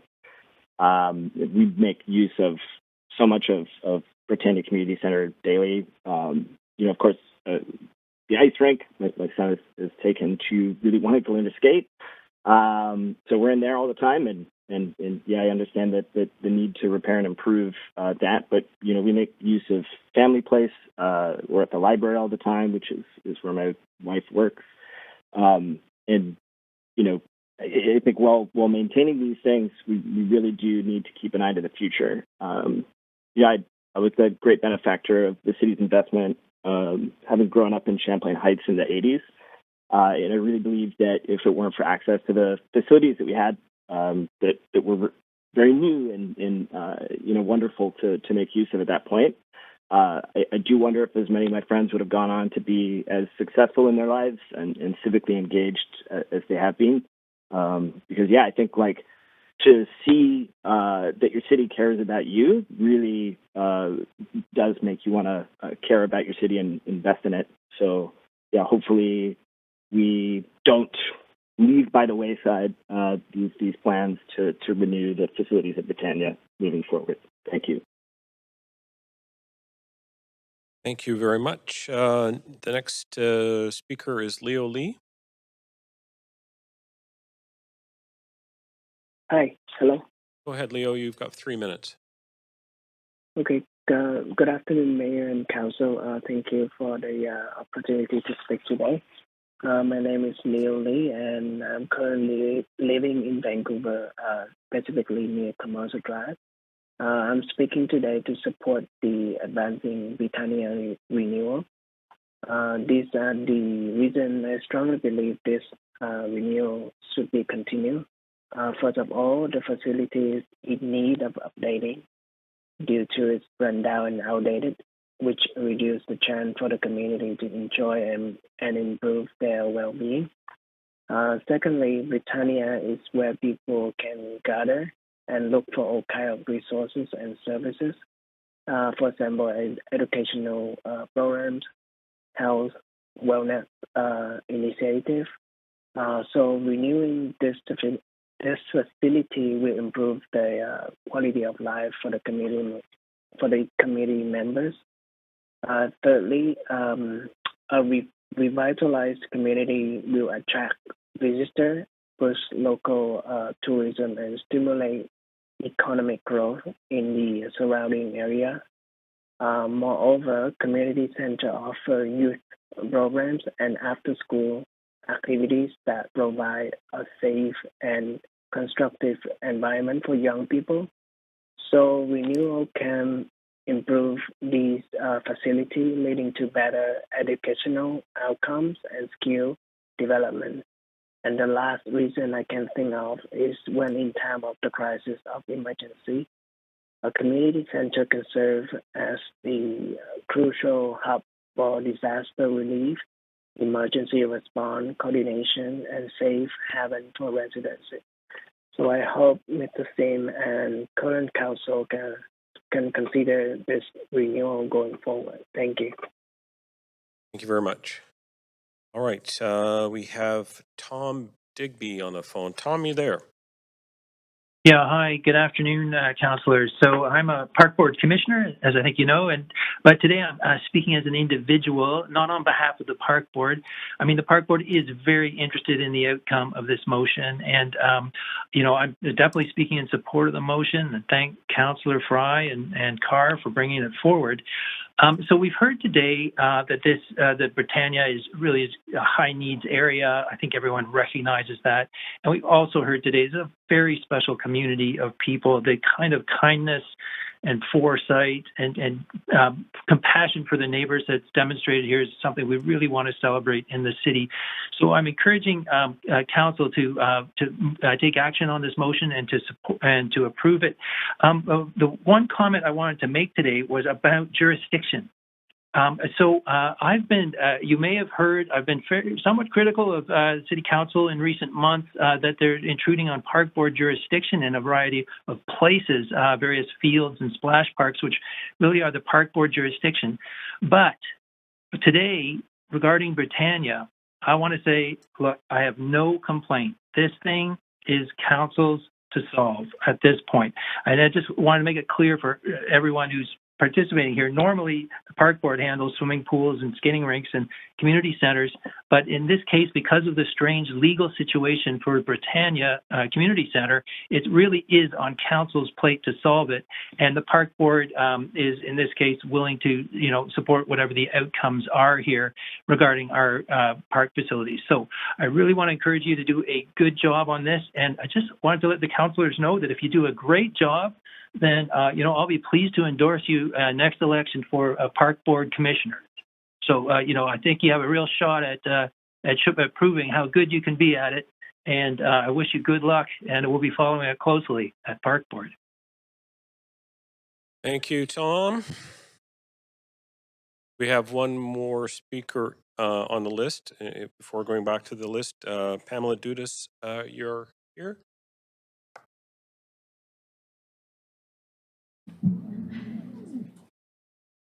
Hi, everybody. I'm Pamela Dudas. I'm still as terrified as I was earlier this morning. So I'm a resident of Grandview Woodlands. I've lived there for over 40 years. I am also a volunteer board member at Britannia. So as you've heard from everybody so far, Britannia is more than just a community center. It is a community services center. We have a seniors and elders center. It's very tiny. It's bursting at the seams. We have the library there. We have the pool and fitness center, which I use all the time because I'm training for triathlon.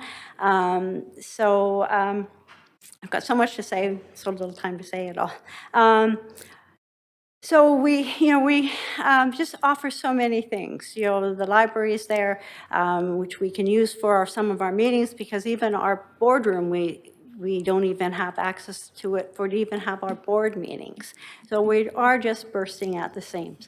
So we aren't just the community center. So the pool and the fitness area are used by everybody in the community, young to old, all the different cultures. It is busy from the minute it opens to the minute it closes. It is in need of renewal. It can't be repaired. We just need to have a new aquatic facility.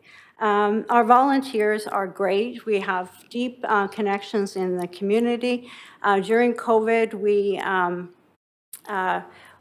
were the first services center to reach out to our elders and give them the opportunity to, we actually went to them and said, look, first of all, do you need help getting your groceries? If you do, we can actually get your groceries and deliver them to you.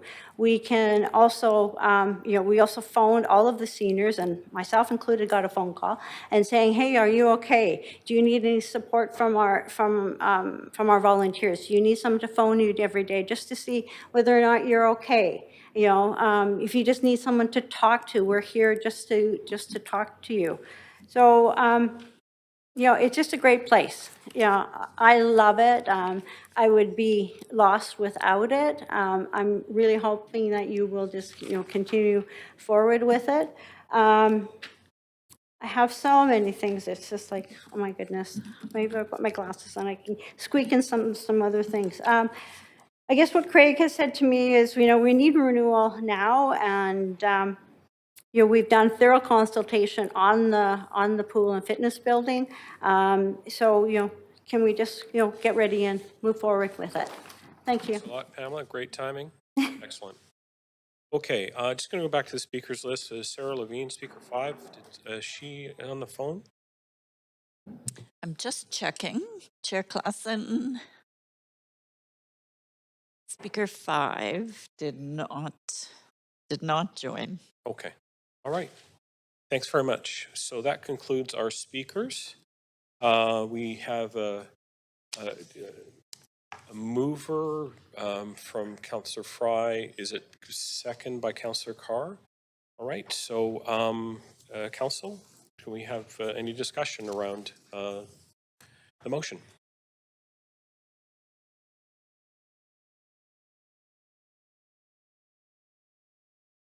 Councillor Boyle. Thanks. I'll be really brief, but appreciate the huge amount of community work, volunteer time, and labor that has gone into the development of the Britannia renewal vision and plan. I am fortunate to use the Britannia facilities often with my family, particularly the library and pool, and both get to see how beloved they are and also how badly in need of renewal they are. And so I'm so grateful for the years and years and years of work that the community has done advocating for this renewal, and really appreciate Councillors Fry and Carr bringing this motion forward to Council. I strongly support us making sure that we continue working alongside the community to invest in the amenities that are so badly needed, and to continue to support their use as we look at the best possible approach to phasing and redeveloping on that site. Really badly needed. The motion was, I think, very well written on that front. The speakers were excellent, and I am very happy to support it. Thank you, Councillor. Councillor Carr. Yeah, I just want to start by thanking the speakers, and so much community engagement and so many people devoted as volunteers to this community. It is a remarkable community. It was 25 years ago, I was just figuring out that I was taking my daughter there to swim in the morning, and then the facility was problematic with leaks and, so it's been in need of repair for a very long time. I was on council when the whole plan and the renewal plan was developed. At the same time, we were dealing with the Grandview Woodlands area plan and a plan that looked to build population in the area, recognizing the incredible diversity of people already that live there, many vulnerable populations. There was a lot of excitement about this plan and full buy-in. So the fact that it just has not progressed, it's a real source of disappointment for so many people. And I just think it's time that we made a commitment again as a council or this council to have a clear commitment to the renewal process and to look to where we can seek funding, because it's a big cost project. The motion speaks clearly to the need to look for funding from other levels of government, I believe that will be essential. Our partnerships with so many agencies, not only, as we heard, the park board, but the school board, of course, they own a lot of land, most of it there, the library board. This is probably one of the most comprehensive pieces of civic facilities that we have, and we need to get on with our commitment, reaffirming our commitment to the community and moving forward with the revision if needed in certain ways of this plan, and certainly the securing of funding. Thanks very much. Councillor Meisner, going to cede the chair while I speak. Thank you very much. Thanks very much. First of all, I just want to also thank the speakers and to hear some of their passion and how important this aging facility has been. It still has a huge importance to so many members of the community, and certainly it was made clear that how important it is to our urban Indigenous community as well. In the early 1990s, I used to produce out of a small office at the corner of Commercial and Parket for Rogers Community TV. Would often be down on the grounds of the community center, using it as a backdrop for my news stories. I felt that this, when we heard earlier this year that we were sort of pausing and not being able to move forward, I was actually quite disappointed by that. As I do here, I try to find out more as to what can be done. I have to give credit to Craig Ollenberger from the board of directors, who met with me several times, allowed me to ask him questions. And I told him that if anything, we would try and figure out what the next steps are. Councillor Fry and Councillor Carr's motion certainly is a fantastic step in the right direction.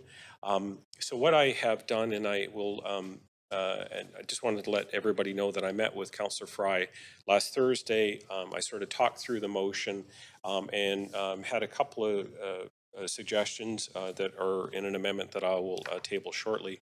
But I just wanted to make sure that we really understood the scale of what we're trying to do here. This is a massive undertaking. We have a lot of capital infrastructure that is waiting for dollars to come forward. Certainly, this is one that I think has a significance to the community, and we need to look at that. And I know that the community has done an enormous amount of work meeting and going through different ideas as to what could be done to improve and update those facilities and bring them to a kind of a modern state. But we have decisions that were brought forward by previous councils and funding, $20 million. A bit of that money has already been spent, and in an attempt to at least resuscitate critical infrastructure around the rink and the swimming pool that potentially could fail if we do not get in and start making some needed repairs right away. So having gone through with Councillor Fry the motion, I feel like this motion captures the spirit. It does not present any immediate risk. We're not committing to something that we're unable to promise and deliver on, but it does provide an incentive for council to really move forward. So I will bring the amendment and to Councillor Fry and Carr's motion forward and just speak very briefly to the changes. So can we go to the amendment queue, please? Okay, thanks very much. Okay. Councillor Carr, you're on the, so No, I'm just... I'll just ask, I'll put myself in there and then I can just introduce the motion. Thanks very much. The only changes that you can sort of view in red here are the timelines and targets, and this is just in B4, and this is just all to make sure that we are, again, not over-promising on what we're trying to do, but actually sit down, figure out what the real budget and what potential strategies that could be brought forward for advancing on this one. Staff, I think, are, from my conversations with them, are very interested in trying to find a path forward. But at this point, we are subject to really key financial demands with regards to this, and is also critically the fact that our partnership with the Vancouver School Board, which is probably one of the more complex aspects of what's happening on the Britannia property, 70% ownership by the Vancouver School District is something that really requires that they are full partners at the table. And so knowing that is important, instead of us sort of reaching out to multiple levels of government, which would happen probably anyway, I think it's very important that we have asked the mayor to send a letter to the Vancouver School District to engage in a conversation that hasn't really been had yet. And so that is a part of the motion. And then, of course, seeking other potential funding and partnerships through agencies like the ones that we've struck here. This is just for the sake of simplicity. And the only other aspect to this, and I'll say in my last few seconds, is that one of the emails and letters that I got from members of the community was how dreary the site currently looks. And so I thought maybe what we could do is we could invest some dollars and resources towards a beautification plan for the site, working on the gardens, working on the general appearance there, with no prescribed direction on them other than we have pedestrian areas that really need some revitalization and beautification. So I've added that to that. So with that, I will turn it over to Councillor Fry. Thanks. Thank you. Yeah, I just want to thank Councillor Klassen for bringing this to me in advance, and we had a good conversation back and forth on some of the points, and I really appreciate that he also sort of brought the mayor in his amendment and sort of expressed that the mayor was pretty enthusiastic on this as well. So I really do appreciate that. Together with Mike, I think this represents a real all hands on deck approach, and I'm appreciative of the amendment. And thanks, Mike, or Councillor Klassen. Oh, thanks, Councillor Fry, Mayor Sim. Pete, Councillor Fry, Mayor Sim. Thank you, Mikey. I'm just kidding, Councillor Chair. You know what? I think it's great. I think for the speakers here, I think you can, it's pretty clear we're all aligned. We want to see something done, and I'm very supportive of Councillor Klassen's amendments. It is really sad to see that there's been so little progress made on this renewal over the last 10 years. For a bit of context, and I know a lot of people have a connection to the community. I grew up, I lived on McSpadden Street for a while there, and I remember walking down to the Britannia Community Center as a little kid. Late at night, which I shouldn't have done actually, but that's a different story. So Pamela, by the way, you did a great job. I know you're a little nervous, but I think you totally rocked it. And but one of the things you mentioned was senior services community center. And like that's really important, because when you think of health outcomes especially around seniors. It revolves around community, and it revolves. So this is not just a community center that's a nice place to go to. This actually has huge ramifications on the health outcomes of our community. And then when you're talking about your family, your young family and all your friends leaving, this is dear to all of our hearts. So I'm not going to monologue here. I just want to say that we totally support it, and I know it.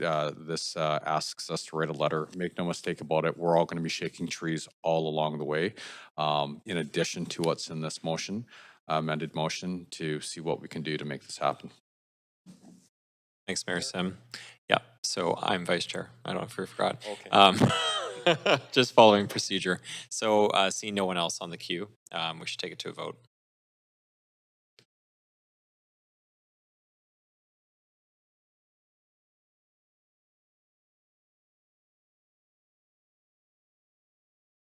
That passes unanimously.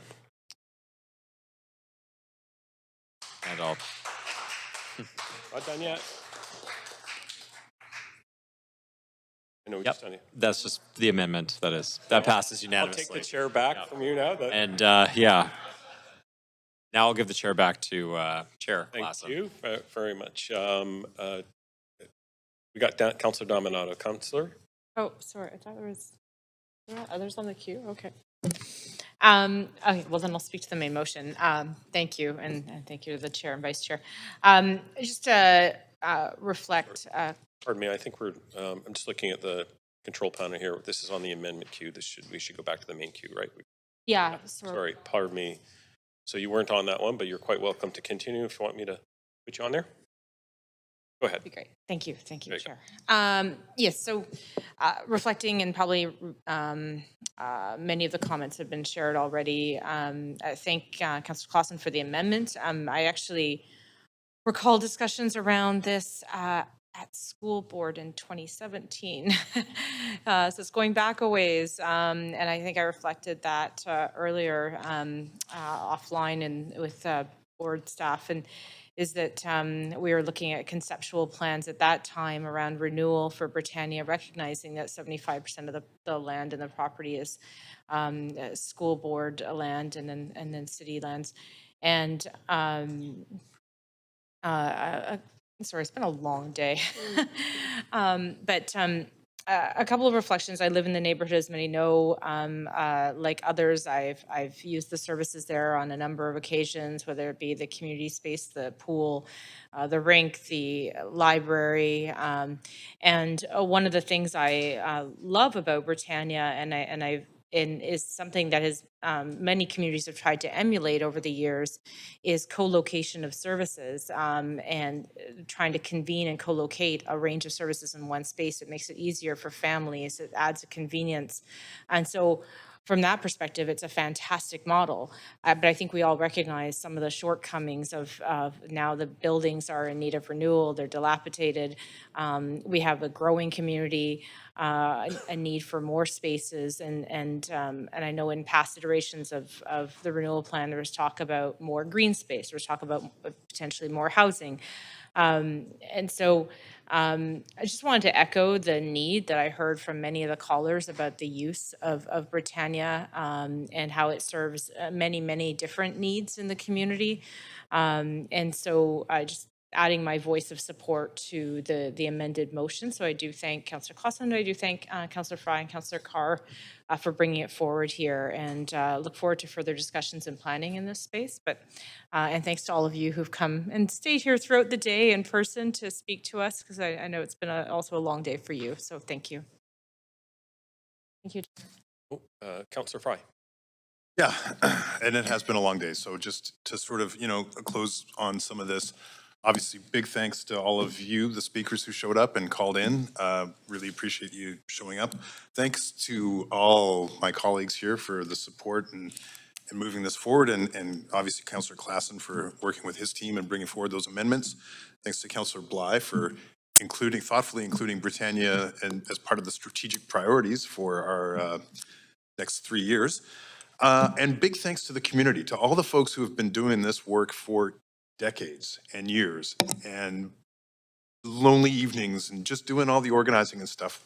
We see you. We know how much work goes into it, and not just the folks who've been on the renewal planning, but folks who've been working in the library, folks who have been doing like cooking in the kitchen. I had a wonderful salmon soup there the other day. Thank you for that. But just all the work that goes on, and really what Britannia does is embody the real spirit of a community center. And Kara Keem said it best. No amount of duct tape and goodwill can keep Britannia going for another 46 years. And so we've got the goodwill here. We're talking the good game and stuff, but this isn't the end of the story. We're all going to have to lean in. I'm committed as a neighbor that even regardless of my role as a counselor, I'm still committed to see this through. And let's keep the conversation going. This is complicated work. Britannia is bar none the most complicated community center in the city. We've got school, library, park board. It's got a unique governance structure. We all get that it's super complicated and it's not easy. And nothing worthwhile in life is ever easy. So we're going to make it happen. We're going to all lean in. We're going to see this through. This is just the beginning, and we all were super disappointed. And Councillor Klassen sort of alluded to this. When we got the news that this infrastructure renewal had to take precedence over the master planning, I think we all felt, oh, what an absolute letdown. And we kind of inherited this letdown of a situation. And we're all really, we recognize, we see you, and we know what needs to happen. And we're going to keep the ball moving.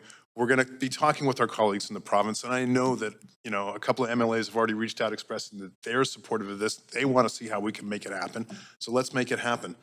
And I just, want to say also that we have our colleagues at Park Board and School Board are also having these conversations upcoming. There is a recognition that we all need to lean in, just like you guys do for the community. We all need to lean in for the community center, and that's what community is all about. So big thanks to everybody for getting involved, and really to all of you for supporting this today. Councillor, okay, that's all the speakers, all the comments. So let's go to the voting panel, please, clerk. We're voting on the motion, and that passes unanimously. Now you can clap. Okay. All right. Thanks very much. Okay. So we will adjourn this standing committee portion of the meeting is now complete. So we will adjourn, now convene in council with Mayor Sim as chair to deal with the recommendations and actions from today's committee meeting and to consider one bylaw. Over to you, Mayor Sim. You want to come in the? Yeah, it's right here. Oh, there you go.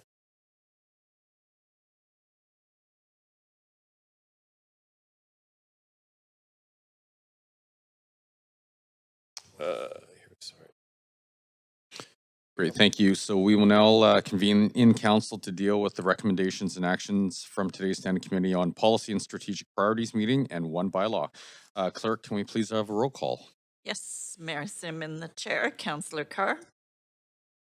Councillor Kirby-Young has a leave of absence for today. Councillor Dominato. Councillor Bly. Councillor Boyle. Councillor Fry. Councillor Montague. Councillor Klassen. Councillor Meisner. And Councillor Joe. The meeting has quorum, Mayor Sim. Thank you very much. We need a motion to adopt the standing committee's recommendations for reports 1 to 5 and council member motions 1 to 3. So Councillor Bly moved it and Councillor Dominato seconded. All those in favor say yay.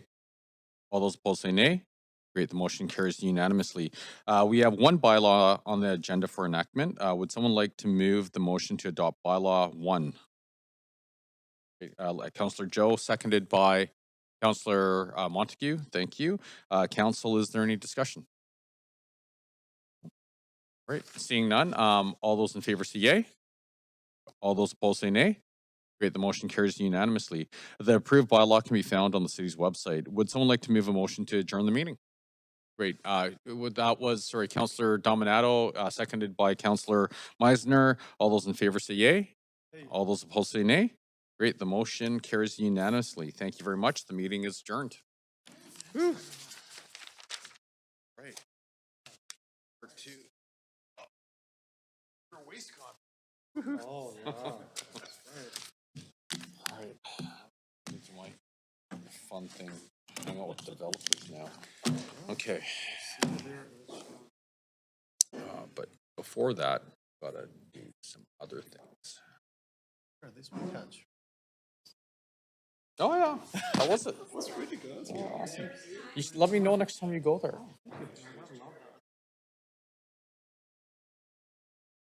Starbucks tasting one. Oh yeah. How was it?